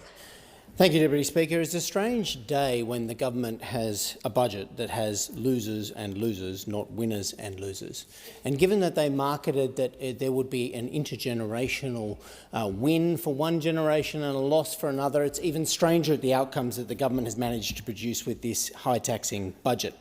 Not only does this government claw $70 billion more, it forecasts that the housing will go down, the number of houses will go down. It forecasts that rents will go up. This is the government's own forecasts.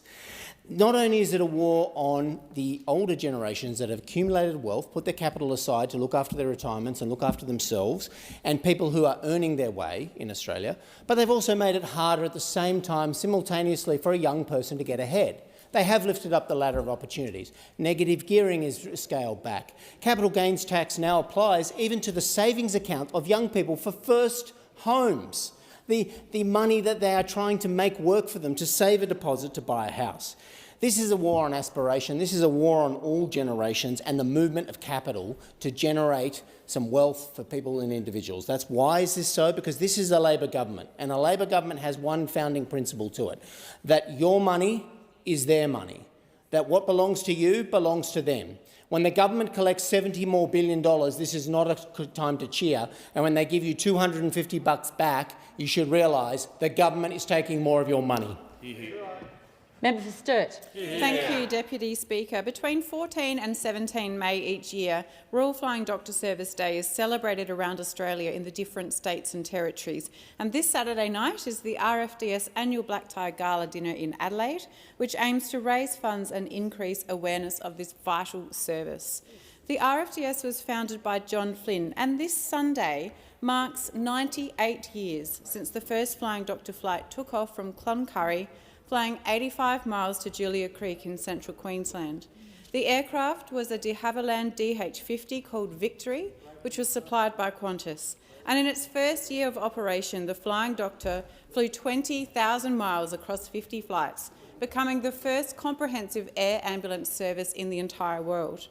The organisation now uses expertly fitted out Pilatus PC-12 and PC-24 aircraft, as well as the Beechcraft King Air 200 series and Cessna Caravan. And each day, these aircraft travel thousands of kilometres by air across this great country, performing hundreds of landings, facilitating hundreds of patient contacts and hundreds of aeromedical retrievals. For almost 100 years, the RFDS has been there time and time again for regional, rural and remote communities of Australia, providing emergency retrievals and primary health care. Let's keep the Royal Flying Doctor Service flying.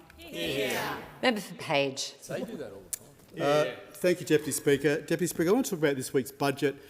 I want to talk about a couple of measures in it that I think are going to be really damaging to our prosperity as a nation. But I really want to remind those opposite that this budget was built on a misleading of the Australian public, because we know that just a year ago that the Prime Minister was asked over 50 times, it's well documented, that would he change the policies of his government in relation to capital gains tax, in relation to negative gearing, in relation to trust. And over 50 times he said no, he wouldn't. Now, it's exactly that type of behaviour, that type of language, and then you immediately in your first budget do exactly the opposite to what you said you did, that brings great shame upon himself and great shame upon the government that everyone over there represents, because it is a real mistrust now that you have with the Australian public. Now, the first one I want to talk about is the capital gains tax. We now have one of the highest capital gains taxes in the world. Now, we won't notice it this week, we won't notice it necessarily this year, but this is going to change the behaviour of Australians in the sense of taking a risk. As someone said to me yesterday, Labor wants you to take the risk and they'll take the reward. That's how this is going to this is how this is going to filter through. People will not, because of the taxes, be prepared to take the risk that they once would when they're building businesses, they're building asset values, etc. Deputy Speaker, I have so much more to say, but anyway, I'll sit down. Member for Bonner. Thank you, Deputy Speaker. This budget delivers for Queensland and for my community of Bonner. It delivers cost of living relief, stronger healthcare, more housing and a more resilient economy for the future. Queensland will receive $42.3 billion in Commonwealth funding. This budget is taking real pressure off Queenslanders, with tax cuts for working Australians, including a new $1,000 instant tax deduction and a $250 working Australians tax offset. That means more money back in people's pockets when they need it most. This budget is also focused on boosting housing supply, $2 billion through the new local infrastructure fund to help deliver the roads, water and essential infrastructure needed to unlock more homes. And for Queensland, that means access to more than $395 million in funding. When it comes to healthcare, we are investing $1.8 billion to make Medicare urgent care clinics permanent, providing certainty for Queensland's network of 25 clinics, including the 2 clinics that service my community in Bonner, over 8,000 people already seen. Bulk billing is increasing, with 663 fully bulk bill practices in Queensland, and the number in Bonner has doubled. This is a budget, Deputy Speaker, focused on helping Queenslanders now while building a stronger future for our state. Member for Cook. Thank you, Deputy Speaker. This budget declares the intergenerational war over, and it was a massacre, and the boomers won. This is the highest taxing budget in Australia's history. The next generation will be the poorest ever in Australian history. Why? Because of the bracket creep tax. Young people now pay a higher share of income than I did. Because of Labor, young people pay a higher capital tax than I ever did. And because of Labor, young people will be subsidising me, negatively gearing my properties. That is what this Labor government has done. They have ripped the ladders of opportunity away from young people, and they have entrenched it in the older generation. And they have had the temerity to gaslight younger people and say this is going to solve intergenerational inequity. Well, if this was such a good idea, Australians should ask themselves this question. Why, just 12 months ago, did the Labor government need to lie about it? Why did they stand up in front of an election, look the Australian people in the eye, and why did the Labor government lie about changing capital or negative gearing? Because it will rip hope and opportunity away from young people and entrench it in older generations. We're for providing those ladders of opportunity to young people, the same ladders their parents had. Member for Holt. Thank you, Deputy Speaker. At a time when household budgets are stretched and families are feeling the pressure, this Labor budget is focused on what matters the most, easing cost of living pressures now while building a fairer future for the next generation. For the people of Holt, that matters. This budget delivers more tax relief for workers, including a new $1,000 instant tax deduction, a $250 working Australians tax offset, helping people keep more of what they earn. It delivers $2.9 billion in immediate petrol price relief while strengthening Australia's fuel security and supply chains. It supports housing reform by levelling the playing field and giving first home buyers a fairer chance at achieving the great Australian dream of home ownership. It backs small businesses with permanent tax relief, including the $20,000 instant asset write-off and a permanent 2-year loss carryback. And it strengthens Medicare, making urgent care clinics permanent, making medicines cheaper and delivering record investment in public hospitals. Deputy Speaker, this is the budget that understands the pressure people are under. It backs workers and small businesses. It supports families. It strengthens Medicare. It helps first home buyers. And most importantly, it delivers practical... Has the call. Thank you, Deputy Speaker. And the members opposite have got more spin than a carousel at the Ekka, quite frankly. What this budget actually did was crystallised Labor lies, higher taxes, lower living standards and fewer homes. This budget cements this Labor government as the highest taxing government this nation has ever seen. and the big play was apparently housing. But guess what? Labor's own budget papers reveal on page 158 that actually their new taxes will lead to, you guessed it, less homes being built. Now, the one thing they didn't mention in the budget speech on Tuesday night, migration. Now, out-of-control migration has absolutely contributed to this housing crisis. In fact, under this Labor government, we've seen 1.4 million people come into this country, and quite frankly, the housing supply just can't keep up. So you cannot fix the housing crisis without addressing the population pressures that have been imposed by this Labor government. Now, they ruled out changing capital gains tax, they ruled out changing negative gearing, and they broke those promises, those solemn promises to the Australian people.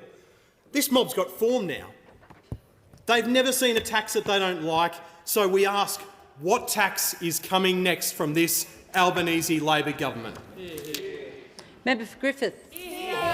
More than 20 years ago, I bought my first home, a rundown flat in Cannon Hill. I was 21, I was living out of home, working multiple jobs and saving half my paycheck. Within 2 years, I had a small deposit, and with it, I bought a home of my own.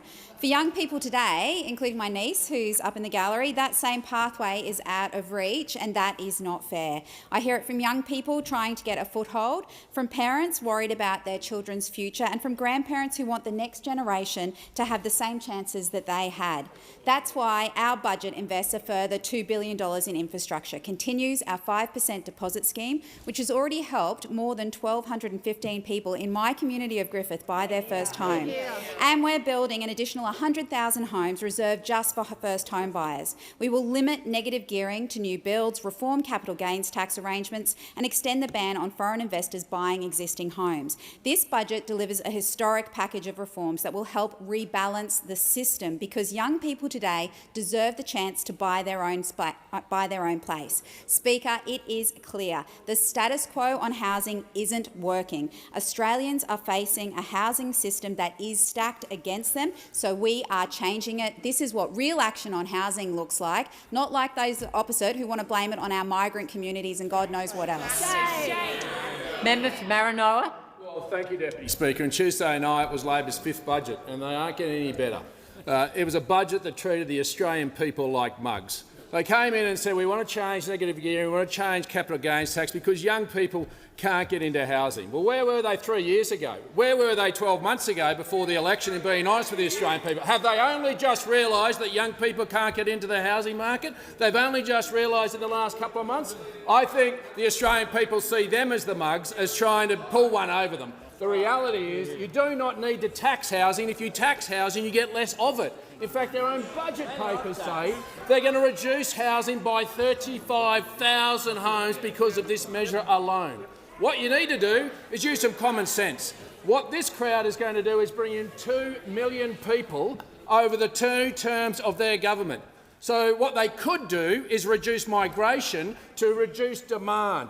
That would actually help the supply, buy time for states and local governments to actually build some homes. That wouldn't cost a cent. That just shows that this budget was all about ideology. It's all about having this class warfare about the haves and have-nots. It wasn't about common sense, and their own budget papers show that every Australian is going to be worse off. The standard of living of every Australian is going to continue to diminish. It's going to diminish to a standard below 2011, a treasurer that has looked over this for the last 4 years and brought Australia to its knees. Member for Gorton. Deputy Speaker, I stand here today on the backs of Aussie women who have worked hard for the rights and opportunities that I and all Australian women are afforded today. And I stand here alongside a majority female caucus, the largest female representation in any government in Australian history, led by Australia's first gender-equal cabinet. Deputy Speaker, we are a government who wants to give women choice and opportunity, safety and security, and financial independence. It's not something we just talk about, it's something we act on, and our federal budget is a testament to that. Deputy Speaker, I represent a young community in Melbourne's western suburbs with more than 50,000 working families that have chosen our community to build their futures in the outer west. And to make real change for working families in the outer suburbs, it means investing in Aussie women, with cheaper childcare by expanding paid parental leave, with more contraceptives on menopause treatment on the PBS, and with an instant $1,000 tax deduction, where women are expected to make up 54% of the beneficiaries. But that's not all we're doing. With the opening of endometriosis and pelvic pain clinics, including the one in Werribee, the opening of urgent care clinics, including in Melton and Sunshine, and making these permanent. These are initiatives Aussie women get when you elect a Labor government who understands the needs of an Australian community. Yeah. Member for Nichols. Yeah. Deputy Speaker, Tuesday's Labor budget is a failure and a breach of trust on so many levels. There are two questions about the big changes, negative gearing and capital gains tax. Question one, is it the right policy change? Question two, is this the right way to make such significant changes? Question two first. John Howard decided Australia needed a goods and services tax. He had the courage and decency to take this policy to the election. In 2019, Bill Shorten wanted to make changes to CGT and negative gearing. He had the courage and decency to take it to an election. Courage and decency are in short supply in this Albanese government. They say in many interviews we are being upfront, but the time to be upfront is before people cast their ballot. And they say our thinking has evolved, so we change. Well, I call nonsense on that. They always wanted it. They just didn't have the courage and decency to put it to the Australian people. Was it the right policy change? No. It's higher taxes dressed up as intergenerational fairness. It won't make it easier for young people to buy their first home. Their own documents say fewer homes will be built. Labor's spending spree threatens to keep inflation high and interest rate rising, and young people's deposit savings are now being taxed more. That is the real barrier to young people getting into the housing market. Member for Macnamara. Well, thank you, Deputy Speaker. And the Senator Hanson from the other place thought that she had found a gold mine from Goldstein when she heard his interview on the ABC. When asked about whether or not he would form a coalition with One Nation, the member for Goldstein said, well, we traditionally form a coalition with the Nationals, traditionally a bit of cold feet, but it's up to the Australian people who they want to vote for. Order. Sounds like they're really interested. Sounds like dipping the toes in the water, Member for KC. But sadly, the gold mine from Goldstein for Pauline Hanson got told change your tune. And they had to walk that back. But it's not the first time the member for Goldstein's changed his tune, because tonight we're going to hear the dog whistle. We're going to hear the dog whistle from those opposite.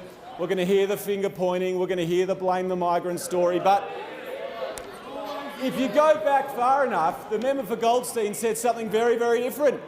In 2017, the member for Goldstein said Australia's post-war immigration has been a phenomenal success.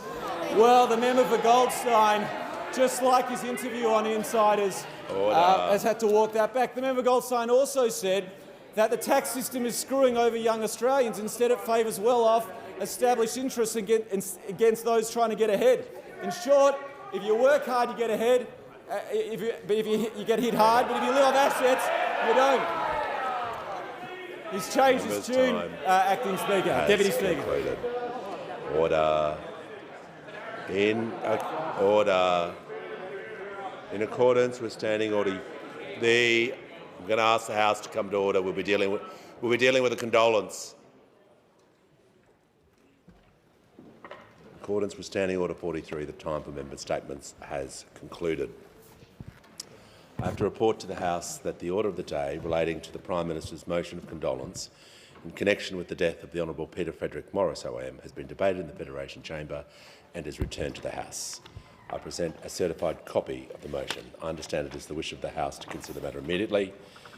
The question is the motion moved by the Honourable Member by the Prime Minister be agreed to. As a mark of respect, I ask all present to signify their approval by rising in their places.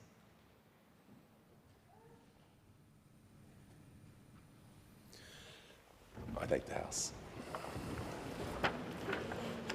Shall move to questions without notice. Are there any questions? I give the call to the Leader of the Opposition. My question is to the Prime Minister. Labor lied to Australians about its plans for new taxes. Will the Prime Minister rule out changing his mind about taxing the family home?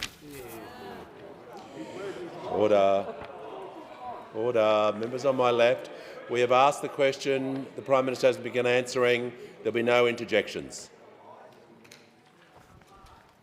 The Prime Minister has the call. Thanks very much, Mr Speaker. I thank the member for his question about tax policy. The truth is that if the coalition had won the last election, the Leader of the Opposition had been the one delivering the budget on Tuesday night, we know that it would have contained a tax increase for every single Australian taxpayer. All 14 million of them. All 14 million of them. Order. And what I can say, Mr Speaker, Order. Members on my left. is that we are the party that went to an election with lower taxes. Order. Lower taxes for all 14 million Australians. Order. On top of that, of course, they went to an election saying that they'd have higher taxes on the resources manufacturing sectors by getting rid of production tax credits. They said there'd be higher taxes on motorists by abolishing the EV concession. They said there'd be higher student debts for more than 3 million Australians because they opposed the 20% cut that we put in place. Higher power bills because they said they'd abolish the home batteries program. They said there'd be more expensive training courses because they'd abolish free TAFE, because they believed if it wasn't free, it wasn't worth having. The Prime Minister concluded his answer. The Leader of the Opposition on the point of order. Relevance, Mr Speaker. It's not surprising he doesn't want to talk about his own policies and promises, but he should talk about those. The question did not mention alternative approaches. Yeah. The order. If everyone can just cease interjecting, I'll be able to. And the Leader of the Opposition went further than the point of order. That's what I was dealing with the manager yesterday, of simply raising the point of order and then adding things in that makes it the chair job a very difficult point, but out of respect for the Leader, he did that. So that went further than the point of order. The Prime Minister was asked a question about his position on tax, and he's giving information to the House, but I will make sure the Prime Minister is being directly relevant. He wasn't asked about alternative approaches, but he can do some compare and contrast. That can't be the majority of his answer. Mr Speaker, I was asked about tax policy, and I'm also asked about what we can rule out. And I'm ruling out all of the things that this bloke, when Shadow Treasurer, went to an election on. Order. They also said, of course, they'd abolish, when it comes to housing policy, they said they'd abolish build to rent, they said they'd abolish help to buy, and they said they'd abolish the Housing Australia Future Fund. Now, despite of all of this, what they managed to do was to have a higher deficit in spite of all of that and add to government Minister debt. for Social Services. The truth is they have no credibility on tax, on cost of living, on the budget or on the economy. And tonight... Order. The manager on a point of order. Yeah, Speaker, the Prime Minister is now defying your ruling because you said he needed to compare and contrast. There is no compare or contrast. He can't. Yeah. Order. The member for McEwen is warned. Prime Minister's got 24 seconds remaining, and it'll be directly relevant to the question. Mr Speaker, I wasn't actually asked about anything that's in our budget. Nothing at all. That's the point. This is Order. the Thursday after. Order. The Thursday after our budget. Order. The Thursday after our budget. The manager of opposition business. The member for KC has had a good go, so he's now warned. and they ask about something that isn't in our budget rather than anything that is. Rather than anything that is. Order.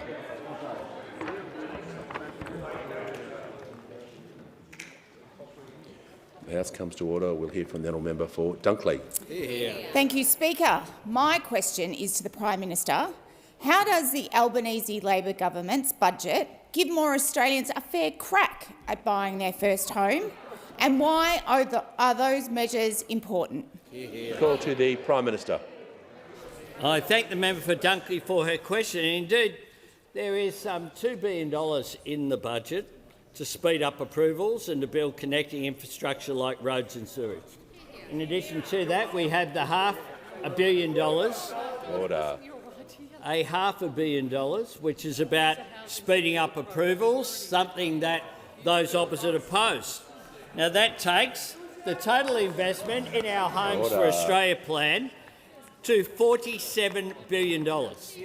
Now, in the last 4 years, when we came to office, those opposite, of course, having not had a housing minister for most of their time in office, we wanted to throw everything at supply because we know that's the key. So we have free TAFE and $10,000 payments for construction apprenticeships. We have 100,000 new homes being set aside for first home buyers. We have new social affordable homes through our Housing Australia Future Fund that was blocked for a number of years by those opposite and their partners in the Senate. We have new incentives for states and territories to unlock land for development. And the truth is that we are making progress. We have now had more than 240,000 people who have bought their first home with just a 5% deposit, and thousands more are participating through Help to Buy. Yet there are still too many Australians who are missing out because the tax system is working against them and has been for a long period of time. Aspiring first home buyers being locked out of the market because it favours property investors. After years of inaction, those distortions have become entrenched. What we know is that since 1999, since these changes were made, house prices have increased by 400%, more than 2 times as fast as average incomes. And what that means is that younger generations are being locked out. So after months, years, throwing everything at this, we have a situation where young people, so many of them are close to giving up altogether. Now, we can listen to those stories, take it all in and say, well, I wish I could help you, but I'm only the Prime Minister. But we're not going to do that. Or you can take action, you can take responsibility, which is what we're doing. Making real change that makes a real difference, even if that does carry a political risk. That is the choice we made in our budget. The right choice, the right decision made for the right reasons, in the interests of this younger generation and the generations to come. Call to the honourable member for Goldstein. Thank you, Speaker. My question is to the Prime Minister. Labor lied to Australians about plans... No, I'm going to deal with this issue. I'm not comfortable with that term.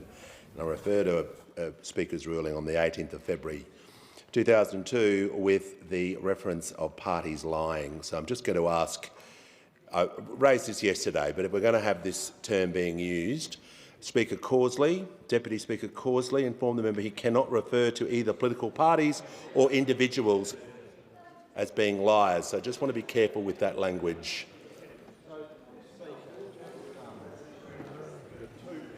The manager. Yeah. Practice yesterday. This is what you said yesterday, Speaker order. I just want to deal with the word lie. We just want to make sure that is not directed to a person. Former speakers have directed it to parties and governments. I'm just going to be careful with the word today to make sure it's not directed to an individual. Now, that wasn't directed to an individual. That was directed to the collective. Now I've done further research because you raised it with me. Speaker, order. Just so no, resume your seat. Resume your seat. Resume your seat. I know the point you made. Order. Members on my left, I'm just that word is being yelled out continuously during the debates, and I haven't called up yet. Order, the member for Barker. I'm just saying I don't want that term used, and following on from the research that I've done regarding referring to political parties, I'm just going to ask for that to be tempered.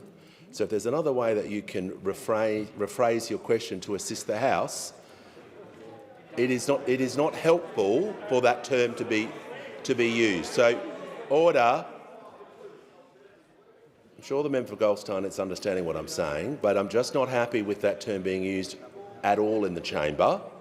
And members on my left have been non-stop yelling that term out. Not everyone, but they have been during the debate, and I'm not happy with it. And it is about context, and it is about the circumstance. So I'm just asking the House for everyone not to use that term. Yeah. The manager. To have a look at practice on this, because excuse me, can I make my point? Yeah, without being interrupted. He's entitled to make the point. He is. So, I'd just like to make 2 points on this, please, Speaker. Yep. The first of all is you have referred to Deputy Speaker Causley. Yep.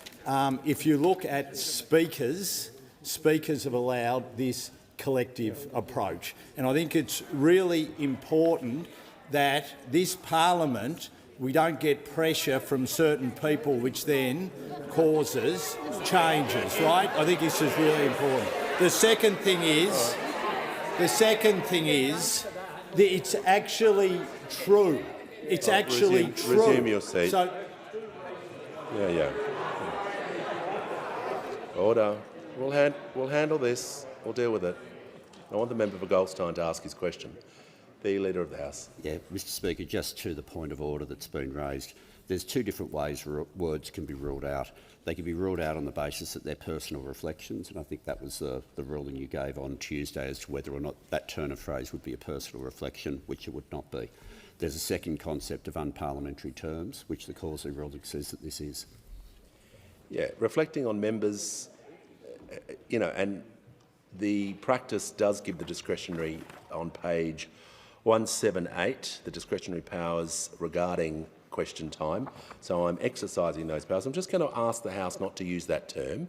I think that's in the best interest for both sides, not to be referring to any individuals, people, parties regarding that term. I think it's a dangerous precedent to go down. And I think it's a dangerous area. No, we're not having any more. Member for Goldstein is going to ask his question and just not use that word. And that will assist the House with dealing. Yes, the member for Goldstein will begin his question. Thank you, Speaker. Speaker, my question is to the Prime Minister. Labor misled, deceived, untruthed to Australians about plans to tax them more. Will the Prime Minister rule out changing his mind about introducing a death tax? Order. Members on my right. Member for Aston. The member for Aston will leave the chamber under 94A. Highly disorderly to interject in that manner.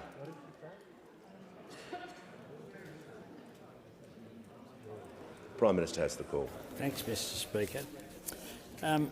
It is rather extraordinary that just 48 hours after the budget was handed down, you have a coalition and opposition on the day of the budget reply. The previous opposition leader didn't get to give a budget reply, but the member for Hume will. The member for Gippsland is now warned. Turned out you're the problem. Order. Honestly, can members just reset and show some respect? Prime Minister. Thanks, Mr Speaker. We on this side of the House have confirmed this week that we are the party of home ownership. What we want is more Australians to have the opportunity to have their own roof over their own first home. That is what we want. But what we've had in here is two questions. The first about the family home, which we want more family homes. That's right. We want more family homes. They want to lock young people out of home ownership. And, Mr Speaker, they have said it themselves. Today it's time to be honest, is what this bloke said. What he said. The tax system is screwing over young Australians. Instead, it favours well-off, established interests against those trying to get ahead. People who can predominantly live off income from their assets can pay very little tax and get discounts on capital gains from increases in asset values. That's what the Shadow Treasurer had to say, which would have been, I assume, with the full knowledge of the Leader of the Opposition when he chose to appoint him as Shadow Treasurer. And that they come in here having run an election campaign on a platform of higher taxes. When we changed stage 3, they said we should have an election on it. When we introduced on my left. tax cuts in our budget last year, they said they would oppose it and repeal it. And now they say they oppose these changes as well to assist young people into home ownership, and they pretend that they care about the family home. I tell you who'll protect the family home for more families, including the families not just of today but of tomorrow. It's the Australian Labor Party, which is why our caucus is growing and theirs is shrinking. Has concluded. When the House comes to order, we'll hear from the honourable member for Chisholm. Thank you so much, Speaker. My question is to the Treasurer. How does the Albanese Labor government's budget help people now and strengthen our economy for the future? How does that compare to other approaches? Give the call to the Treasurer. Big thank you, Mr Speaker, to the member for Chisholm for the question, but also for the very substantial contribution that she makes to our team and to the budget that we handed down on Tuesday night as well. And in the absence of any questions from the opposition about what was actually in the budget on Tuesday night, I'm especially grateful to the member for Chisholm, because this was a responsible budget which is all about resilience and reform.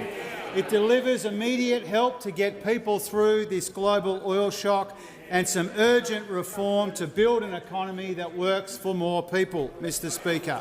And in the budget we're doing 5 main things: responding to the global oil shock, more than halving the fuel excise, reducing the heavy vehicle road user charge, securing more fuel internationally through the new facility. We're taking pressure off Australians with permanent tax cuts, a $1,000 instant deduction.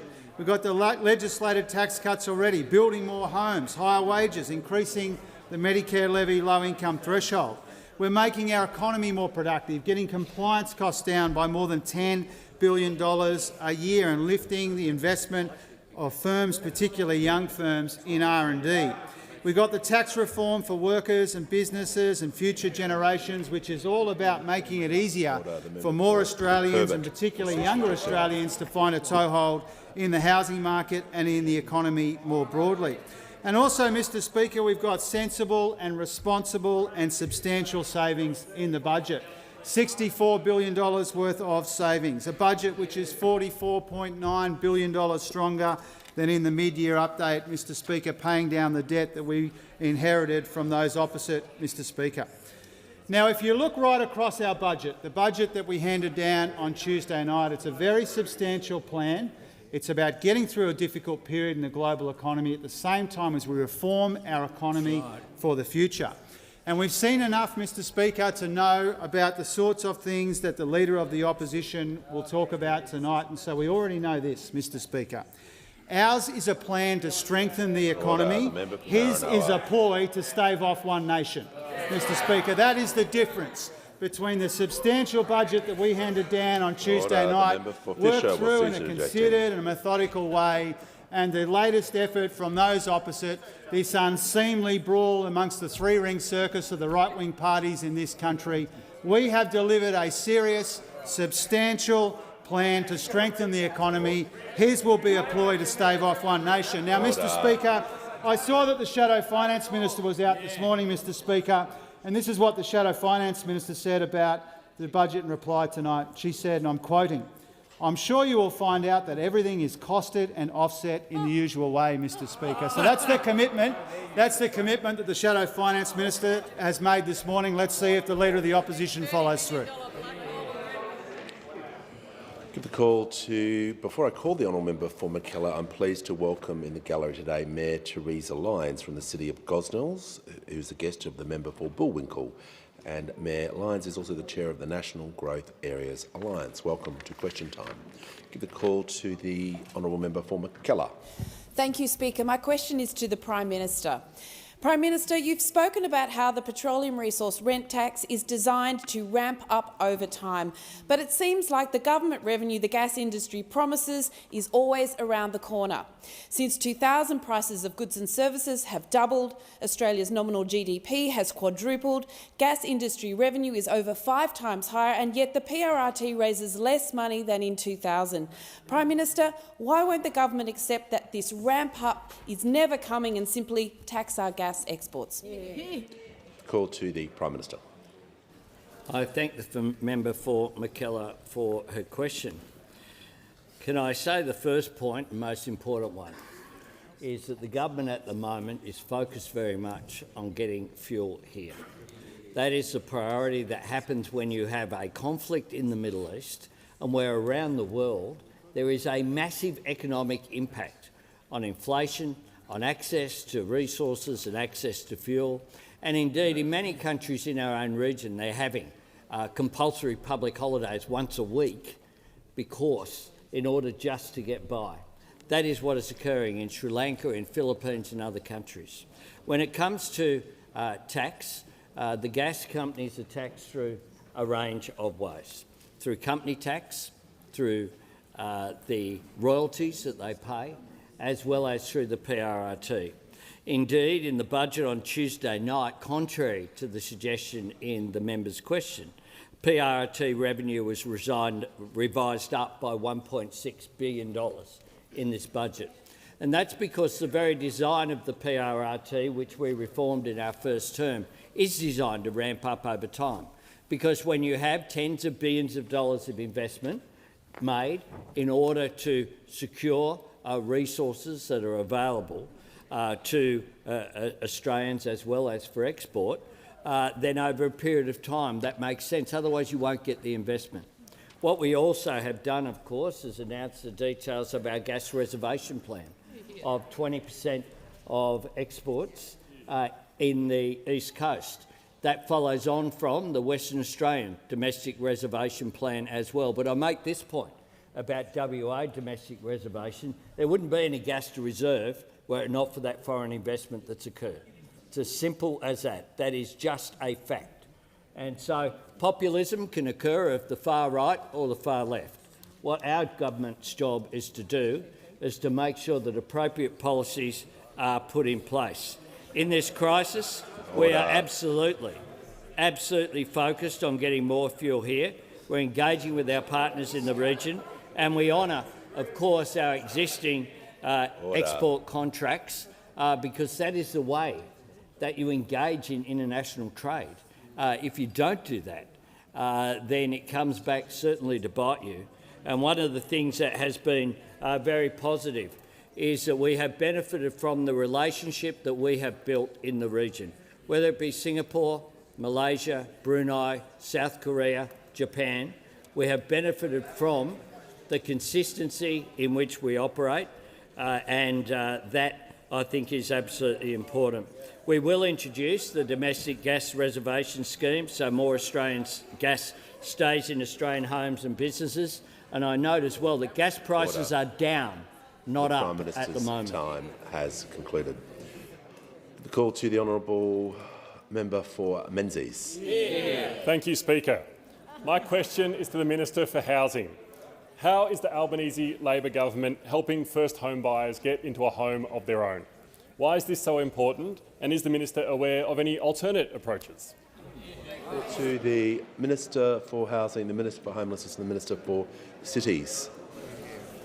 Thanks, Speaker. I thank the member for Menzies for his question, and I want to acknowledge the massive leadership he is showing our whole parliament on housing. He's doing a great job in leading our thinking. Speaker, Australians see a housing system that is stacked against them.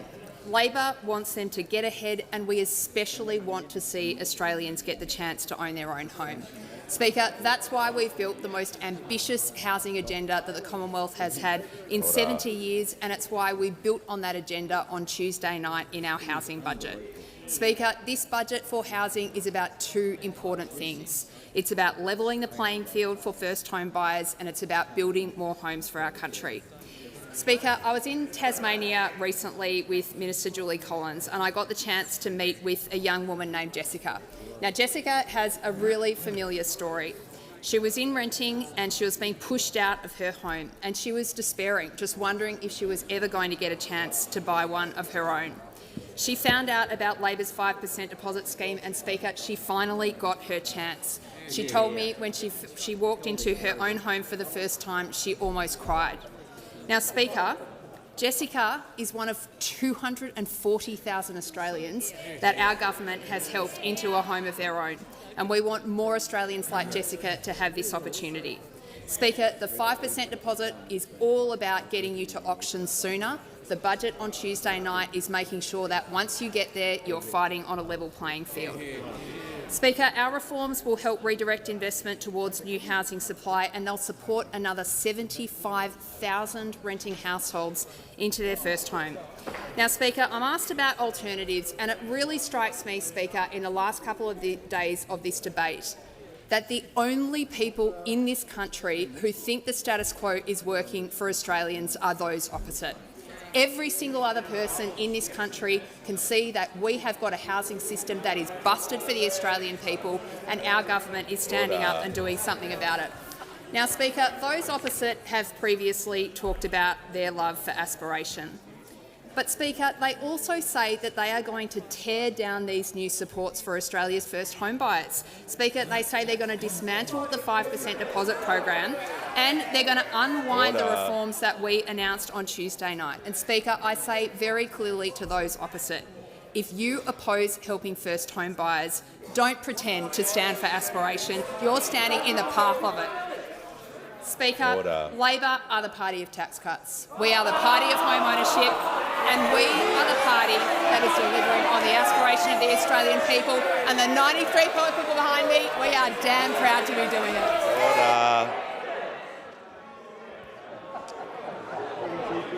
The Minister for Resources and just about every other member. Far too much noise from everybody during that conclusion. I'd like to hear from the honourable member for Cook. My question is to the Prime Minister. To get ahead, the Prime Minister bought a property in his 20s. He claimed the CGT discount. He negatively geared his way to a $4.3 million property in Copacabana. Now, today, The Australian reports 20 out of 23 of the Labor cabinet owns more than 2 properties they can continue. Why are younger Australians being denied these very same opportunities the Prime Minister and his cabinet colleagues continue to benefit from? Order. Order. Members on my left. Order. The Minister for Employment will cease interjecting. So will the member from Mallee. It's a pretty broad question to be asking then that responsibility, but follows on from yesterday. The Prime Minister has the call. Thanks, Mr Speaker. Now, I wonder why the member for Cook, rather than my opposite, asked that question. I wonder why. I wonder why, Mr Speaker. Why a question about properties or wealth or inheritance or trusts wasn't asked by this bloke. But they get the new kid, the member for Cook, to ask the question. Mr. Speaker, I wonder why that's the case.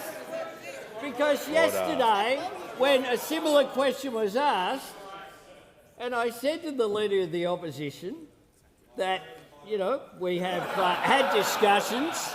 We have had discussions as well about people's family and being raised in this place.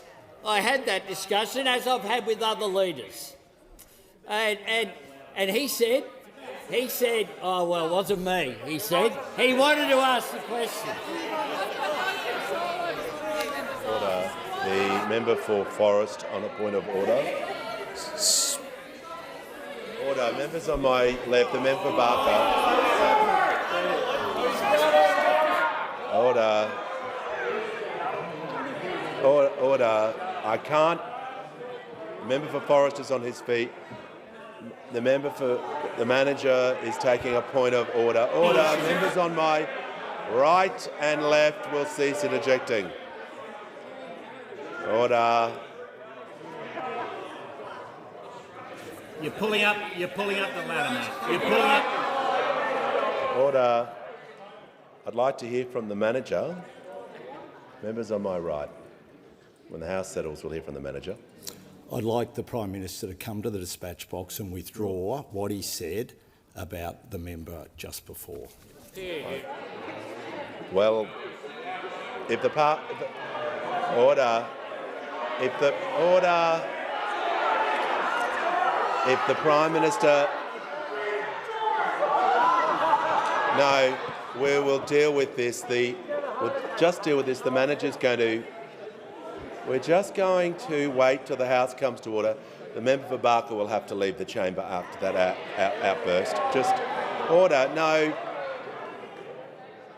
We will deal with this matter. The manager's raised point. If said an unparliamentary term, I'll ask him to assist the House to withdraw. I thank the Prime Minister. Now,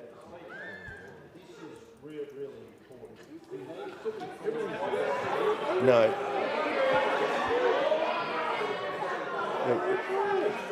Resume your seat. Your question was to the member. You didn't specify who it was. Order. I didn't. Yes. Okay. Okay. Well, I didn't hear what the Prime Minister because of the noise. Can I ask everyone? I don't know who everyone's pointing to, but okay. Listen. We are going to settle this House. Everybody is going to lift their standards. The Prime Minister was asked to withdraw. He has done, just as I have done to members on my left and my right. I didn't hear the remark. I don't want the remark repeated, but I remind all members to keep their language order to make sure that we follow the standing orders. The Prime Minister in continuation. Thank you, Mr. Speaker. The premise of the question was completely wrong as well. Because what I did was buy a house in Marrickville and lived in it. Yeah. And what I've done now, because I have publicly declared, got married last November, Jodie and I note that she is removed from the equation, Jodie and I have chosen to buy a home for ourselves for down the track. That is what has happened. All declared. Order. All declared. Order. All declared. Order. Members on my left. And for those opposite. Order. The member for Gippsland's now warned if he interjects one more time, he won't be here. And what we are doing, Mr. Speaker, at the house I bought, first in Beecham Street, Marrickville, the same house that I ended up that my former wife and I raised our son in Beecham Street, Marrickville. I bought that house and we lived in it and then we sold it. It was our family home. The family home is sacrosanct to me and to everyone else. Order. And that's why we want more people to own a family home. That is what we Member want for Cook. people to Member for do. Parkes. People to do. And it is absolutely extraordinary and shows their failure to actually have any legitimate criticism of our policy that they chose to go down this road. The Minister for Infrastructure, and the House comes to order. We hear from the honourable member for Cornwall. Thank you, Speaker. My question is to the Minister for Climate Change and Energy. How does this week's budget strengthen Australia's fuel security and protect families from global energy shocks? What policies would leave Australians more exposed? The call to the Minister for Climate Change and Energy. Well, thanks very much, Mr Speaker. I thank the honourable member for his question and for the work he does in representing the people of suburban Melbourne in this House and doing it so well, Mr Speaker. And of course, this budget builds Australia's sovereignty when it comes to energy by building a sovereign fuel stock held by the Australian government on behalf of the people, but also giving Australians support for the choices they want to make to diversify their choice of energy and to make sure they are secured and protected from energy shocks in the future, Mr Speaker, because Australian households are doing that in great numbers. They know that if they change their choices, they can protect themselves against shocks in the future. That's why so many Australians are buying electric vehicles. When we came to office, an Australian bought an electric vehicle once every 50 minutes. Now it's once every 3 minutes, Mr Speaker. And also Australians are doing that in their homes when they're taking up batteries. And I'm very pleased that the budget delivered by the Treasurer on Tuesday night continued and locked in that support for the Australian households to make the choices they want. And I'm pleased to give the House a little update, Mr Speaker, and tell the House that as of today, 398,123 households have installed a cheap home battery. I confess I was hoping to hit 400,000 today, but that'll be tomorrow, Mr Speaker. Just a little forward sizzle. 400,000 houses tomorrow will have installed a battery. Now, we know there's another thing which brings all these policies in common.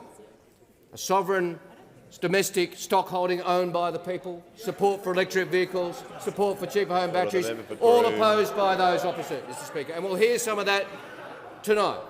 I hope the Leader of the Opposition has the courage to tell Australians what he'll do with the cheaper home battery policy, for example. He has said it should be paused, his Shadow Minister has said it should be frozen, and Senator Hume has said it should be means-tested. So let's see what they actually do. The member for Mallee said recently it should be reined in. And the member for Mallee said there has been very low take-up of the home battery scheme in Mallee, while wealthy households in leafy suburbs in Sydney and Melbourne enjoy lower power bills thanks to Albanese Labor government subsidies. Well, Mr Speaker, in fact, Mallee has seen take-up of 1,466 home batteries, which is 6 times Melbourne. Order. 6 times Melbourne, Mr Speaker, because this is take-up in the outer suburbs and regions of Australia. With the member for Mallee being in so command of mass, Mr Speaker, I reckon she's a real hot candidate for Shadow Treasurer, because that sort of mass is what this Shadow Treasurer brings to the table. But this lack of understanding of regional Australia is what all of those opposites share. They don't understand that people in regional Australia want to embrace these opportunities, like the people of Mallee with the cheaper home battery policy. Well, this government will back the people of Mallee and the people of Riverina and all the people who want to take cheaper home batteries, while those opposite betray regional Australia, don't stand up for their rights to make the choices they want to make. The call to the member for Mallee. Thank you, Speaker. My question is to the Prime Minister. The latest data shows around 40,000 nurses, 38,000 teachers and almost 10,000 police officers have negatively geared properties. Why is... Order. Members on my right. Why is members the on my Prime right. Minister... I can't hear the question. The member will begin a question again. I can't hear the question. If people persist, they won't be here to hear the answer either. Member for Mallee, begin a question again. My question is to the Prime Minister. The latest data shows around 40,000 nurses, 38,000 teachers and almost 10,000 police officers have negatively geared properties. Why is the Prime Minister now pulling up the ladder on our nurses, teachers and police when he's been happy to climb it himself? Call to the Prime Minister. Member for Bendigo's warned. Prime Minister. Thank you, Mr Speaker. I thank the member for her question, the premise of which, of course, is completely wrong. And there are two facts. The first fact is that every one of those police or teachers, fire brigade people, whoever they are, can keep their existing arrangements in place. That's the first. Order. That's the first. The second is that they can go and buy more and negatively gear it and choose either to have indexation or a 50% discount on capital gains as long as they're new homes. What is the difference between the two? People go out there and they invest in investment properties in order to increase their assets and their wealth during their lifetime. Good on them. That contributes to an increase in their wealth and their assets. But when they invest in a new home, rather than an existing home, they are also increasing the assets and the wealth of the country. And that is why we are doing it, so that they not only help themselves, they help the nation and they help the country. Not by having investments hidden behind trusts, not by having investments through the Cayman Islands, but by investing here, in properties here. And we encourage that, and we celebrate that, just like we also celebrate those police officers and nurses being able to own their own home. Because at the moment, if you are a young nurse or a young police officer, you are going along to an auction before last Tuesday night and competing with an investor who has the bank of taxpayers assisting them in it. So it's not an even system. And what we're about is recognising that and doing something about it, as the Shadow Treasurer said repeatedly we should. The call to the Chief Government Whip. Thank you, Speaker. My question is to the Minister for Health. Can the Minister provide an update on what steps the Albanese government is taking to protect Australians and support passengers affected by the hantavirus outbreak? The call to the Minister for Health and Ageing, the Minister for Disability, the Minister for the National Disability Insurance Scheme. Thank you, Speaker, and thank you to the member for Lawler for the question and the opportunity to provide the House with an update on the hantavirus that's connected with the cruise ship MV Hondius. This morning I received a further briefing from the Centre for Disease Control and the Chief Medical Officer about any developments in relation to this outbreak.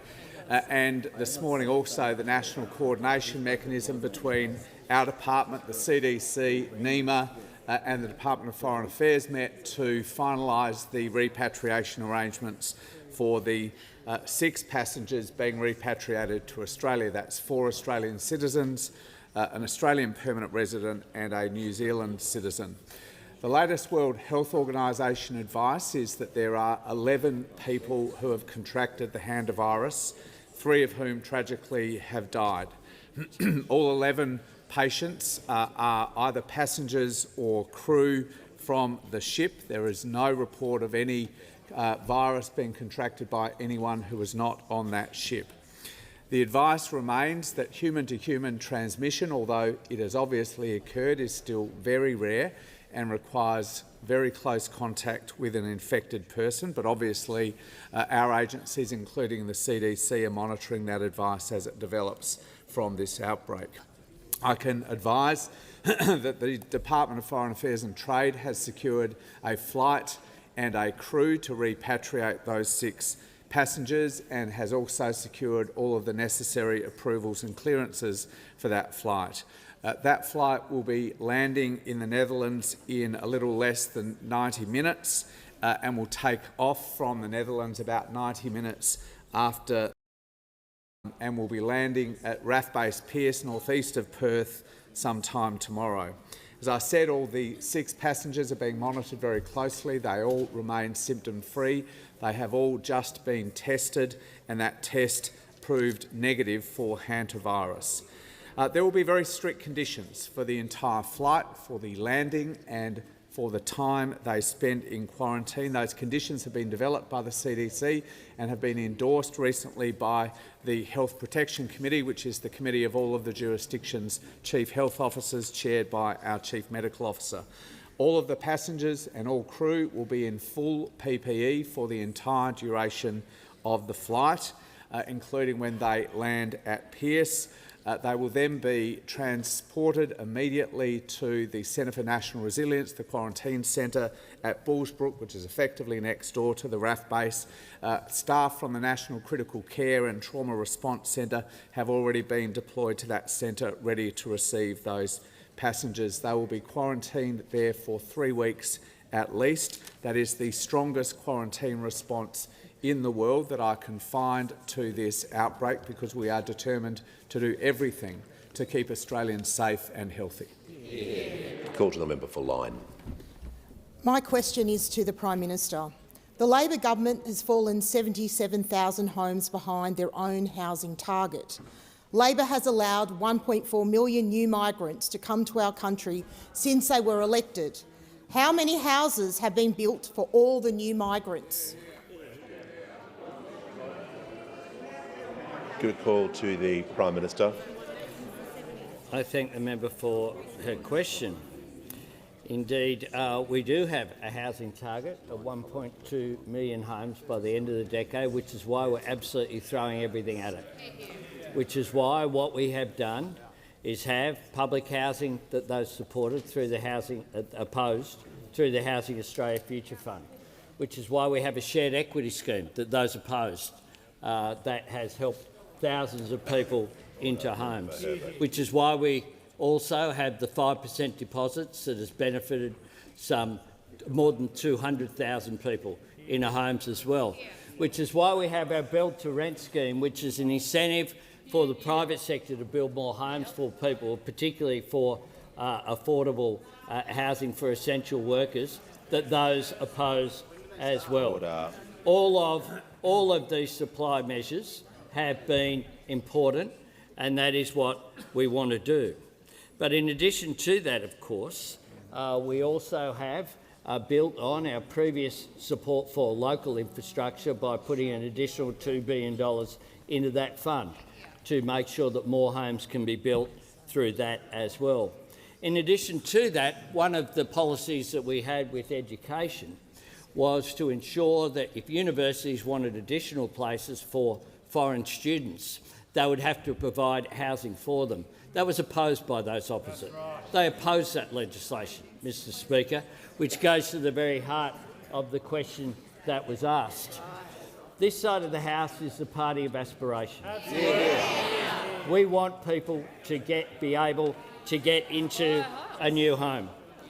And that was emphasised by the existing system, dampening down aspiration, when the Shadow Treasurer said that the current system, to quote him, favours well-off established interests against those trying to get ahead. Well, Mr Speaker, we want people to get ahead. We want people to be able to live with the security of their own roof over their head. And that's why, as well, we have changed our position on capital gains and negative gearing to ensure that not only can people invest in housing to get themselves ahead and to increase their assets and their future wealth, they also help to build supply. Because if you have a limited number of funds and you have to invest either in new builds or existing homes competing against young people trying to get into a home that they actually want to live in, then you need to level the playing field. That's what we've done. This will also increase supply, which is the key to dealing with housing issues, but also having housing opportunities. Order. We'll hear from the honourable member for Werriwa. Thank you, Mr Speaker. My question is to the Minister for Home Affairs.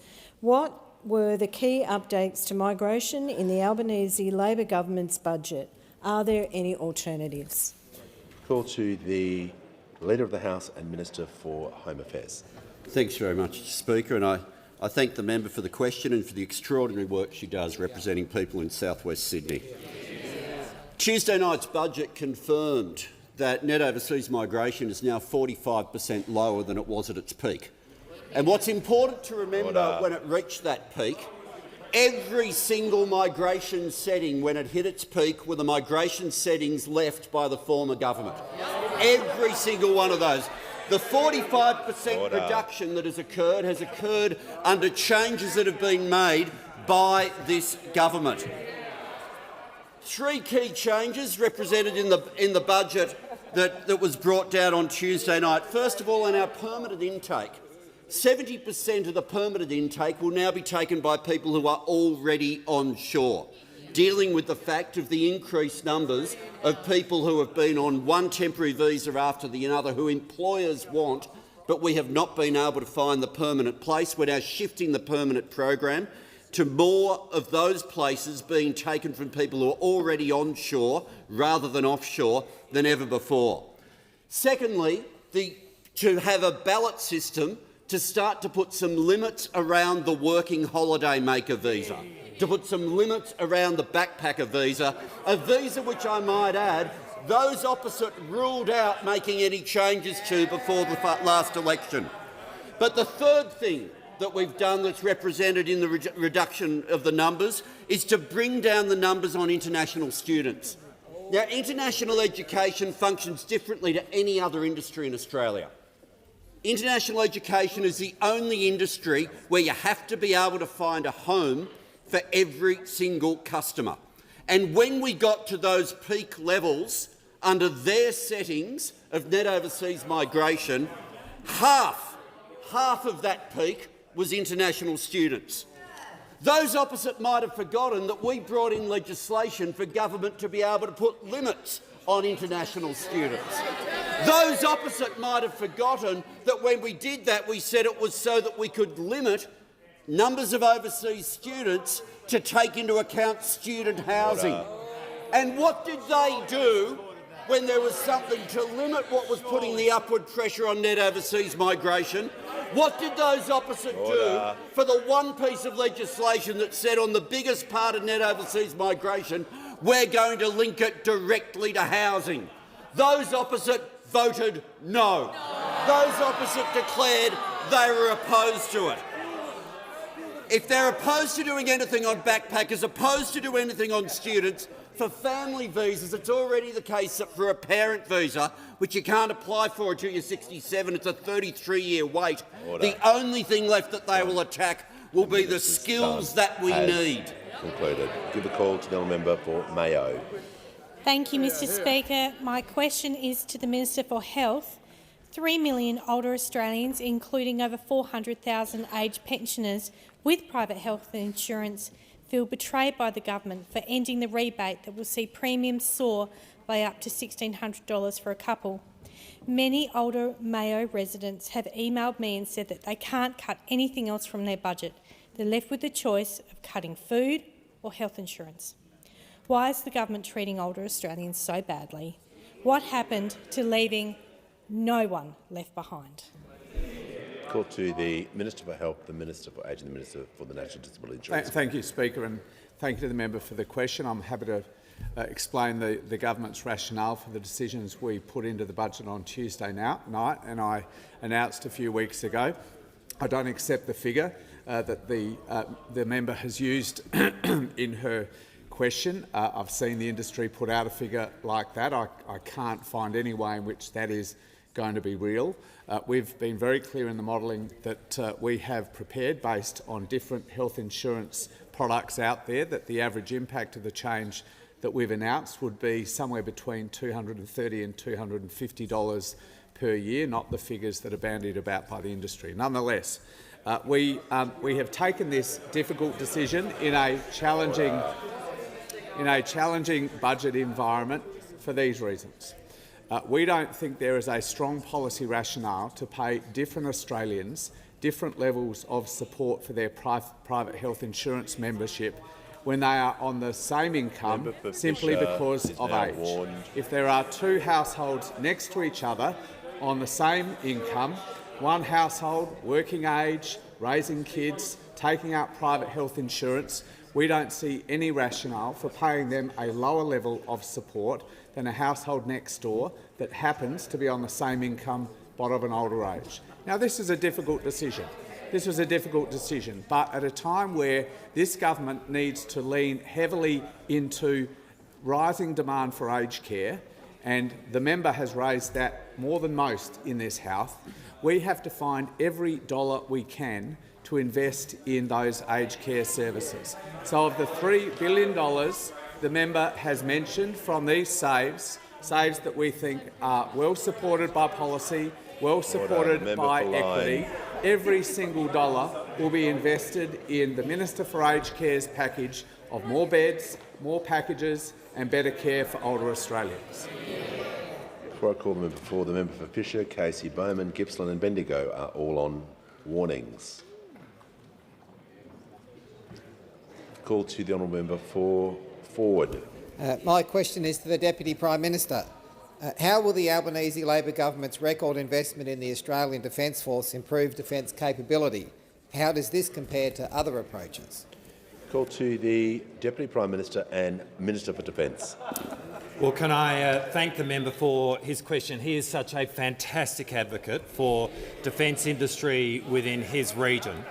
Ghostbat is the world's leading collaborative combat aircraft, which has been developed by the Air Force and Boeing Australia. And last year, in testing at Woomera, a Ghostbat successfully fired an air-to-air missile hitting its target, which gained global attention because it is literally years ahead of any comparable platform which is being developed by our friends and allies.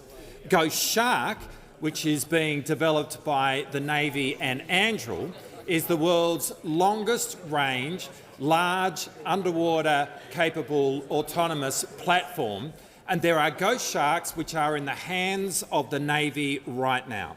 Now, Ghostbat is a $1.4 billion program, Ghost Shark is a $1.7 billion program, and together they are part of the $12 to $15 billion which we have provided to autonomous systems and drones for the Defence Force in the budget on Tuesday night. Now, a decade ago it was really clear that drones would become increasingly important, yet when the Liberals were in government, the most significant step that they took in respect of autonomous platforms was to cut the $1.3 billion Sky Guardian program.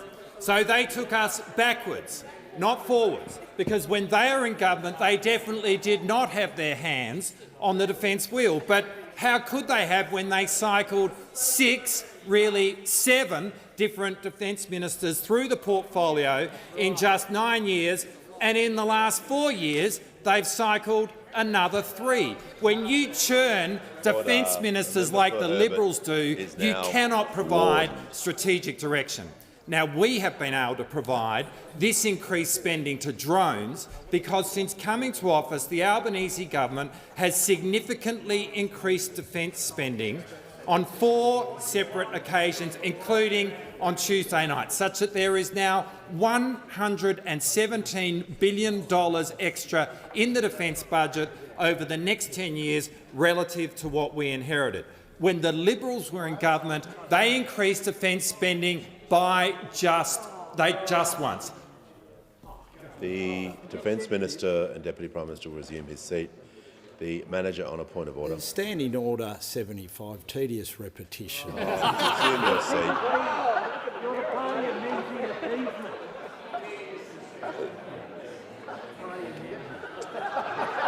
Order.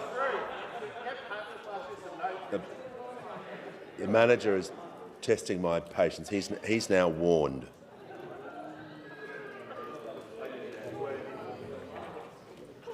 Nothing to be funny about. Deputy Prime Minister. Mr. Speaker, they're going to hear it a lot more because they effectively increased defence spending by just $10 billion. So in 9 years, they did 10, and in just 4 years, we've done 117. That's the comparison, which is why it is the Albanese Labor government which is keeping Australians safe. Before I call the member for Lindsay, the member for Herbert was warned during the question. He continued to interject. I didn't want to interrupt the minister, so he will now leave the chamber under 94A. The order. The member for Lindsay has the call. Thank you, Mr. Speaker. My question is to the Prime Minister. Last year, the Prime Minister said changes to negative gearing quote would push up rents. Budget papers confirm rents will rise as a result of the government's new housing tax. Why is Labor pushing up rents for all Australians when it promised not to? Call to the Prime Minister. I thank the member for her question, and you need to look at the whole housing package that we've put together. Our budget helps with the cost of living, it builds resilience and it backs aspiration. We're going to help more Australians achieve the dream of owning their own home. And we do that by, as the person next to the member for Lindsay knew when he wrote his book, that you do that by giving young people a crack and by fixing the system. We want people to be able to aspire to a better life for themselves and their families. Importantly, negative gearing will still be available for new builds so people can invest in themselves and invest in the nation. And that's the big difference of the change that we've brought in on Tuesday. The change that we've brought in will allow negative gearing to still exist, but because people will invest, if they are looking to invest in used negative gearing in new builds rather than old properties, competing with first home buyers, what it will do is to also boost supply. And that is the position that we have. Importantly, the member for Bowman is now warned. The package makes it very clear in the budget papers that there will be more houses, not less, as a result of the message of the things that are in the budget, And that's on top of the measures that we have spent 4 years implementing, that are now rolling out in spite of those opposite doing everything they could to block the Housing Australia Future Fund, everything they could to block build to rent, everything they could to block help to buy, everything they could to block all of the measures that we have put in place to help build supply. Now, one of the things that we have done is not just housing, but of course, when it comes to helping people, which goes to the question, we have the reforms that are in the budget about Medicare, about making sure that cheaper medicines are available, that there's more bulk billing, record funding for hospitals. Our budget helps people under pressure right now. We've had 5 separate tranches now of tax reform, tax relief, cutting people's taxes, because we want people to earn more and keep more of what they earn. Those opposite have never ever in their history put in a submission to the Fair Work Commission saying there should be an increase in real wages. And they opposed our tax cuts, and I assume they'll oppose our tax cuts yet again. Call to the honourable member for Moore. Thank you, Speaker. My question is to the Treasurer. How will the Albanese Labor government's budget help more Australians into homes and make our tax system fairer? How does this compare to other approaches? Call to the Treasurer. Thanks, Mr. Speaker. The member for Moore is an absolute champion for the working people of the West, and that's what this budget is about. It's a budget for workers. And the tax reform package in the budget is all about levelling the playing field and better aligning the tax treatment of workers compared with people who receive their income from other legitimate sources. It's about helping more Australians recognise the dream of home ownership by getting a toehold in the property market. That's what makes it a very aspirational tax reform package, Mr Speaker, because we understand on this side of the House there's nothing aspirational about stacking the deck against younger Australians, and that's what the tax system does already now in the way that it interacts with the housing market, Mr Speaker. We understand, even if the Leader of the Opposition doesn't, who's been interjecting about ladders, not everybody's already born at the top of the income ladder, Mr Speaker. Not everybody inherits their opportunity in this country. We have to make sure that more people who work hard can get ahead in our economy and in our society, Mr Speaker.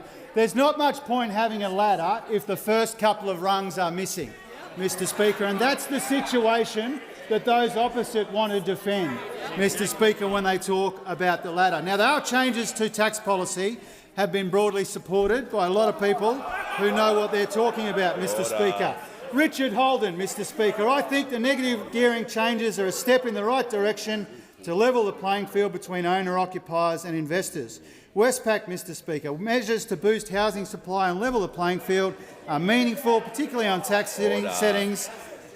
This does so in a way that still encourages new construction. Bob Bruning from the ANU. Australia's most ambitious budget in decades deserves support. The Grattan Institute, the budget does actually take major strides towards dealing with something that's been in the too hard basket. It's a budget we've been waiting for some time, Mr Speaker. But perhaps my favourite supporter of the steps that we've taken in the budget was the Shadow Treasurer, Mr Speaker. Now, we've heard what he's had to say in his book and in the Parliament. I've got another instalment, Mr Speaker, and this is what he said to the Parliament. We need to, and I'm quoting, make sure that we don't create a system that entrenches privilege and vested interests and a system where people are able to earn more from income from and the growth of their assets than from their labour. This is one of the most fundamental principles of a truly liberal society, he said, Mr Speaker.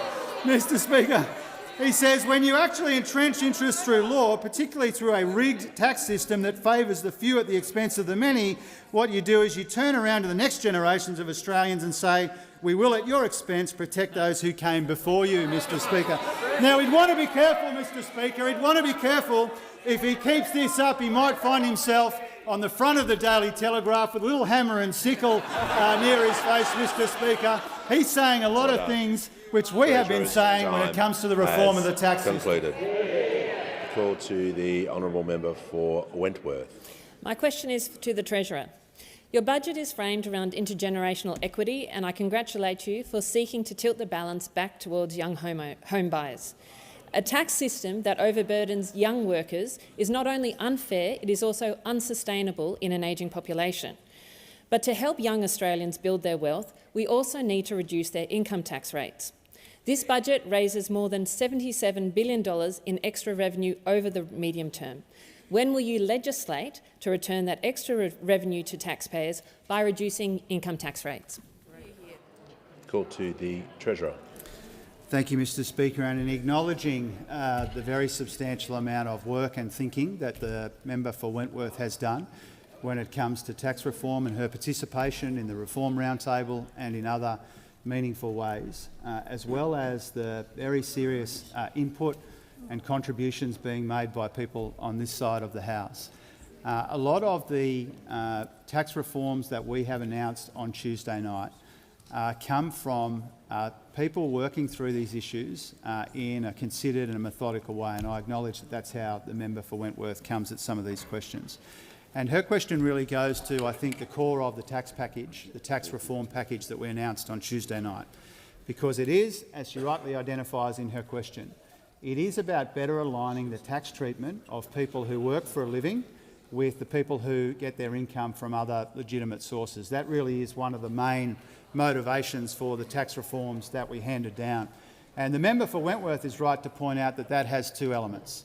One element is making things easier for people who work for a living. Another is making sure that the tax arrangements for people who earn their income from assets is more sustainable, that those two things are in closer alignment. That's what we've tried to do with this tax reform package. And so the CGT changes, the negative gearing changes are part of the story but not the whole story. This is a government which has now cut, in only being here for 4 years, we've cut income taxes 5 times in 3 different ways. 3 income tax cuts which come from higher thresholds and lower rates. Once with instant deduction, which provides a bit more tax relief. And then the last piece is the Working Australian tax offset. And what that does is it creates some new architecture to provide tax relief only to working people. And it means that in the future, a government of either political persuasion, to be fair, has a broader range of options when it comes to returning bracket creep, as this government has been doing enthusiastically and regularly. And I can hear the ill-informed guffaws from over there, Mr. Speaker, who seem to have forgotten that they went to an election with a policy to increase taxes on every working Australian. So you might want to think about that before you interject, Mr. Speaker. But on the serious issues that the member for Wentworth raises, of course this is a government that looks to give bracket creep back when it's affordable and responsible to do that. We've done it 5 different times already in the 4 years that we've been in office. We'd like to get the opportunity to do that again into the future.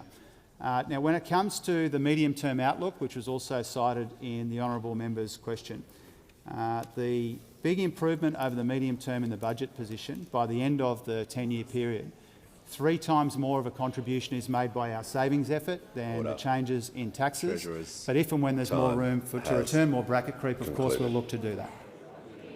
Call to the honourable member for Boothby. Thank you, Mr. Speaker. My question is to the Minister for Infrastructure, Transport, Regional Development and Local Government. How is the Albanese Labor government's budget supporting local governments to deliver the roads and community infrastructure Australians rely on? Call to the Minister for Infrastructure, Transport, Regional Development and Local Government. Thanks very much, and can I thank the member for Boothby for her question. Particularly as a South Australian, she knows and is aware of the road funding anomaly that has meant that South Australian councils in particular have not gotten their fair share of roads funding through the financial assistance grants. For 20 years, there have been a temporary top-up in budgets, and each and every time they've had to come to the Commonwealth to ask for more money. Well, this government is now fixing that permanently, thanks to the advocacy for the member for Boothby. Not only have we delivered ongoing road funding base for South Australian councils, we've also increased it through indexation. Now, councils in South Australia have funding certainty to deliver safer roads and freight routes that their communities need. The budget has, of course, also delivered for councils right the way across the country. We're delivering $3.6 billion in untied funding to local governments through the financial assistance grants, bringing forward $2.9 billion this financial year to help councils with the cost pressures caused by the ongoing Middle East conflict. And now through Minister O'Neill's portfolio, our $2 billion local infrastructure fund, which is an extension of the existing housing support program, we're supporting councils to unlock much-needed housing development through infrastructure. This fund will be open to local government and state utility companies to build that critical last-mile infrastructure like water, power and sewerage needed to support new housing development, building on our previous $1.5 billion program that they copied. Now, $500 million over the next 10 years will also fund new shared paths, cycleways and other pieces of infrastructure that make it safer and easier for people to walk and cycle. Delivered through the Active Transport Fund, that's $50 million each and every single year, primarily going to local councils. We're delivering an additional $750 million for the Growing Regions and Thriving Suburbs program, more funding for our local councils and not-for-profits to build the spaces our communities rely on. It's building on the 2 rounds of Growing Regions and the 1 round of Thriving Suburbs that we previously had, that is building 180 parks, town centres, theatres and sporting facilities right the way across the country, $1.7 billion worth of them overall.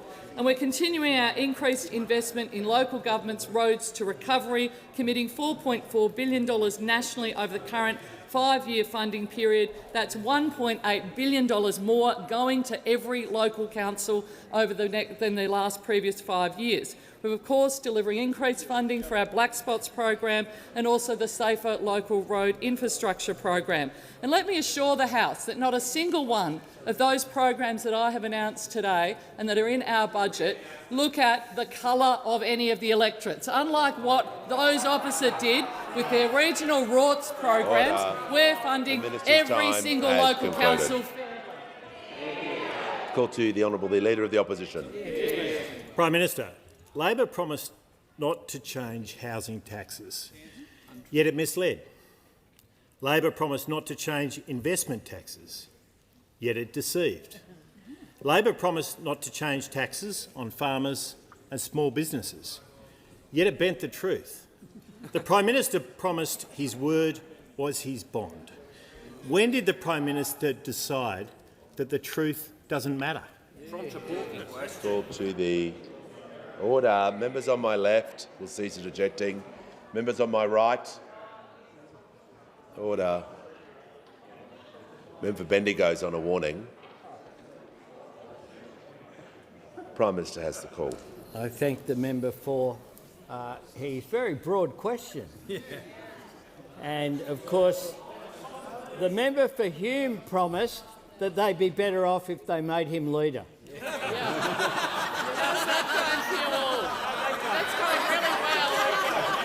promised.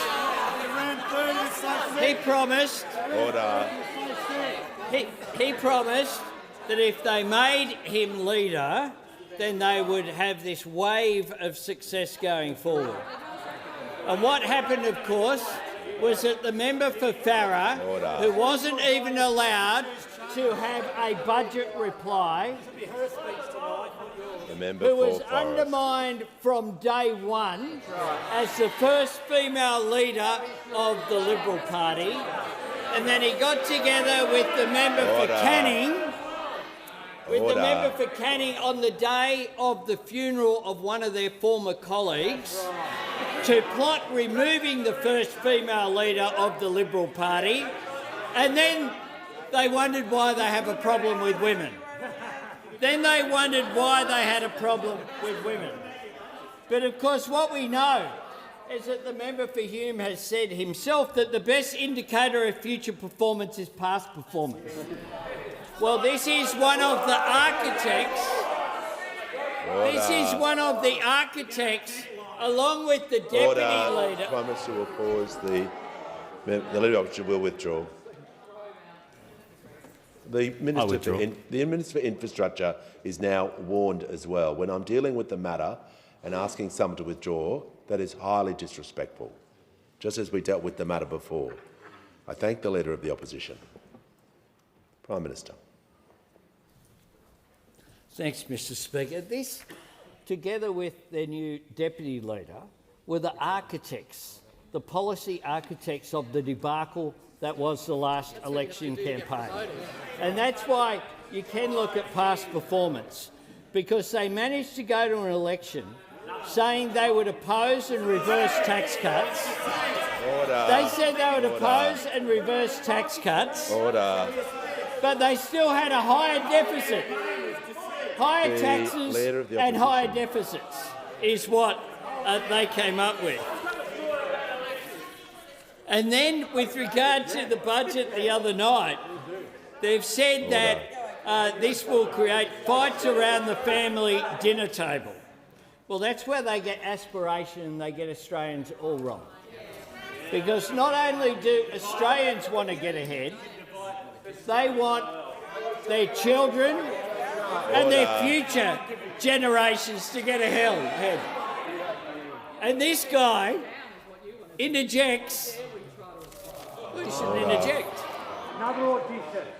Order. The Minister for Pacific Island Affairs and Defence Industry, the Manager. Standing Order 64. Would you please show the Leader the respect that he deserves? No, this bloke, that has to stop. We're just going to keep going all day. You know. Unfortunately, we're well down that path of showing respect today. Order. As we just witnessed the Leader having to withdraw, so I'm going to ask the Prime Minister to uphold the same standards, to direct his remarks through the chair and not reflect on members. Member for Canning will give him what he deserves very soon, Mr Speaker. Very soon, Mr Speaker, it's coming. Because they have no policy going forward and they have the hide to interject about division. Order. They are the party that seek to divide Australians. I'll give the call to the honourable member for Melbourne. Thank you, Speaker. My question is for the Minister for Housing. How is the Albanese Labor government building homes for Australians, and how will this week's budget further support housing supply? I can't hear the member for Melbourne's question. She'll begin just as we've done to both sides. She's going to be given the respect that she deserves. I'd like to hear from the member for Melbourne. She'll begin her question again. Thank you, Speaker. My question is for the Minister for Housing. How is the Albanese Labor government building more homes for Australians, and how will this week's budget further support housing supply? How does this compare to alternative approaches to housing supply? The call to the Minister for Housing, the Minister for Homelessness and the Minister for Cities. Speaker, that is a great question, and I thank the member for Melbourne for asking it. Speaker, Australia has a housing challenge because for decades our country has not been building enough homes. That is why our Labor government has the boldest and most ambitious agenda on housing that a Commonwealth has had for 70 years. Speaker, $47 billion, the majority of which is focused on building more homes. And we're making real progress, Speaker. When we came to office, new commencements for housing were falling by 6.7%. Speaker, get this, in the last year alone, new housing commencements have gone up 26%. These are really important improvements, though we've got a long way to go. Now, Speaker, we recognise that there's more work to do here, and that's why we just delivered a housing budget with $2 billion set aside for enabling infrastructure. Speaker, this is going to unlock 65,000 homes for the country by delivering the pipes, paths and power that communities need to support more homes. Now, Speaker, this brings our government's total investment in housing infrastructure up to a record $6.3 billion.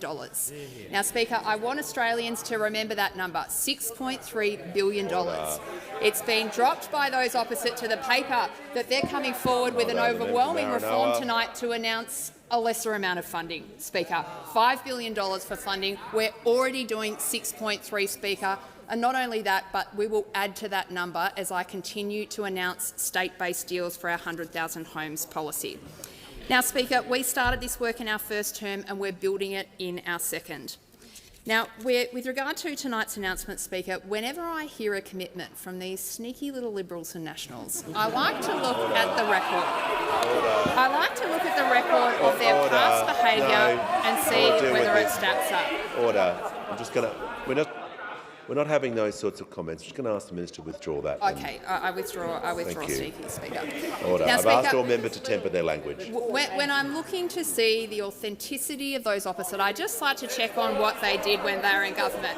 Now, Speaker, I've talked about a record $6.3 billion in infrastructure investment, and I want to see if the parliament can guess how many multiples of money that is that was spent by those opposite on housing infrastructure in their time in office. Was it twice as much? Because that would be a lot for us to be spending. Was it 3 times? Order. Was it 10 times? Speaker, you're not going to believe this. We are investing 50 times as much money as those opposite did in housing infrastructure. I'm not making that, Speaker. It really is quite extraordinary. That's what happens when you can't even be bothered having a housing minister. Speaker, Labor has a $47 billion plan for the country, and by God were we proud to build on that on Tuesday night's housing budget. Call to the honourable member for Bradfield. Thank you, Speaker. My question is to the Treasurer. The budget confirms retrospective changes to the capital gains tax for international investors in clean energy. This may give rise to sovereign risk given 3/4 of all clean energy investment is international. Offering a discount on sales in the next 4 years will cause a fire sale of renewable assets and then a chilling of investment after 2030. Why is the government rushing to increase taxes on renewables instead of gas on exports? And what modelling has Treasury done on expected impacts to clean energy investment? Good call to the Treasurer. Thanks very much, Mr Speaker. We're not rushing. This is a measure that's actually been in various budgets and updates for a little while now. And the purpose of it is to make sure that we are not providing additional tax breaks that are not enjoyed by Australians. And it's all about, when it comes to the transitional arrangements referred to by the honourable member, it's all about recognising that the transitional arrangements are necessary to make sure that we protect some of these investments in clean energy. And I know that that's an interest of the honourable member, as it is in the interests of a lot of people here. So the budget that we handed down took further steps to transform our energy system, making it easier to build and easier to invest. We've got the generational reforms to the national electricity market. I pay tribute to the Energy Minister for the work he does with the state colleagues on some of those transformational recommendations in the NEM. We're investing another $500 million to accelerate environmental approvals. That's important too when it comes to building more clean energy. And we're strengthening the super performance test to make sure that there aren't any unintended barriers to investments in areas like renewable energy that can still deliver strong returns for members. Now, when it comes to these tax arrangements for foreign investors, we've been consulting on legislation which is all about ensuring foreign residents pay a fair share of tax in Australia. Our land and natural resources belong to all Australians, and what this recognises is that there's an area of long-standing uncertainty. Some of these court cases which have been playing out, costing the Commonwealth money, are because there is an ambiguity between the intersection of the state arrangements and the Commonwealth arrangements. The ATO's made it clear they're not going to go back a long period and revisit all of these decisions, but where there have been court cases, we have to responsibly step in and clarify the law and make sure that it's working as it's intended to. So that's what that element of that is. We've heard a lot about the significance of these reforms for investments which are already in train. That's why we've got this proposed time-limited targeted concession for clean energy investments, which will support the sorts of developments that the honourable member wants to see in our economy, as do I. So I welcome her question. We are currently completing a second round of consultation on the draft legislation. I've been doing some of that myself and also the Treasury, and we're considering all of those submissions. But overall, Mr Speaker, I assure the honourable member that we are focused on making Australians big beneficiaries of this energy transformation, and unlocking investment in Australia's energy system is a really important part of that work. Now give the call to the member for McEwen. My question is the Minister for Employment and Workplace Relations. How is the Albanese Labor government supporting Australian workers and easing cost of living pressures? Call to the Minister for Employment and Workplace Relations. Well, thank you, Speaker, and I'd like to thank the member for McEwen for the question, but of course for his advocacy for working people in his electorate. Of course, it is only a Labor government that is on the side of working Australians. In this budget that this Labor government delivered, that this Treasurer delivered, we delivered tax cuts for working Australians, and this is built on tax cuts we'd already delivered, ones that those opposite wanted to deny working Australians. And it's not just through tax cuts that we are supporting working Australians. We are doing it through the laws that we pass in this parliament. One of those very important laws was our same job, same pay laws, because that was driven by a very, very simple principle, that working people who should not be undercut, their wages should not be undercut by labour hire.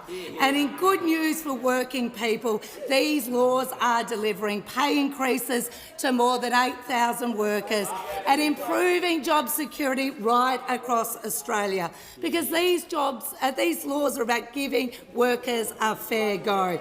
Now, I want to point out that we are so committed to these laws that we made sure that the Fair Work Commission understood this principle earlier this year when it came to coal mine workers in central Queensland. Yes, it was this government that was on the side of coal miners in central Queensland. And just last week, the Fair Work Commission upheld the principle, which has delivered higher rates of pay for hundreds of coal mine workers across central Queensland. Workers like Loretta. Loretta is a haul truck driver at a central Queensland coal mine who has been doing this work for the past 3 years as a labour hire employee. Loretta was working the same job as direct employees and went above and beyond clocking in for Easter, Mother's Day and Christmas Day. But she was still paid less than the people she was working alongside. Loretta fought to be paid equally, not just for herself, but for the hundreds of other labour hire workers she worked alongside. And she told me with this decision, she finally feels properly valued for the work and is now recognised for the experience she brings. Because it's our laws that are delivering for workers like Loretta close to $7,000 more per year. Because it's only Labor. Labor is the only party in this House that will back coal workers in Queensland and back workers right around the country. Give a call to the honourable member for Monash. Thank you, Mr Speaker. My question is to the Minister for Communications. In which room at the live music venue The Jade did the Minister hold her, quote, sideline meeting while at the 40th birthday party of her close personal friend? The bar, the garden kiosk or the room with the pinball machine? Good question. Order. You give a call to the Minister for Communications and Sport. Member for her question. As I have said to her on 2 previous occasions, I've given a full account of that to the IPIA. There is a full report available, published online, and you can refer there for the full account of the trip, which was considered completely within the rules. Order. Order. Give a call to the honourable member for Robertson. Thank you, Mr Speaker. And my question goes to the Prime Minister. How does the Albanese Labor government's budget build and deliver on the aspiration of Australians? What have been the responses and what alternatives are there? Give a call to the Prime Minister. I thank the fantastic member for Reid for his question. And our budget helps with the cost of living. It builds resilience, including during the crisis that's occurred globally as a result of the conflict in the Middle East, to our $14.5 billion fuel security plan. But importantly as well, it backs aspiration. And it's received substantial support for the decisions that have been taken. Homelessness Australia said this: "This is a hard-won win for young people who have been fouled by a system that catches them in crisis but never houses them." Westpac's chief economist, Lucy Ellis: "I think the tax changes on negative gearing and capital gains are really significant. These are changes everybody thought was politically impossible. Suddenly a government has dealt with that. It's an intergenerational issue that they are addressing." St Vincent de Paul: "For too long, tax settings have disproportionately favoured property investors over first home buyers and low-income renters." The Property Council of Australia, Mike Zorbas: "The budget contains strong pro-supply and planning reform measures to bring new homes and communities to life." The Real Estate Institute say it was positive and necessary steps towards addressing Australia's housing shortage. Civil Contractors Federation: "This funding recognises that housing affordability and infrastructure delivery go hand in hand." Urban Task Force Australia: "The housing budget represents long-needed support for housing supply." Urban Development Institute of Australia: "This is exactly what we need to deliver more housing supply." Order. And indeed, it's not just from commentators that have backed this in, of course. The member for Canning, of course, had already said, "I think we need to overhaul the whole system. We either fix the system or it's torn down by people like Pauline Hanson. No one's going to reward us for a final last stand for neoliberal politics." OK. Mr Speaker, I'm asked about alternatives. Well, Senator Ruston has said, of course, in the other place, that Australians don't know what we stand for. And indeed, Australians don't. The Deputy Leader of the opposition, when the former leader was being campaigned against, said this: "We've announced we're against Labor's energy policy. We've announced we're against Labor's housing policy. We've announced we're against Labor's tax policy. We've announced we're against Labor's immigration policy. But what is it that we stand for?" I look forward to seeing the fully costed policies that they have committed to tonight. And on that note, Mr Speaker, I ask that further questions be placed on the notice paper. Before members leave the House, I just want to give a short reminder about arrangements for this evening for the Leader of the Opposition with respect to his budget reply speech. As I outlined on Tuesday, the usual courtesies apply to the Leader of the Opposition speech, as they did to the Treasurers. As I also noted, if I'm required to make use of Standing Order 94A, the member will be advised by written note and leave immediately. Finally, I ask all members to ensure that their guests comply with the standards of behaviour applying to the galleries, and I remind members they are responsible for their invited guests.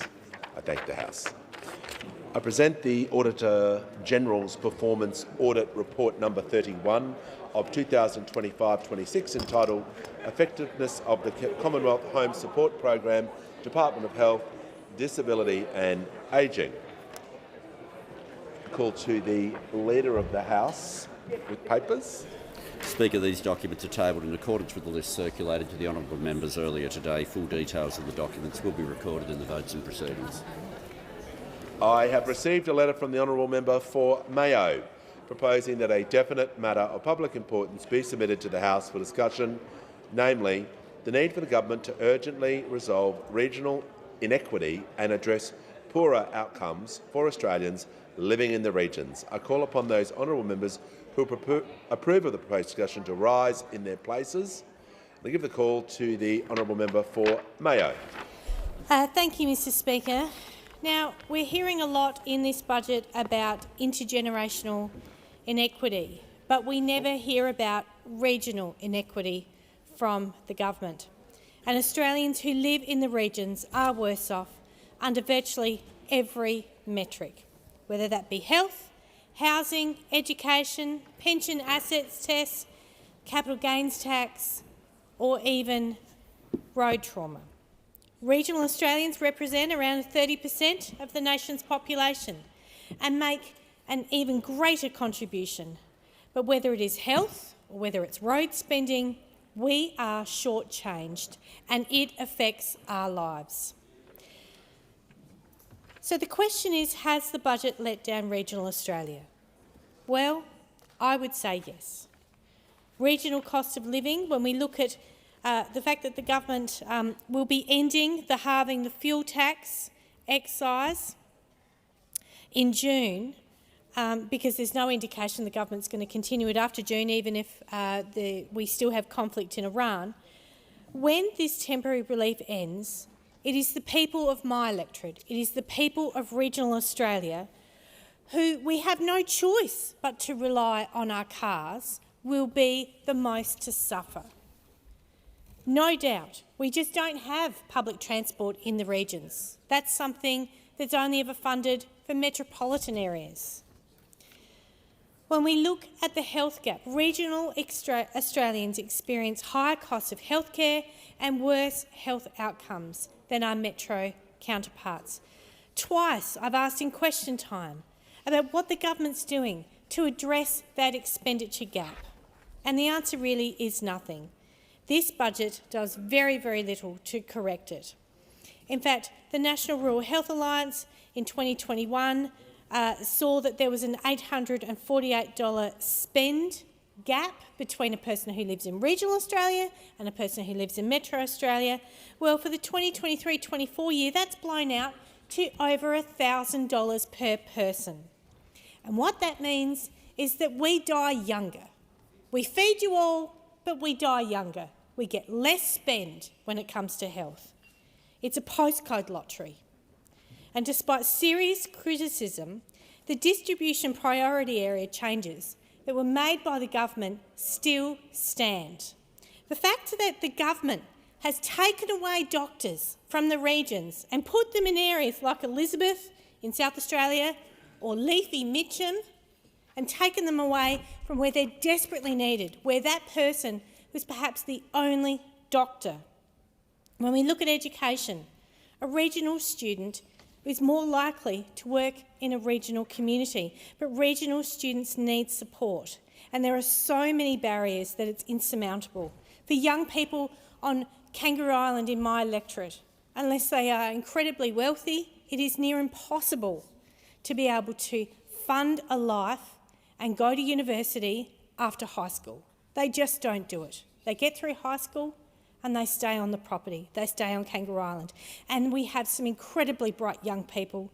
We need the doctors and lawyers, and we need them in the regional communities as well.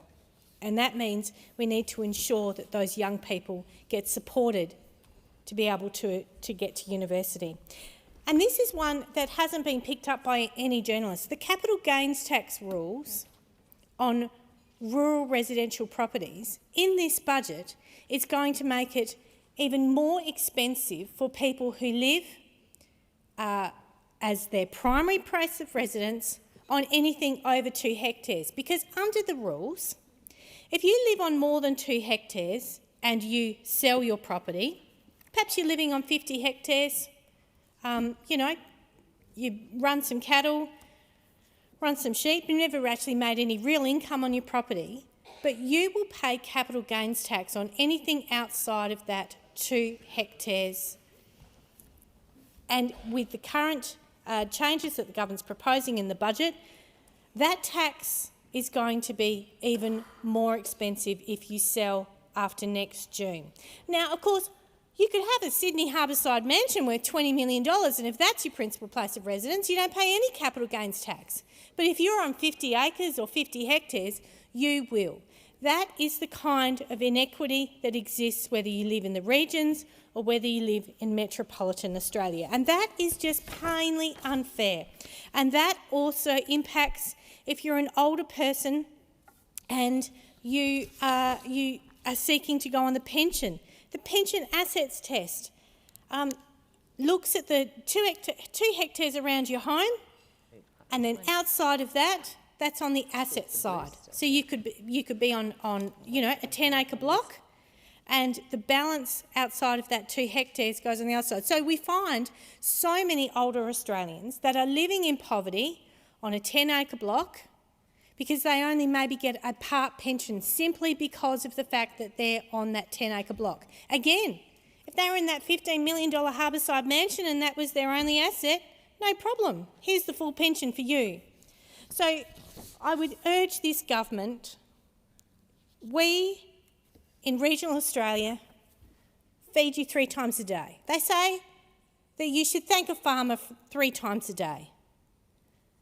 But we in this place do not do enough to support regional Australians, whether they be farmers, whether they be workers out there in the regions. And so I would urge this government, when you are next putting together a budget, sit down with some farmers, sit down with some people from regional Australia and make a budget that is far more equitable for all of Australia, not just the metro people of Australia. Thank you.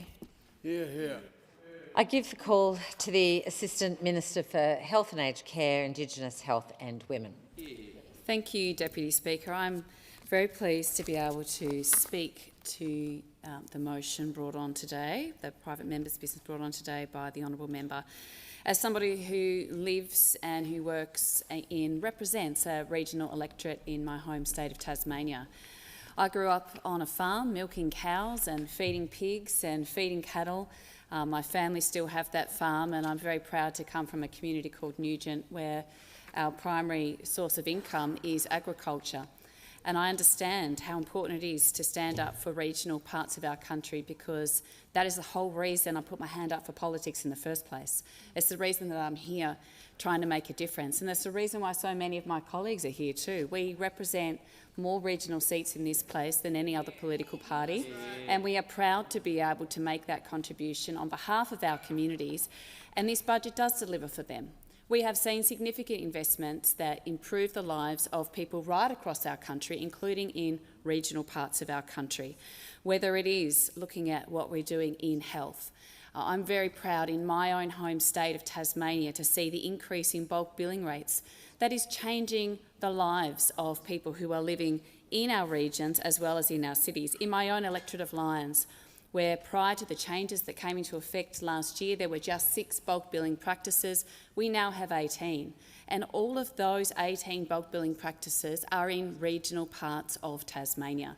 That means that people in my own town, in my own home community, are finally able to go and see a bulk billing GP and have their healthcare needs met without any out-of-pocket expenses.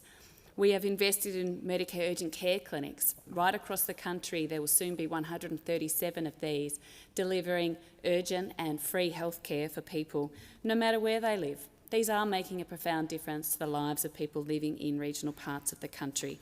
One of the challenges I note the member raised is about workforce. There's no doubt there can be challenges in supplying the workforce that we need to support the delivery of healthcare, support the delivery of other essential services right across the country, particularly in regional parts of our country. Our government has made a concerted effort to invest in additional supports, particularly in health, to ensure we can build that workforce, but it does take time. There's a number of investments that we've made to attract healthcare professionals to our regions, and we are also investing in GP training. In my own home state, again, of Tasmania, we now have end-to-end training of medical professionals in Launceston, in Burnie and in Hobart. And this has also seen an increase in the number of places.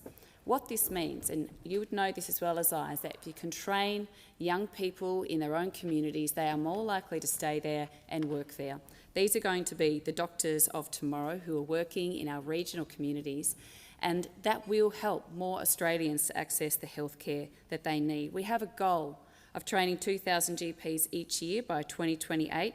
This year, the government funded 1,600 places, and we expect more than 1,750 places to be filled, which is the largest cohort ever. And this includes more GP and rural generalist training through the remote vocational training scheme, which supports training in rural and remote and hard-to-fill locations. We've also waived HECS debts for doctors and nurses that work in our regions for 5 years to attract them to the areas outside our big cities. We are using incentives to try to address the workforce challenges that do exist across some of our tougher to staff places, including in our regions. We've provided more than $600 million to grow our health workforce, supporting hundreds more GP and rural generalist training places, 100 Commonwealth supported places for medical students a year from this year, and hundreds of scholarships for nurses and for midwives. There are more incentives now than ever before for doctors and nurses to work in our regions, building on the hundreds of places that we've already delivered. Deputy Speaker, the other pathway for young people in particular is through vocational education and training. Our government has invested in free TAFE, and we have made that permanent. That provides opportunities for the young people living in regional parts of your electorate and my electorate and electorates right around the country to be able to pursue their dreams and to get in a qualification that helps them remain in their local community, contributing to their families and to our economy. We are investing in study hubs in regional parts of Australia to support young people who want to pursue a university qualification. Again, in my electorate of Lyons, in St Helens and in Sorell, in the north, which are in the north, and in the southern part of my electorate, our government has funded study hubs. I've met with the young people who are studying in these locations, and they've told me that because they can do this in their local community and not travel 2 hours or more to go into the university, it's actually given them an opportunity to pursue a tertiary qualification. We are doing what we can to invest in our regional communities for our young people, to provide them the education and training pathways to build our regional workforce so we can deliver those services that support Australians who live outside the cities. We have been investing in housing. I'm sure your community is just like mine, and you go and have a conversation with people about some of the challenges about young people being able to enter the housing market, but also the challenges attracting workers to come to work in some of our regional communities. Housing is often a key barrier. We are investing in increasing supply. The Minister just spoke in question time about some of the new investments that are contained within this budget. Across the course of our government, there's been a $47 billion commitment to housing for Australians. We are making the tax system fairer, and that will help 75,000 young people put a key in the door of their own home. That is going to transform the lives of Australians, not only in our cities, but in our regional and rural communities too. The honourable member spoke about some of the challenges that we see, not only in her electorate, but also in other parts of regional and rural Australia, and mentioned, of course, the challenges we're seeing because of the global insecurity caused by the war in the Middle East when it comes to fuel supply. Our government has responded swiftly. We've obviously halved the excise, and that is delivering some relief at the Bowser for people who rely on a car to get around, which is very true for people who live outside the cities where public transport may not be reliable or may not be available at all. But that's also why we're doing what we can to bolster our fuel security for the future. We delivered a $10 billion Australian fuel security and resilience package to safeguard our nation's energy sovereignty, because we can't just have a response for the here and the now. We have to be thinking about the medium to long term as well. So this is a package that's also going to secure the fuel and the fertiliser supplies that Australia needs. I understand, as well as anybody else who grew up in the country, how vital it is to have those critical inputs available when you need them. If we don't have fertiliser, we can't grow the food that every person here and across the country eats every single day. And that's why the honourable member for Franklin has worked so hard, the Minister for Agriculture, to secure those fertiliser supplies to continue to come into our country, but also why our government has invested in these initiatives as part of this budget, because we understand how vital our farmers are for our country's prosperity, for the strength and the fabric of our community, and for the health of our nation. It's not lost on me that we have a responsibility when we come to this place as representatives of regional electorates to make the case on their behalf, which is what we've been doing. In addition to the initiatives across those areas I've just described, I do want to touch on some of the points I know the honourable member has an interest in aged care, because this is a budget that's continued to add to the investment our government made in the last budget and that we saw through the changes to the Aged Care Act. This budget adds an additional $3.7 billion to strengthen Australia's aged care system. This will mean that more than 500,000 older Australians in regional, rural and remote areas who can currently access aged care services are supported by more than $2 billion in annual government investment. This is so important because I know in my own community that there are lots of people who want to remain in their home community. They don't want to move to the city to access these services. They need to stay close to their families, and they, for their own health and well-being, want to stay in their local communities as they age. This budget includes measures to support the construction of up to 5,000 new aged care beds each year. This will also help more older Australians stay in their local communities, including regional communities. These reforms are designed to support regional providers who face higher operating costs and care for some of our country's most financially vulnerable older Australians. This budget has kept regional Australia in mind as we have worked to deliver a fair outcome for all Australians, no matter where they live. And I want to assure the House that on this side of the Parliament, every day when we're having conversations with ministers and we're having conversations in our community, our ambition is to make sure we deliver equity and opportunity for Australians no matter where they live. I give the call to the member for Kennedy. Madam Speaker, I spent 20 years of my life in a government that believed it was our duty to make work for our people, to grow the economic cake. So every year we built a giant irrigation scheme. Every year we opened a giant mine of some description, and we had to provide towns and all that infrastructure and railway lines to make those things happen. But here we argue that this group of people should get more money, or that group of people should have, or that people shouldn't have got that more money. It is not about how you cut up the cake. Surely you should emphasise making the cake bigger. Now, we can't even borrow money to build a house in regional Australia. The banks have redlined all of regional Australia. They will not lend money to build a home. Now, there still happens to be about 20 electorates based on regional Australia.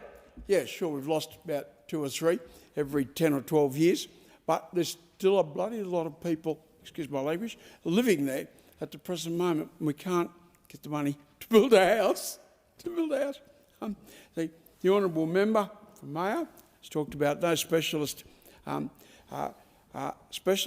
country areas. Well, all right, that might be something we have to live with, but give us the money to be able to go down and see specialists. No, that doesn't happen. You know, you drive into any city in Australia, there are high-rise cranes all over the place. Well, you won't even see a contractor in regional Australia. There's nothing being built there. And you pass laws, you know, putting a tax upon people who own land. And all you could think of was the cities. In country Australia, which is like 20% of the population still, we all have a bit of acreage. We're not rich people, we're ordinary people.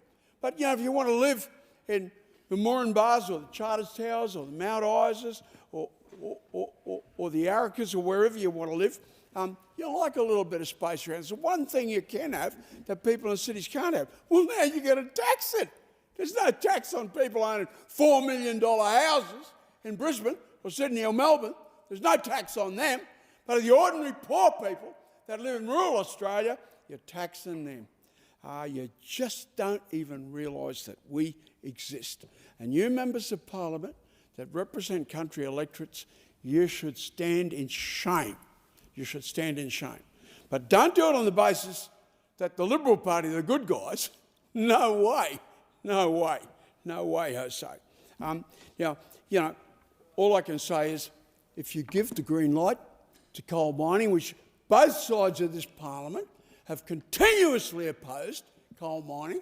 Now, they're making a few sounds now, changing a little bit, but just a little bit late in the game to be opening that, talking about it now. So if you open up the Galilee coal basin, if you build the Bradfield scheme, not exactly a fool, built the Sydney Harbour Bridge, built the water supply for Sydney, built the underground railways, which won the World Prize for Engineering. He built the University of Queensland. Not exactly a fool, this bloke. Build the Bradfield scheme. I mean, it brings in $40 or $50,000 million a year and can provide a wonderful living for some 5 million people in Australia. They will move onto a rich farm which will give you everything that no one else on earth can enjoy. An income of $1.5 million a year for starters, Madam Speaker. So these things are available to us, but in this place we are so petty and so small-minded, all we talk about is whether that mob of people are getting more money than that mob of people. And it's the same budget that I've heard in this place now for the last 20 years. And that was not what happened in this place previously. Whether it was the ALP or the other mob, they talked about development. That's not a word we use anymore in Australia. You know, our national anthem says, "Advance Australia fair." Advance? Advance? We've been in retreat. The biggest income earner for this country for 200 years was the wool industry. And Paul Keating, a loudmouth know-all, dictatorial, arrogant, he abolished the wool scheme and completely destroyed the biggest source of income that this nation... Kennedy, resume your seat. Member for Macquarie has the call. Thank you, Deputy Speaker, and I'm very pleased to be speaking to the member for Mayo's matter of public importance. And the member for Mayo and I joined this place 10 years ago nearly at the same intake, and our communities, while in different states, have remarkable similarities. We are mixes of peri-urban, semi-rural, rural, remote, you know, broadly called regional. And I'm stunned in a way that she is so keen to put down what this government is doing when both of us have been here in a parliament with the Liberals in charge, seeing media release after media release about, wow, you beaut, this is going to happen, and then nothing.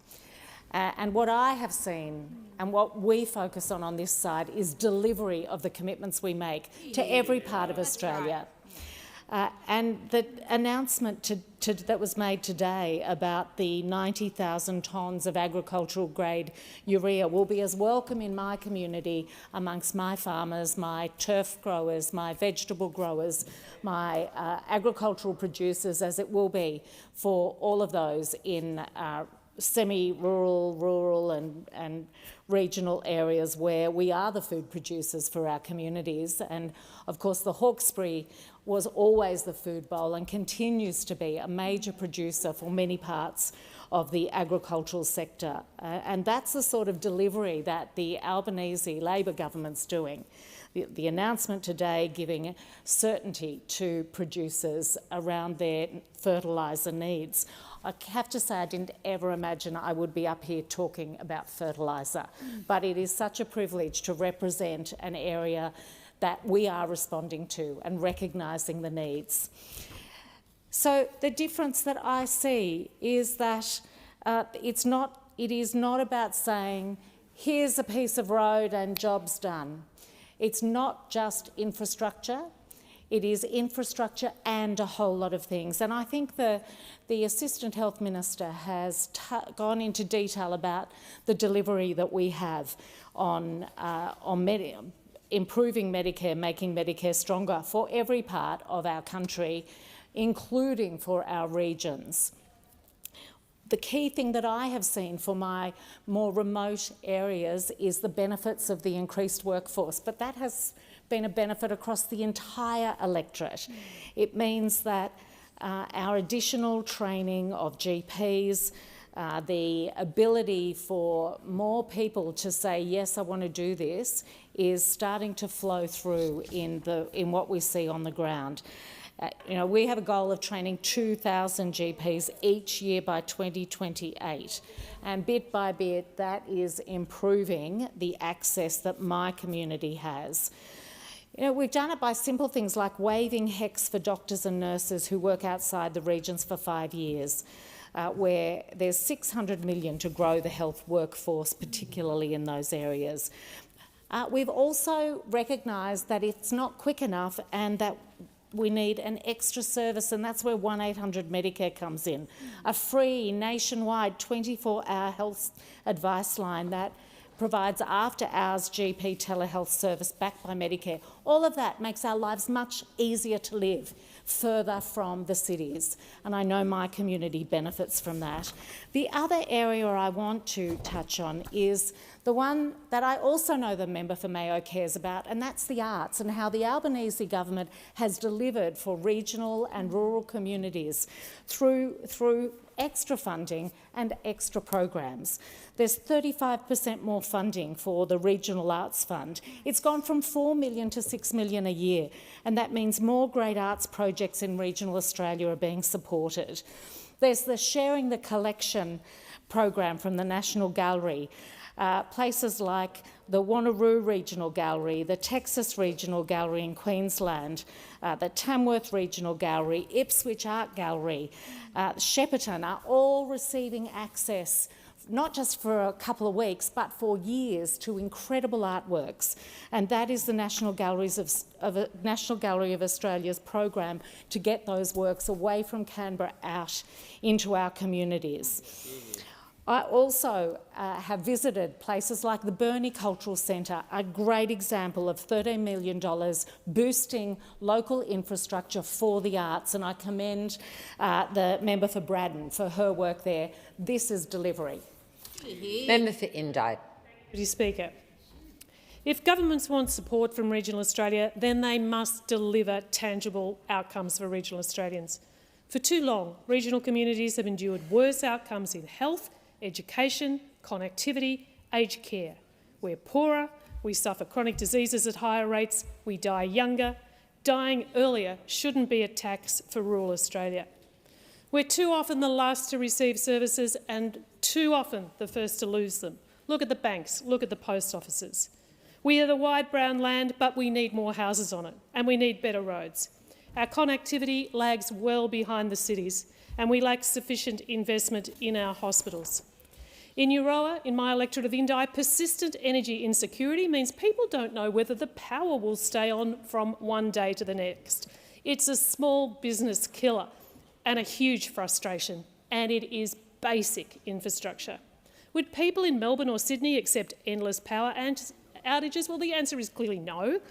And the lack of such basics should not be ever accepted as an inevitable part of country life, because they are not inevitable. Regional inequity is, in fact, a policy choice. And I want choices that value our regions, partner in our ambition and invest in our future. Because regional Australia is not just a place of need, it's a core contributor to our nation and a source of enormous opportunity. Our regions grow the food and fibre that sustain Australia and our export markets. Agriculture, forestry and fishing leads Australia's multi-factor growth. But we also have thriving manufacturing, tourism and small business innovation. Regional Australia accounts for around 40% of national economic output and employs around 1/3 of Australia's workforce. Regional Australia's productivity already exceeds our population per capita.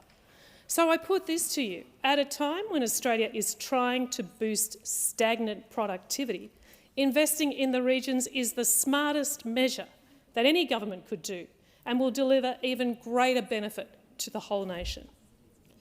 And beyond the economic contributions, regional Australia has strong, connected, networked, natural beauty, enduring resilience and local leadership. And it's clear the potential of regional Australia is immense. But this potential can only be realised with the fundamental infrastructure and services to support it. In my electorate of Indi, we focus on solutions. We roll up our sleeves, we do the work. We engage with communities, we develop ideas and we push for practical change. And in this pursuit, I've introduced bills, amendments, petitions and policy proposals and have made some progress. Like the cheaper home batteries, like the mobile phone towers, like the sustainable agriculture facilitators, or like the National Anti-Corruption Commission. Lasting and durable change is rarely immediate. It takes steady and persistent work to make a difference. Unfortunately, this week's federal budget does not do enough to shift the dial on the key drivers of regional inequity. But there are welcome elements. I'm pleased to see further funding for the Growing Regions program, but its sister program, the RPPP, has been axed and replaced with nothing else. The housing crisis impacts regional Australia too, and a major handbrake on that supply is the pipes, the power, the poles, the roads that make new homes possible. The enabling infrastructure gap has been my focus and why I've been pushing for a regional housing infrastructure fund, and I congratulate the government for taking my policy initiative forward and committing 25% of funding to regional Australia. Now, I recognise this is a restrained budget and the fiscal environment is difficult, but every line in the budget is a choice, and it does not deliver enough to address the pain and frustration regional people are feeling. Just one example is that we need an open competitive grants program for regional health infrastructure, and the case is clear in my electorate for Albury-Wodonga Health.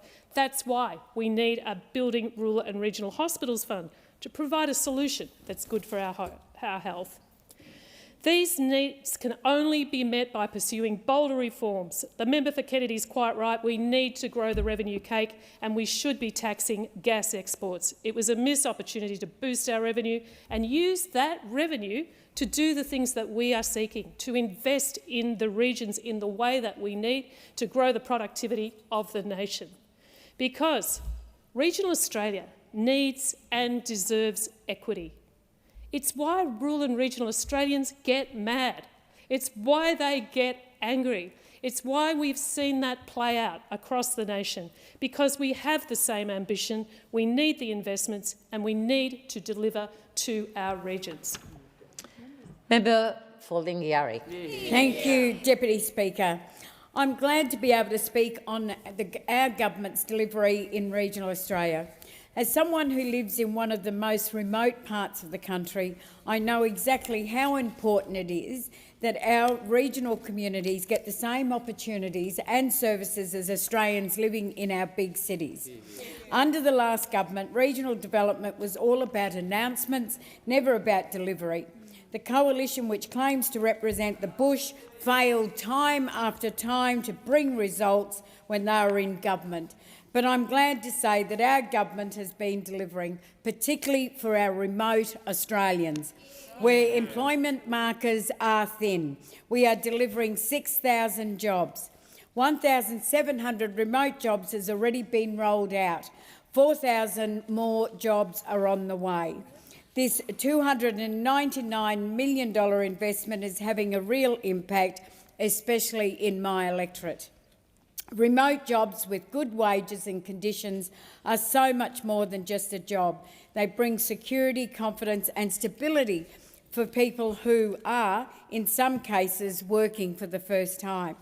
This is exactly what addressing regional inequity looks like, making sure that anyone, no matter where they live, is able to access stable employment. But our government hasn't just been focusing on jobs. Anyone who lives in the region knows that road infrastructure is not an optional extra. It is an essential everyday life. We have doubled Roads to Recovery funding. This is a game changer for our regional roads, with 85% of the $4.4 billion going to regional areas. There are so many areas in my electorate which was cut off for many weeks and months at a time. People living there do not need to be told just how important good roads are. They feel it every day. With recent fuel issues, we know that our regions are being hit the hardest.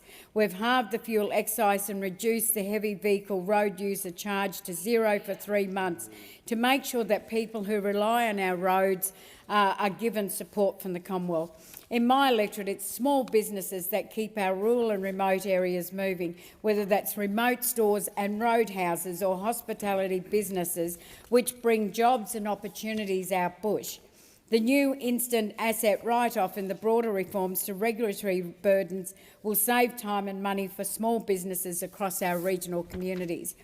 It is the regions that face the brunt of food security issues, especially in my electorate, which includes more than 70 remote communities. Fresh, healthy food is often too hard to find or too expensive to buy. Small storage facilities and massive distances to make food security a big challenge. Our food security strategy will boost the resilience of our food system, which is so important for health and life expectancy outcome in remote communities.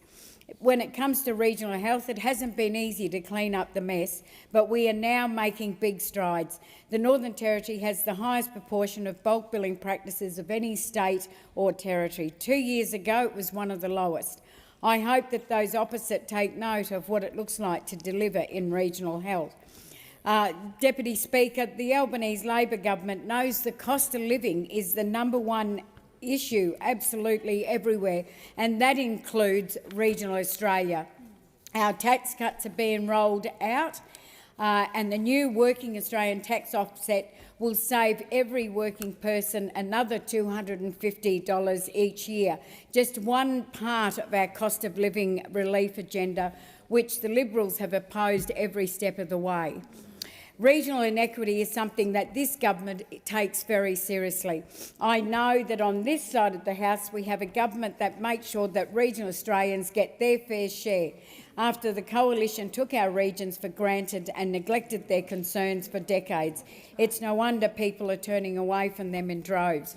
Those opposites can continue to carry on about who they say they represent, but when you look at the record, you can see exactly who is building the future for our regions.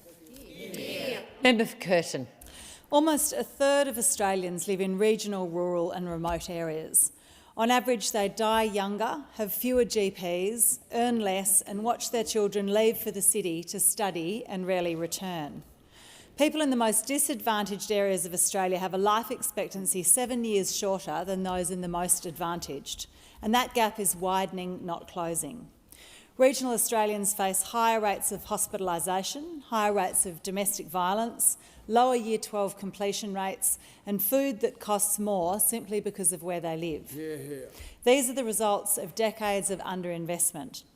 In my state of WA, our regions have powered this country for generation. generations. The Pilbara, the Kimberley, the Midwest, the goldfields, iron ore, gas and gold. The wealth extracted from those communities has built cities that Australians in the regions often cannot afford to live in. But something's shifting.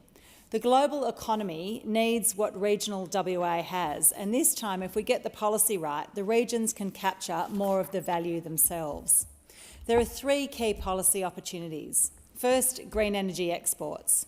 Australia has among the best solar and wind resources in the world, and countries across Asia are looking for reliable partners to supply clean hydrogen and ammonia to replace coal and gas in their industrial supply chains.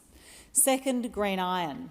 Rather than exporting raw Pilbara ore for steel made overseas using coking coal, we have the chance to process that iron domestically using renewable energy, decarbonising one of the most emissions-intensive supply chains on the planet and capturing the value-added step that has historically gone elsewhere. Third, critical minerals. The batteries, motors and turbines that underpin the global energy transition require lithium, rare earths and other minerals that regional WA holds in extraordinary abundance and that the world urgently needs. The scale of what's already planned is remarkable. In the Pilbara, the Australian Renewable Energy Hub is a 26-gigawatt wind and solar project near Port Hedland, targeting green hydrogen and green iron production. In the Kimberley, the East Kimberley Clean Energy Project near Kununurra is a $3 billion First Nations-led solar and green hydrogen venture. In the Midwest, the Murchison Green Hydrogen Project north of Kalbarri has secured $814 million in federal production support. Near Kalgoorlie, the Western Green Energy Hub is progressing through approvals on Mirning traditional lands. Near Geraldton, the Oakajee Energy Project is developing up to 5 gigawatts of renewable hydrogen capacity for Asian markets. Technology will also play a role in this transformation. AI is already being used by mining companies to improve exploration and resource extraction, and may in time open up broader opportunities for technology-enabled industries in the region. Whether that potential is fully realised remains to be seen, but it's worth planning for rather than assuming. Now, this is exciting, but excitement is not a plan. If we look at where transition projects have come unstuck, the same lessons keep appearing. The first is community consultation. The East Kimberley model works because traditional owners are shareholders making decisions, not bystanders being consulted. That has to become a design principle, not a risk to be managed. Genuine co-ownership and genuine benefit sharing from the beginning. That's what social licence actually looks like. Across regional Australia, community consultation must be core to all developments, not an afterthought and a box-ticking exercise. The second is housing. In Karratha, the median weekly house rent has reached more than double the Perth median, after rising 27% in a single year. More than 70% of businesses in the Kimberley and Pilbara say housing availability is their biggest barrier to attracting and keeping staff. BHP has committed $50 million towards worker accommodation in Port Hedland, and that contribution is welcome, but it's hardly enough. Without housing, the transition workforce cannot be housed and the opportunity collapses. The third is digital equity. Regional WA already has mobile black spots and unreliable internet. Virtual services cannot substitute for in-person services without that foundation. And once the internet is available, it has to be used to open up opportunities for people in the regions to access the same services as people in the cities. My private member's bill protecting doctors from criminal prosecution for using telehealth for voluntary assisted dying would contribute to this, to ensure that everyone has the same access to health services no matter where they live. The Pilbara, the Kimberley, the Midwest and the Goldfields have fuelled this country. We need to get this opportunity right. Yeah. Member for Sturt. Thank you, Deputy Speaker. Let me begin by saying this. No one in this place disputes that outcomes in regional Australian communities matter deeply. They do and they should. It is something I care about personally. I hold a Metro seat, like many people, but we're all Australians, and Metro seat holders, just like the Albanese Labor government, cares about regional Australia. I also grew up in the Riverland on the Murray River, and I understand firsthand both the opportunities and the challenges that come with living outside our capital cities.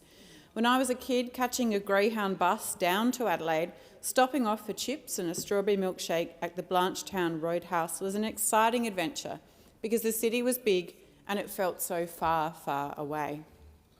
I also know those challenges are being felt more acutely in the current climate. But where we disagree with this motion is its suggestion that the regions are being ignored. That is simply not the case. This government is responding to changing conditions and the real impact that they are having on regional Australians. The regional investment framework continues to ensure investment works better for the regions, guided by local voices and grounded in evidence and coordinated across all levels of government. Our regions are central to planning and building a stronger, more resilient future, and we see that clearly in the recent budget. In the member for Mayo's own electorate, this government has announced $45 million for upgrades to the South Eastern Freeway, a significant infrastructure investment that will improve safety for communities across the Adelaide Hills and beyond. The budget also provides an additional $20.6 million each year, ongoing and indexed, to support priority local road projects across regional South Australia.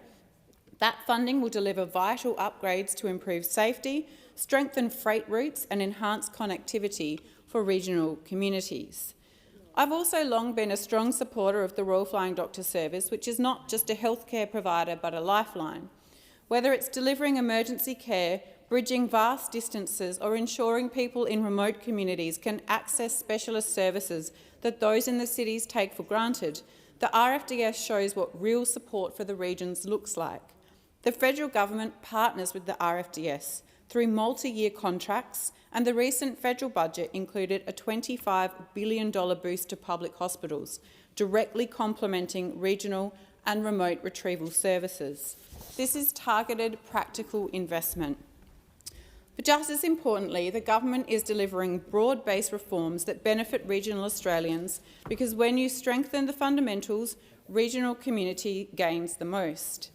That being said, this government's approach is not to divide Australians into regional and metro, but to deliver universal policies that lift outcomes for all Australians, including those in the regions, while also making the targeted investments to meet regional needs. Take tax cuts. They are permanent, structural changes that put more money back into the pockets of hard-working Australians, including families, small businesses and workers in regional communities where cost of living pressures can be even more acute. The newly announced $1,000 instant tax write-off and the $250 Working Australians tax offset apply equally to regional Australia. Then take the universal outdoor mobile obligation. This is a landmark reform that will extend mobile coverage across Australia, not just where it is commercially viable, but where it is needed. For regional Australians, that means safer travel, better connectivity and improved access to emergency services. Future investment in low Earth orbit satellite technology for direct-to-device connection will also improve this, facilitating mobile connectivity anywhere in this country. Now, these are not niche programs. They are designed to deliver real and lasting benefits to regional Australia. And we should also consider how the government responds in times of crisis. During the recent fuel supply disruptions, it was regional communities that felt the impacts first and most severely. The government recognised this and established a fuel task force working with states and territories to prioritise supply to the regions. Regional communities were not an afterthought, they were a priority. The reality is this: improving outcomes in regional Australia is achieved through investing in infrastructure where it matters, delivering cost of living relief and strengthening essential services. The government is doing that. Regional Australians don't need to be told they're being left behind. They need governments like the Albanese Labor government to deliver for them. Member for New England. Thank you very much, Madam Deputy Speaker. I'd like to go back a little bit. I'm going to go all the way back to the Peloponnesian Wars, 431 to 404. During the Peloponnesian Wars, there was a general, an Athenian general of the Delian League called Thucydides. And Thucydides was up against the Peloponnesian League, and Athens was on the rise and Sparta was on the fall. Why would I quote that? Because now I want to go to today.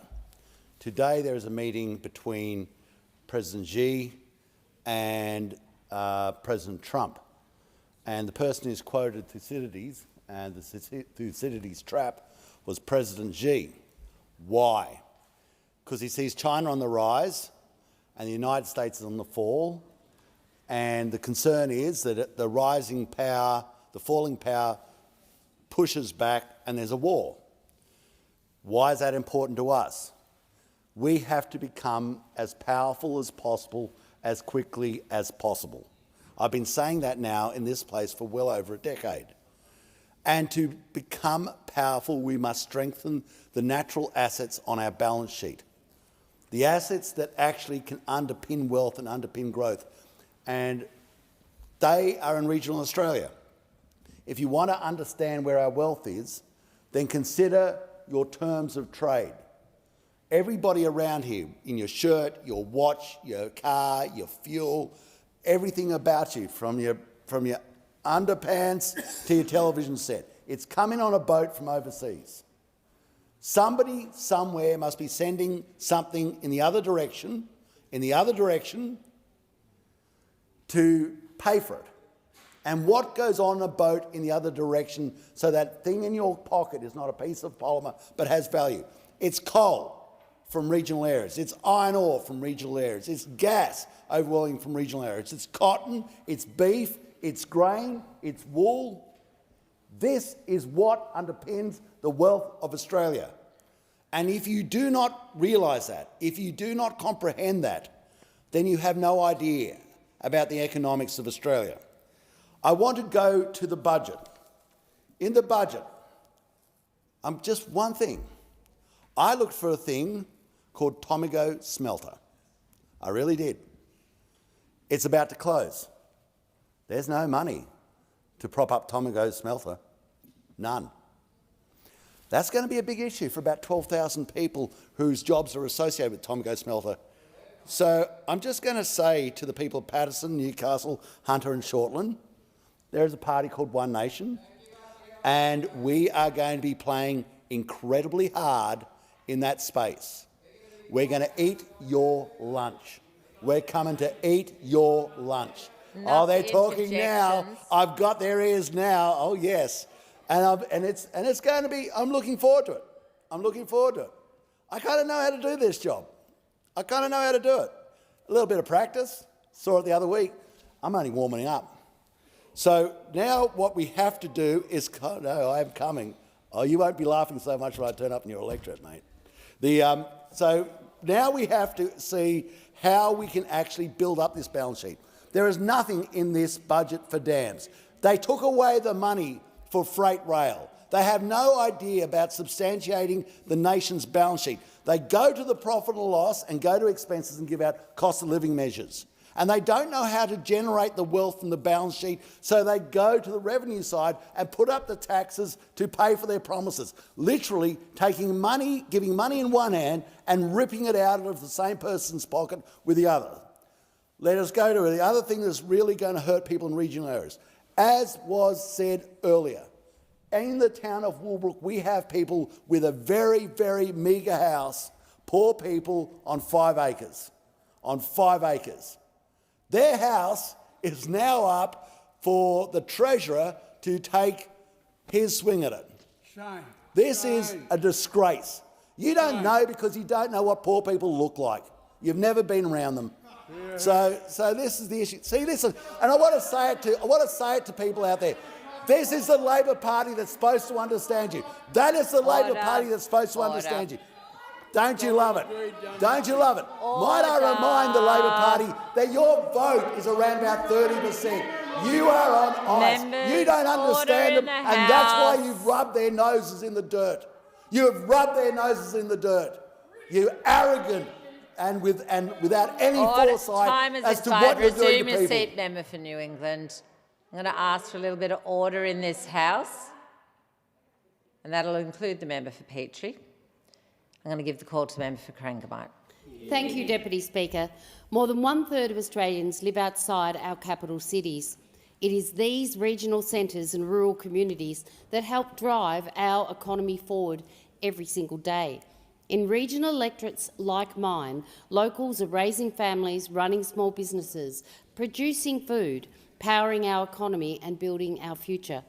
Our government, the Albanese government, is committed to backing in regional communities just like mine in the electorate of Corangamite.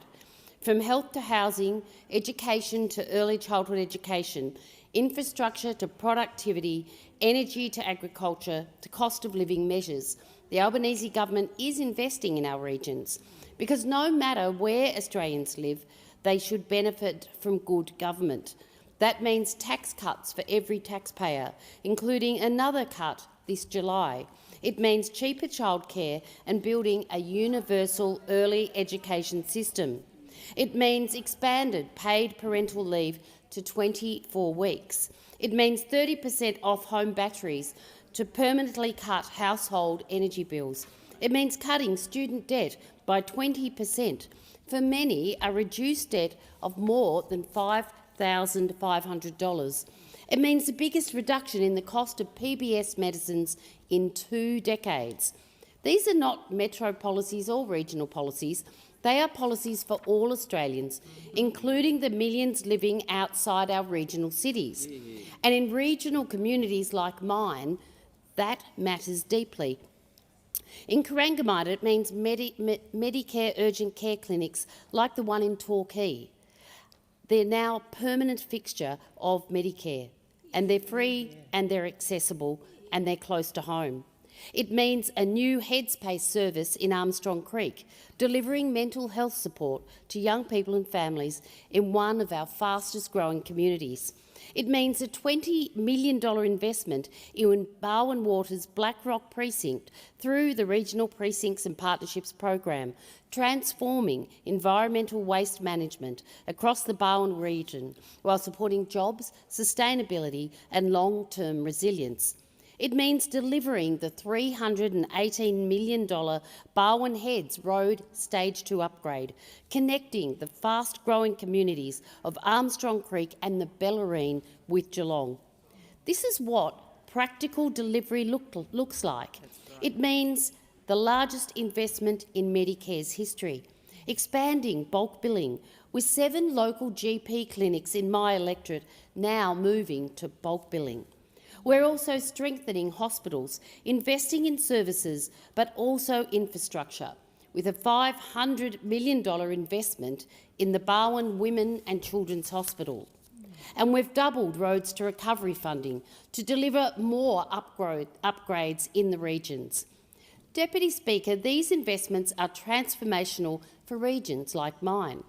Indeed, so is our work to train more GPs, waive HECS for doctors and nurses who work in regional communities, and our commitment to roll out even more Medicare urgent care clinics with dozens in regional, rural and remote Australia.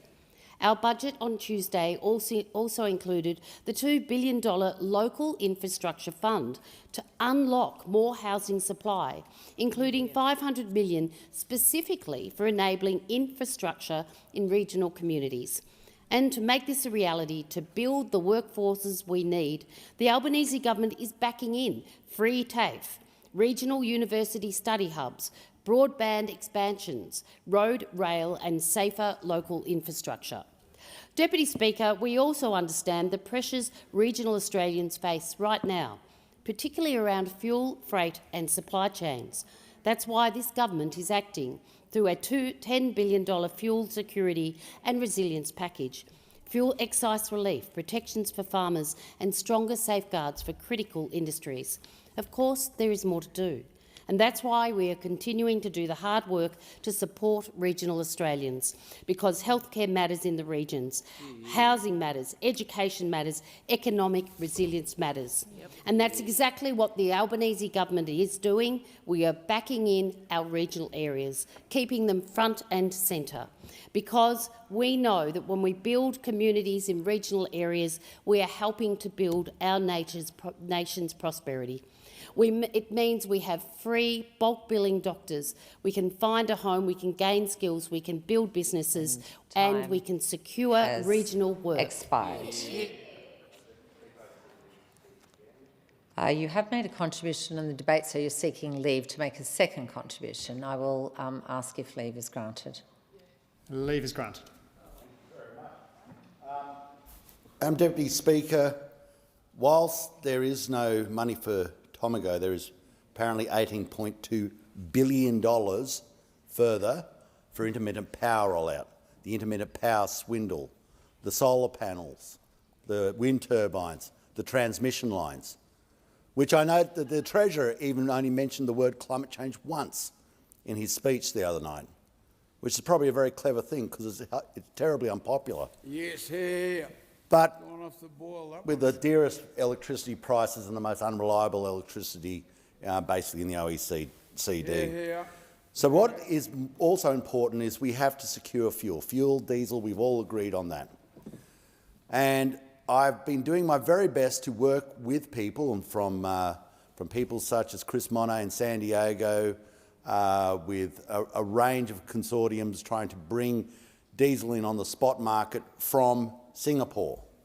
Now, the issue is we, some time ago, last month, passed the legislation to de-risk this, because to take a play in diesel costs about $250,000 to hire the boat. It's about $90,000 a day to push it through the water.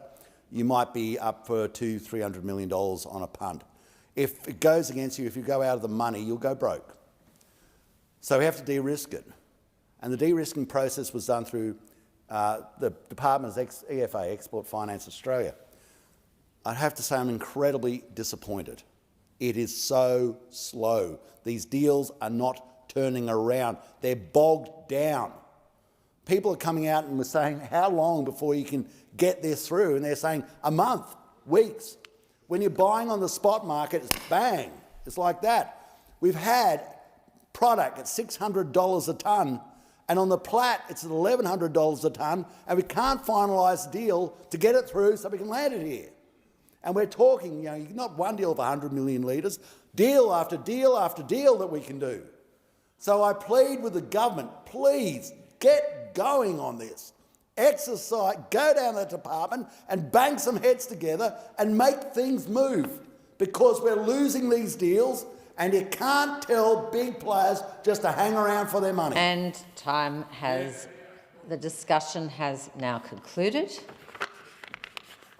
I have some business to conduct before I give the call to the member, but I've received a message from the Senate returning bills without amendments or requests. I do not propose to read these messages, which will be recorded in the votes and proceedings. I give the call to the member for Robertson. Thank you, Deputy Speaker. And on behalf of the Parliamentary Joint Committee on Intelligence and Security, I present the committee's report entitled Review of the Listing of Hizb ut-Tahrir as a Prohibited Hate Group under the Criminal Code, and I ask leave of the House to make a short statement in connection with the report. Is leave granted? Leave is granted. Thanks, Member for Moncrieff. And I give the call to the member for Robertson. Thank you, Deputy Speaker. And I present the committee's report for its review of the listing of Hizb ut-Tahrir as a prohibited hate group under the Criminal Code. This review was conducted under Section 114A.9 of the Criminal Code Act 1995, following the making of regulations in March 2026 specifying Hizb ut-Tahrir as a prohibited hate group. This was the first use of the prohibited hate group framework established by the Parliament earlier this year, and the committee approached its task conscious of both the seriousness of the listing power and the need to ensure that the statutory safeguards enacted by Parliament were properly applied. The committee carefully examined the material provided by the government, including a detailed statement of reasons, and considered submissions from a range of stakeholders expressing strongly held and at times divergent views. The committee also held an in-camera hearing to test the evidence and satisfy itself that the legislative criteria of the listing had been met and that the process followed was consistent with the requirements of the Act. Having considered the evidence before it, the committee is satisfied that Hizb ut-Tahrir meets the legislative criteria for listing as a prohibited hate group and that the listing has been properly made. In particular, the committee accepts that Hizbut ut-Tahrir has advocated conduct constituting hate crimes, including through repeated praise for attacks that would amount to hate crimes if committed in Australia, and that the listing is reasonably necessary to protect the Australian community from social, economic, psychological and physical harm. Accordingly, the committee supports the listing of Hizbut ut-Tahrir as a prohibited hate group under the Criminal Code and finds no reason to disallow the legislative instrument. And I want to thank briefly the committee, the committee chair and deputy chair, and the Secretariat and all of the staff for their assistance throughout the committee's deliberations. Deputy Speaker, I commend the report to the House. I'm going to give the call to the Minister. I present the following documents: Australia's 2026 National Defence Strategy, a speech to the National Press Club, 2026 Integrated Investment Program and 2026 National Defence Strategy.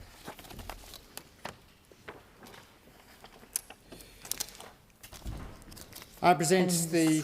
Minister has a call. Thank you, Deputy Speaker. I present the National Interest Analysis 2026 ATNIA 3 and Treaty between the Government of Australia and the Government of the Republic of Indonesia on Common Security 2026 ATNEF 1. And I give you the call, Minister. I move that Order of the Day number 5, Government Business, be called on immediately. I will put the question to the House that this bill be now read a second time. All those that... no, I don't want to put that question. I want to put the question that the bill be brought on immediately. Let me go with that one. All those that opinion say aye. To contrary, no. I think the ayes have it. Call on the clerk. Government Business, Order of the Day number 5, Appropriation Bill number 1, 2026-2027, second reading, resumption of debate. Thank you. So the question is that this bill be now read a second time, and this House will now suspend until 7:30 p.m. this evening. Thank you.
Honourable members, the Speaker.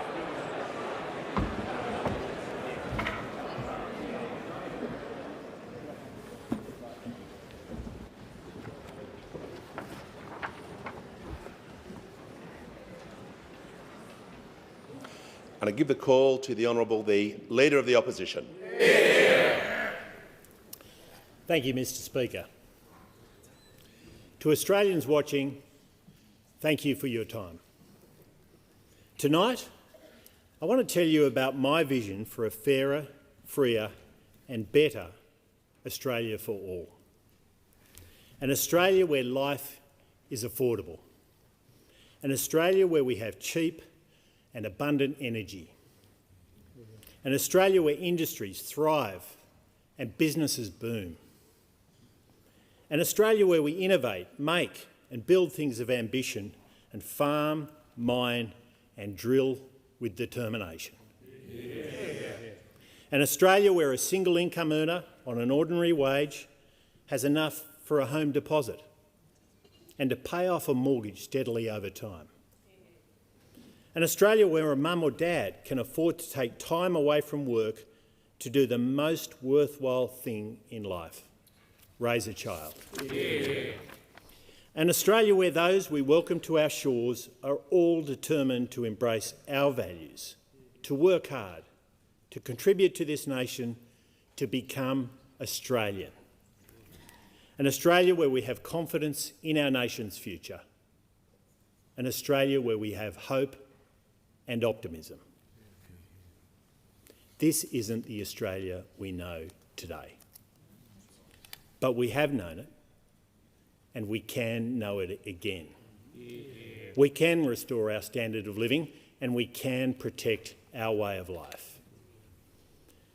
Now, that starts by fighting against the assault on aspiration at the heart of Labor's budget. Yeah.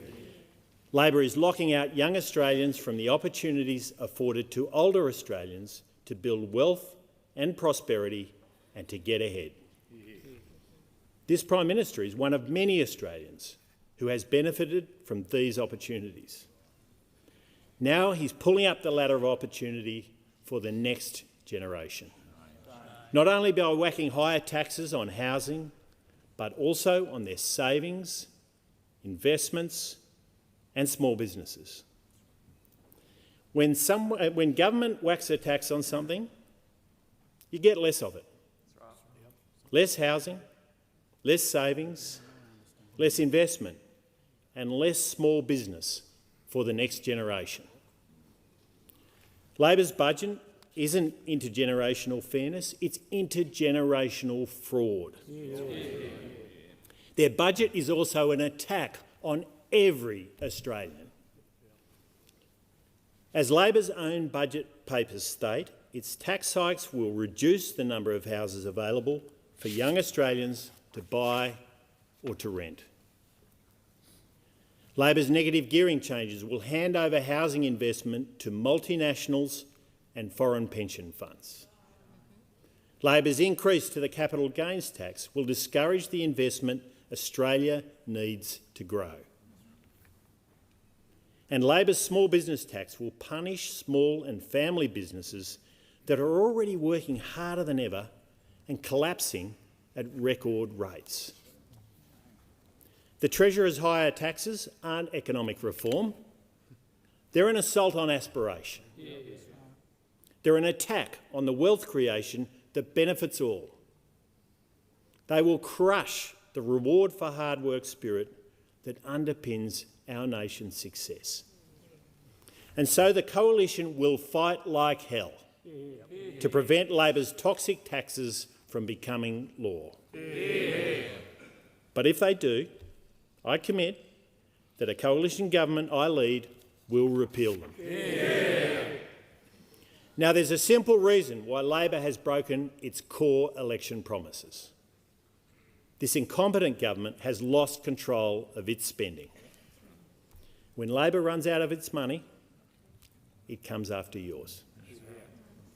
Intergenerational theft isn't caused by older Australians. It's been caused by the Albanese government. Labor's reckless spending will soon see our country with $1 trillion of debt. The only way to get debt down is to throw out this bad government. Now, to know a fairer, freer and better Australia, we also need something that's been missing for too long, and that's honesty. Honesty about what's holding Australia back and leaving Australians behind. First, mass migration is changing Australia for the worse. The number of people coming in far exceeds the number of houses built. Consequently, the great Australian dream of home ownership is vanishing for old and new Australians alike. Across its 2 terms, Labor will have brought in 2 million people. That includes 90,000 more than planned in the next 2 years. By inviting in too many people too quickly, we've also seen some come with the wrong values. People who don't want to join and embrace Australia, but people who want to change Australia to suit them. We saw this with the Bondi tragedy, inspired by radical and violent Islam. Second, prioritising net zero and emissions reduction above all else has seen cheap, always-on power dismissed for expensive, sometimes on, industrial-scale renewables, mainly sourced from offshore.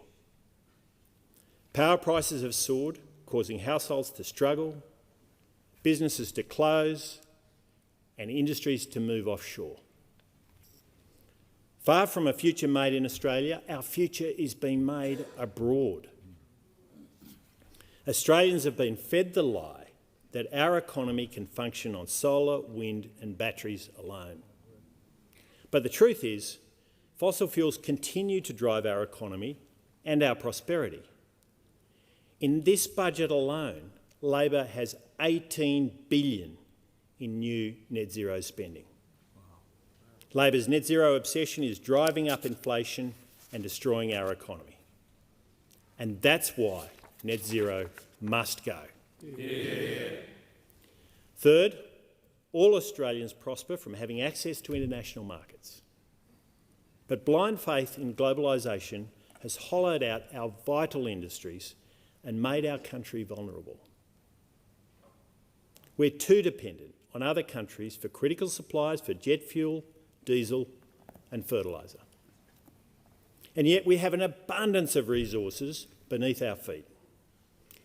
We could be self-sufficient and reindustrialise in key areas if we stop locking up our resources and turbocharged digging and drilling. Yeah. Fourth, during the pandemic, many Australians were reliant on government. But that crisis fed the mistaken belief that bigger government is the solution to every problem.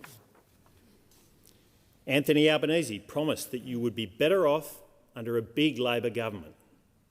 But big government hasn't led to better government or Australians being better off. Government-led housing programs have seen 30,000 fewer homes built each year. 30,000 fewer each year.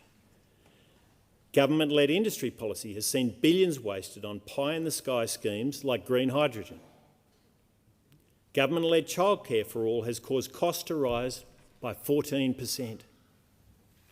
And government-led energy policy and pushing out gas and coal generation has caused power prices to surge by 40%.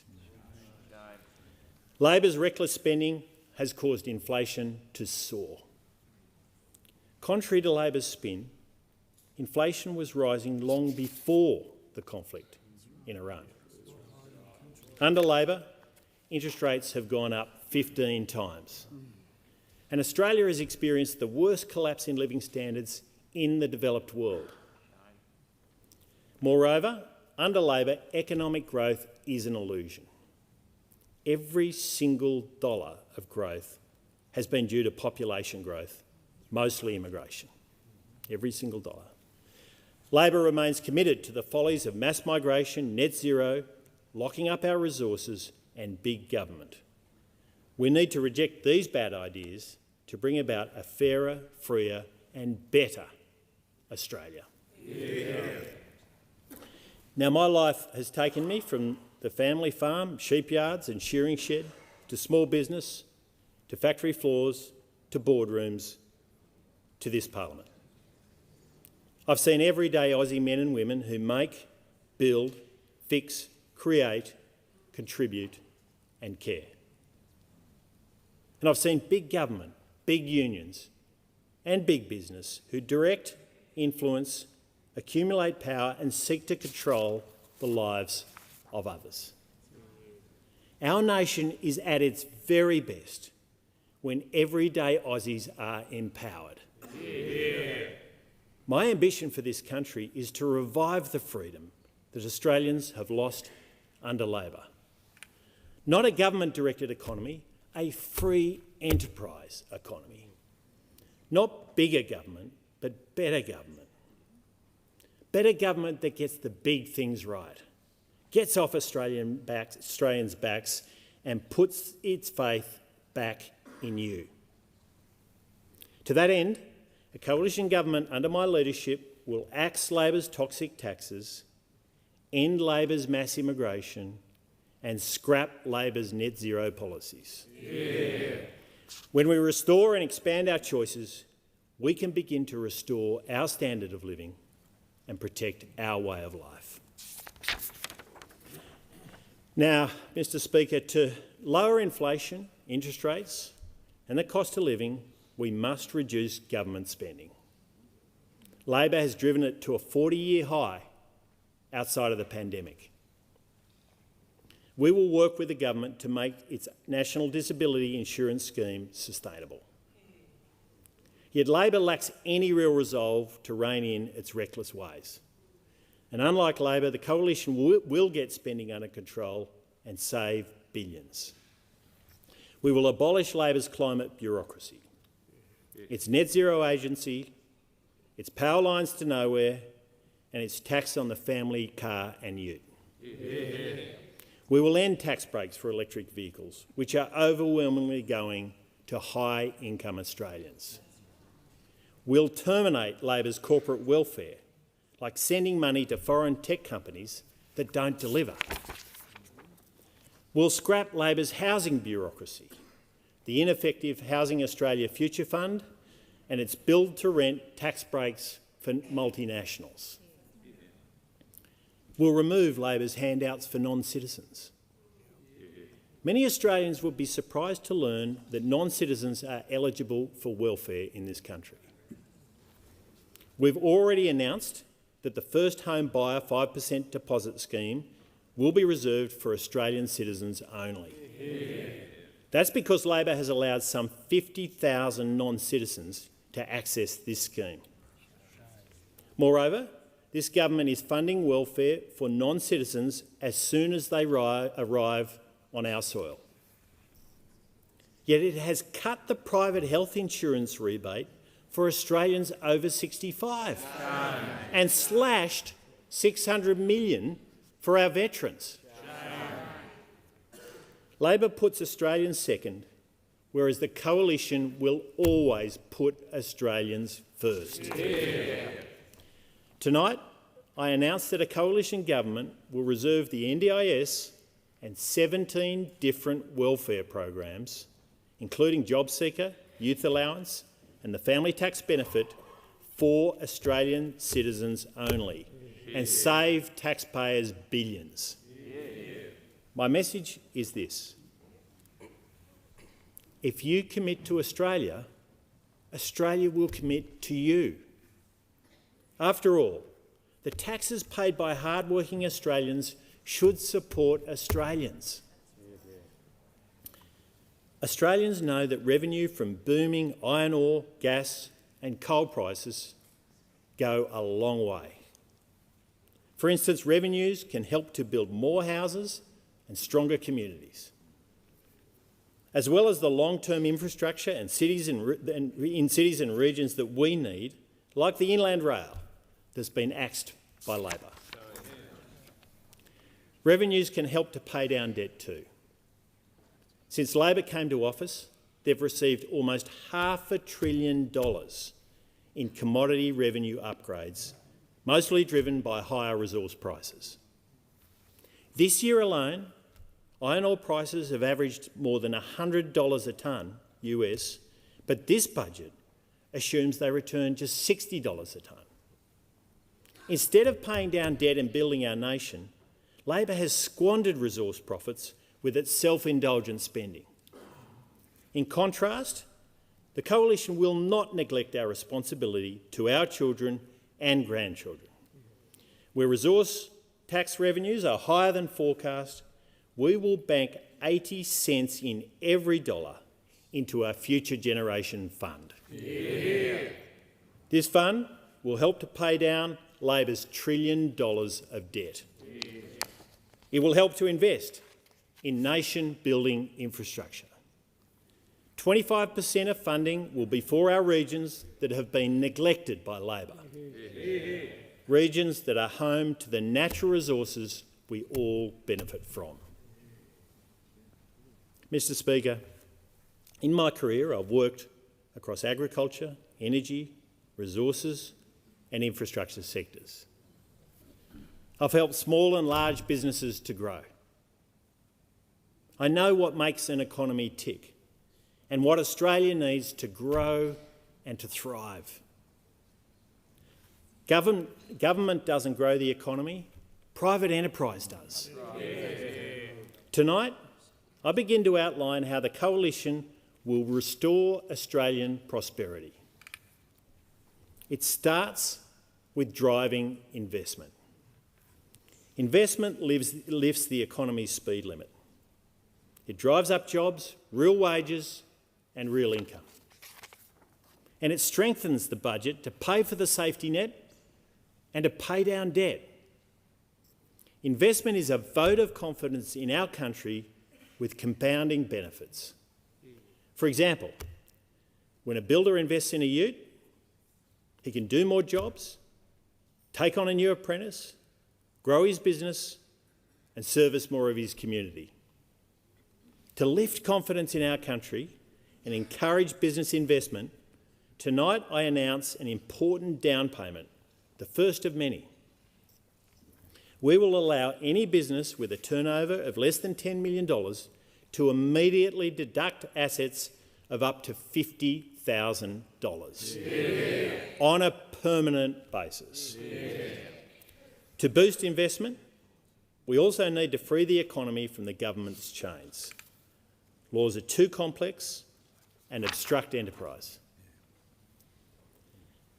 A coalition government will rewrite and simplify the legislative rulebook, including the Corporations Act, Tax Act, Competition Act, National Construction Code and Environment Protection and Biodiversity Conservation Act.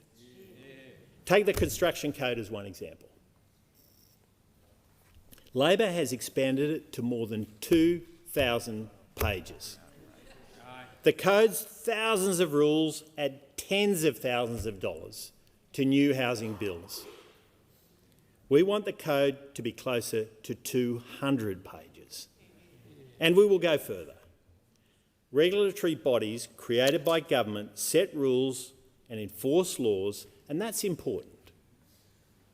But under Labor, these regulators have become bigger, more powerful and overbearing. They're regulating for regulation's sake. They need to get out of the way. A coalition government will impose new responsibilities on regulators by law. We'll require regulators to act in a way that encourages competition, nurtures investment, increases productivity, boosts wages and grows the economy. The Coalition will also abolish Labor's great big carbon tax, the so-called safeguard mechanism. This tax jacks up the price on essential building materials like steel, cement and glass, driving up the cost of a new home. It also undermines investment in key industries and hastens them going offshore. Indeed, we'll abolish Labor's crippling net zero carbon taxes wherever we find them, on mining, manufacturing, electricity vehicles and imports. Now, just as I want more investment in Australia, I want Australians to keep more of their income. If you're feeling poorer under this government, it's because you are. Labor is stealing from you with inflation. The Treasurer says inflation will reach 5% next month. People see Labor's inflation steal from them in higher grocery prices, power bills, mortgage repayments and other cost of living expenses. But Labor is stealing from Australians in another way, year after year, without new laws, without an election and without you even noticing until you look at your bank account. When your wages rise just to keep up with inflation, you're no better off. But you pay higher taxes as though you are better off. More of your income goes into a higher tax bracket. This is bracket creep. And it's why you feel poorer. The higher Labor's inflation goes and the longer it lasts, the more the government takes from you. This is a stealth raid on Australians working hard to get ahead. Labor's promising that your real wages will finally go up, but Labor's plan is to tax away all of workers' real wage gains. Living standards go nowhere. A typical worker on $70,000 a year will see their entire real wage gains taxed away. The worst thing about this tax is that it keeps going up and keeps taking more each year forever. Under a coalition government I lead, this will end. Yeah. Tonight, I announce our tax-back guarantee. From 2028-29, we will index the bottom two income tax thresholds to inflation. Yeah. That will fully protect 85% of income earners with relief of around $2.50 in year one for a typical worker, growing to more than $1,000 a year in year four. From 2031-32, we will index the top two tax thresholds as well. That will fully protect all income earners from inflation. Yeah. This is generational tax reform. Yeah. It's fair, it's simple and it's honest. It will back Australians to work hard, take risks, invest in their future and invest in our country's future. It will force government to respect your money. Any government that wants to tax Australians more should have the courage to front up and take that tax increase to an election. Yeah. Under Labor, Australians work harder, pay more and fall behind.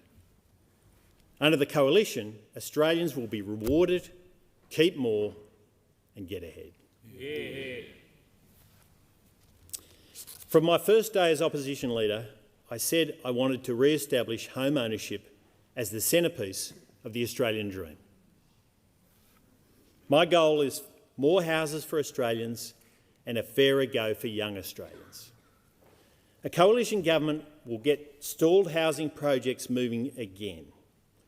We will invest $5 billion in supporting infrastructure like roads, water, power and sewerage. With this support, we will unlock 400,000 new homes for Australians. As I said, we will cut red tape, which will take up to $70,000 off the cost of a new home. But the biggest problem with access to housing is that under Labor, immigration numbers are too high. With Labor having opened the migration floodgates, the dream of home ownership has become a nightmare for so many Australians. Since Labor was elected, it has brought in a record 1.4 million people, about the population of Adelaide. That number accounts for 80% of our population growth over the same period. And that's why there's a shortfall of homes for about 400,000 people. Australians are deeply concerned about the scale and pace of immigration on housing, infrastructure and services. And that includes migrants themselves, who have become Australians. Tonight, I announce a far-reaching and unprecedented housing policy. It's also an immigration policy that puts Australians first. A coalition will cap immigration numbers based on the number of homes constructed each year. Never again will a government be able to bring in more people than our housing can support. That's our commitment. That's our commitment. I also stress this point. Given the magnitude of people coming in under Labor, immigration will need to be significantly below our cap in the first few years of a coalition government. We must allow the housing market to catch up. Only closer to the election can we provide a precise immigration number. It would be rash to do so now because Labor always exceeds its immigration targets. And it will do so again, Mr Speaker. By the next election, the situation could be even worse than it is today. But this much I promise.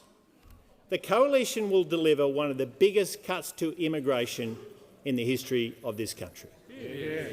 Our immigration cut will complement our plan to lift immigration standards.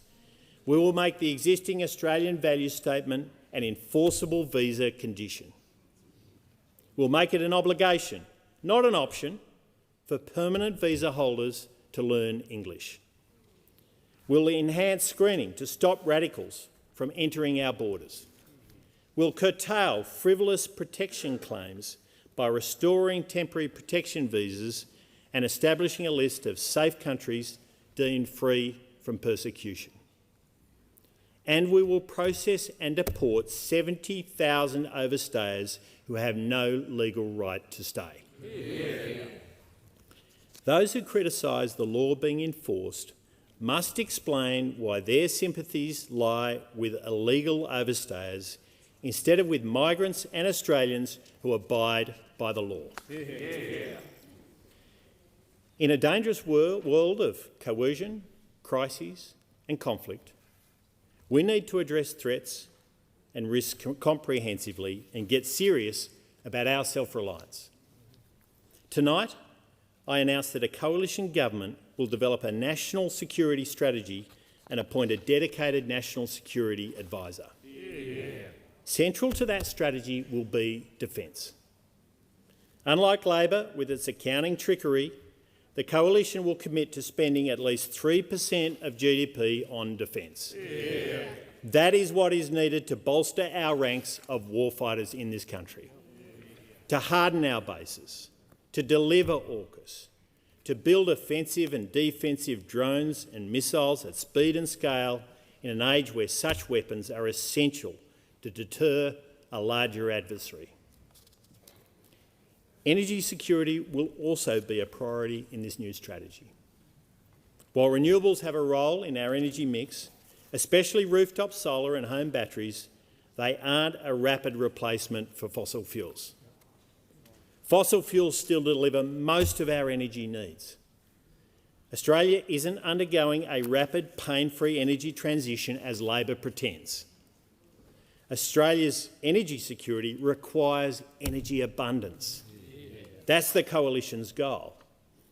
So tonight I announce that a coalition government will work with coal-fired power plant owners to keep them running as long and as hard as possible to get electricity prices down. On fuel, the coalition has said we will double our minimum reserves of petrol, diesel and jet fuel to put our total reserves within reach of 90 days. We will also invest $800 million for new fuel storage to give us 1 billion litres of additional capacity. To incentivise more refining capacity, we'll make the Fuel Security Services payment available to companies who can build new refineries. This includes refining of non-conventional fuels, like biofuels and coal to liquids. Ultimately, we want decades of fuel reserves and much more energy. We can achieve that by getting Australian resources out of the ground. More Australian gas working hard for Australians. More Australian oil working hard for Australians. To dig and drill, the Coalition will remove obstacles. As I said earlier, we will abolish Labor's hidden carbon taxes, like the safeguard mechanism. And we will rewrite Labor's anti-development environmental laws to speed up approvals. We're also going to unlock critical gas and oil projects. We will create, under law, national strategic priority projects. 2 nation-building projects will be immediately designated by a coalition government. The Browse Basin offshore gas field in Western Australia and the Taroom oil field in Queensland. Yeah. The Commonwealth will get out of the way so the states can get projects going. The Coalition will also put an end to the green energy rent-seeking. We will back any technologies that can deliver affordable and reliable energy in this country. That includes coal, gas, hydro, batteries and renewables in the right places, and it will include nuclear power too. We will lift the ban. Yeah. To Australians watching tonight, I know you're struggling on many fronts. I know you're apprehensive about yours and your children's future. I know you're worried about the state of our cherished country. But decline isn't inevitable. Damage isn't irreparable. Difficulty isn't insurmountable. We can restore our standard of living. We can protect our way of life. I'm not under any misapprehension. There's much work the Coalition must do to win your confidence. But with the policies I've announced tonight and the vision I've outlined, I hope you can begin to believe again. Believe in our promise of better government. Believe in the prospect of a fairer, freer and better Australia. That Australia is worth fighting for, now more than ever. And the fight starts tonight. Yeah.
The debate is adjourned and the House stands adjourned until Monday, 25th of May 2026 at 10 a.m. in accordance with the resolution agreed to on 12 May 2026.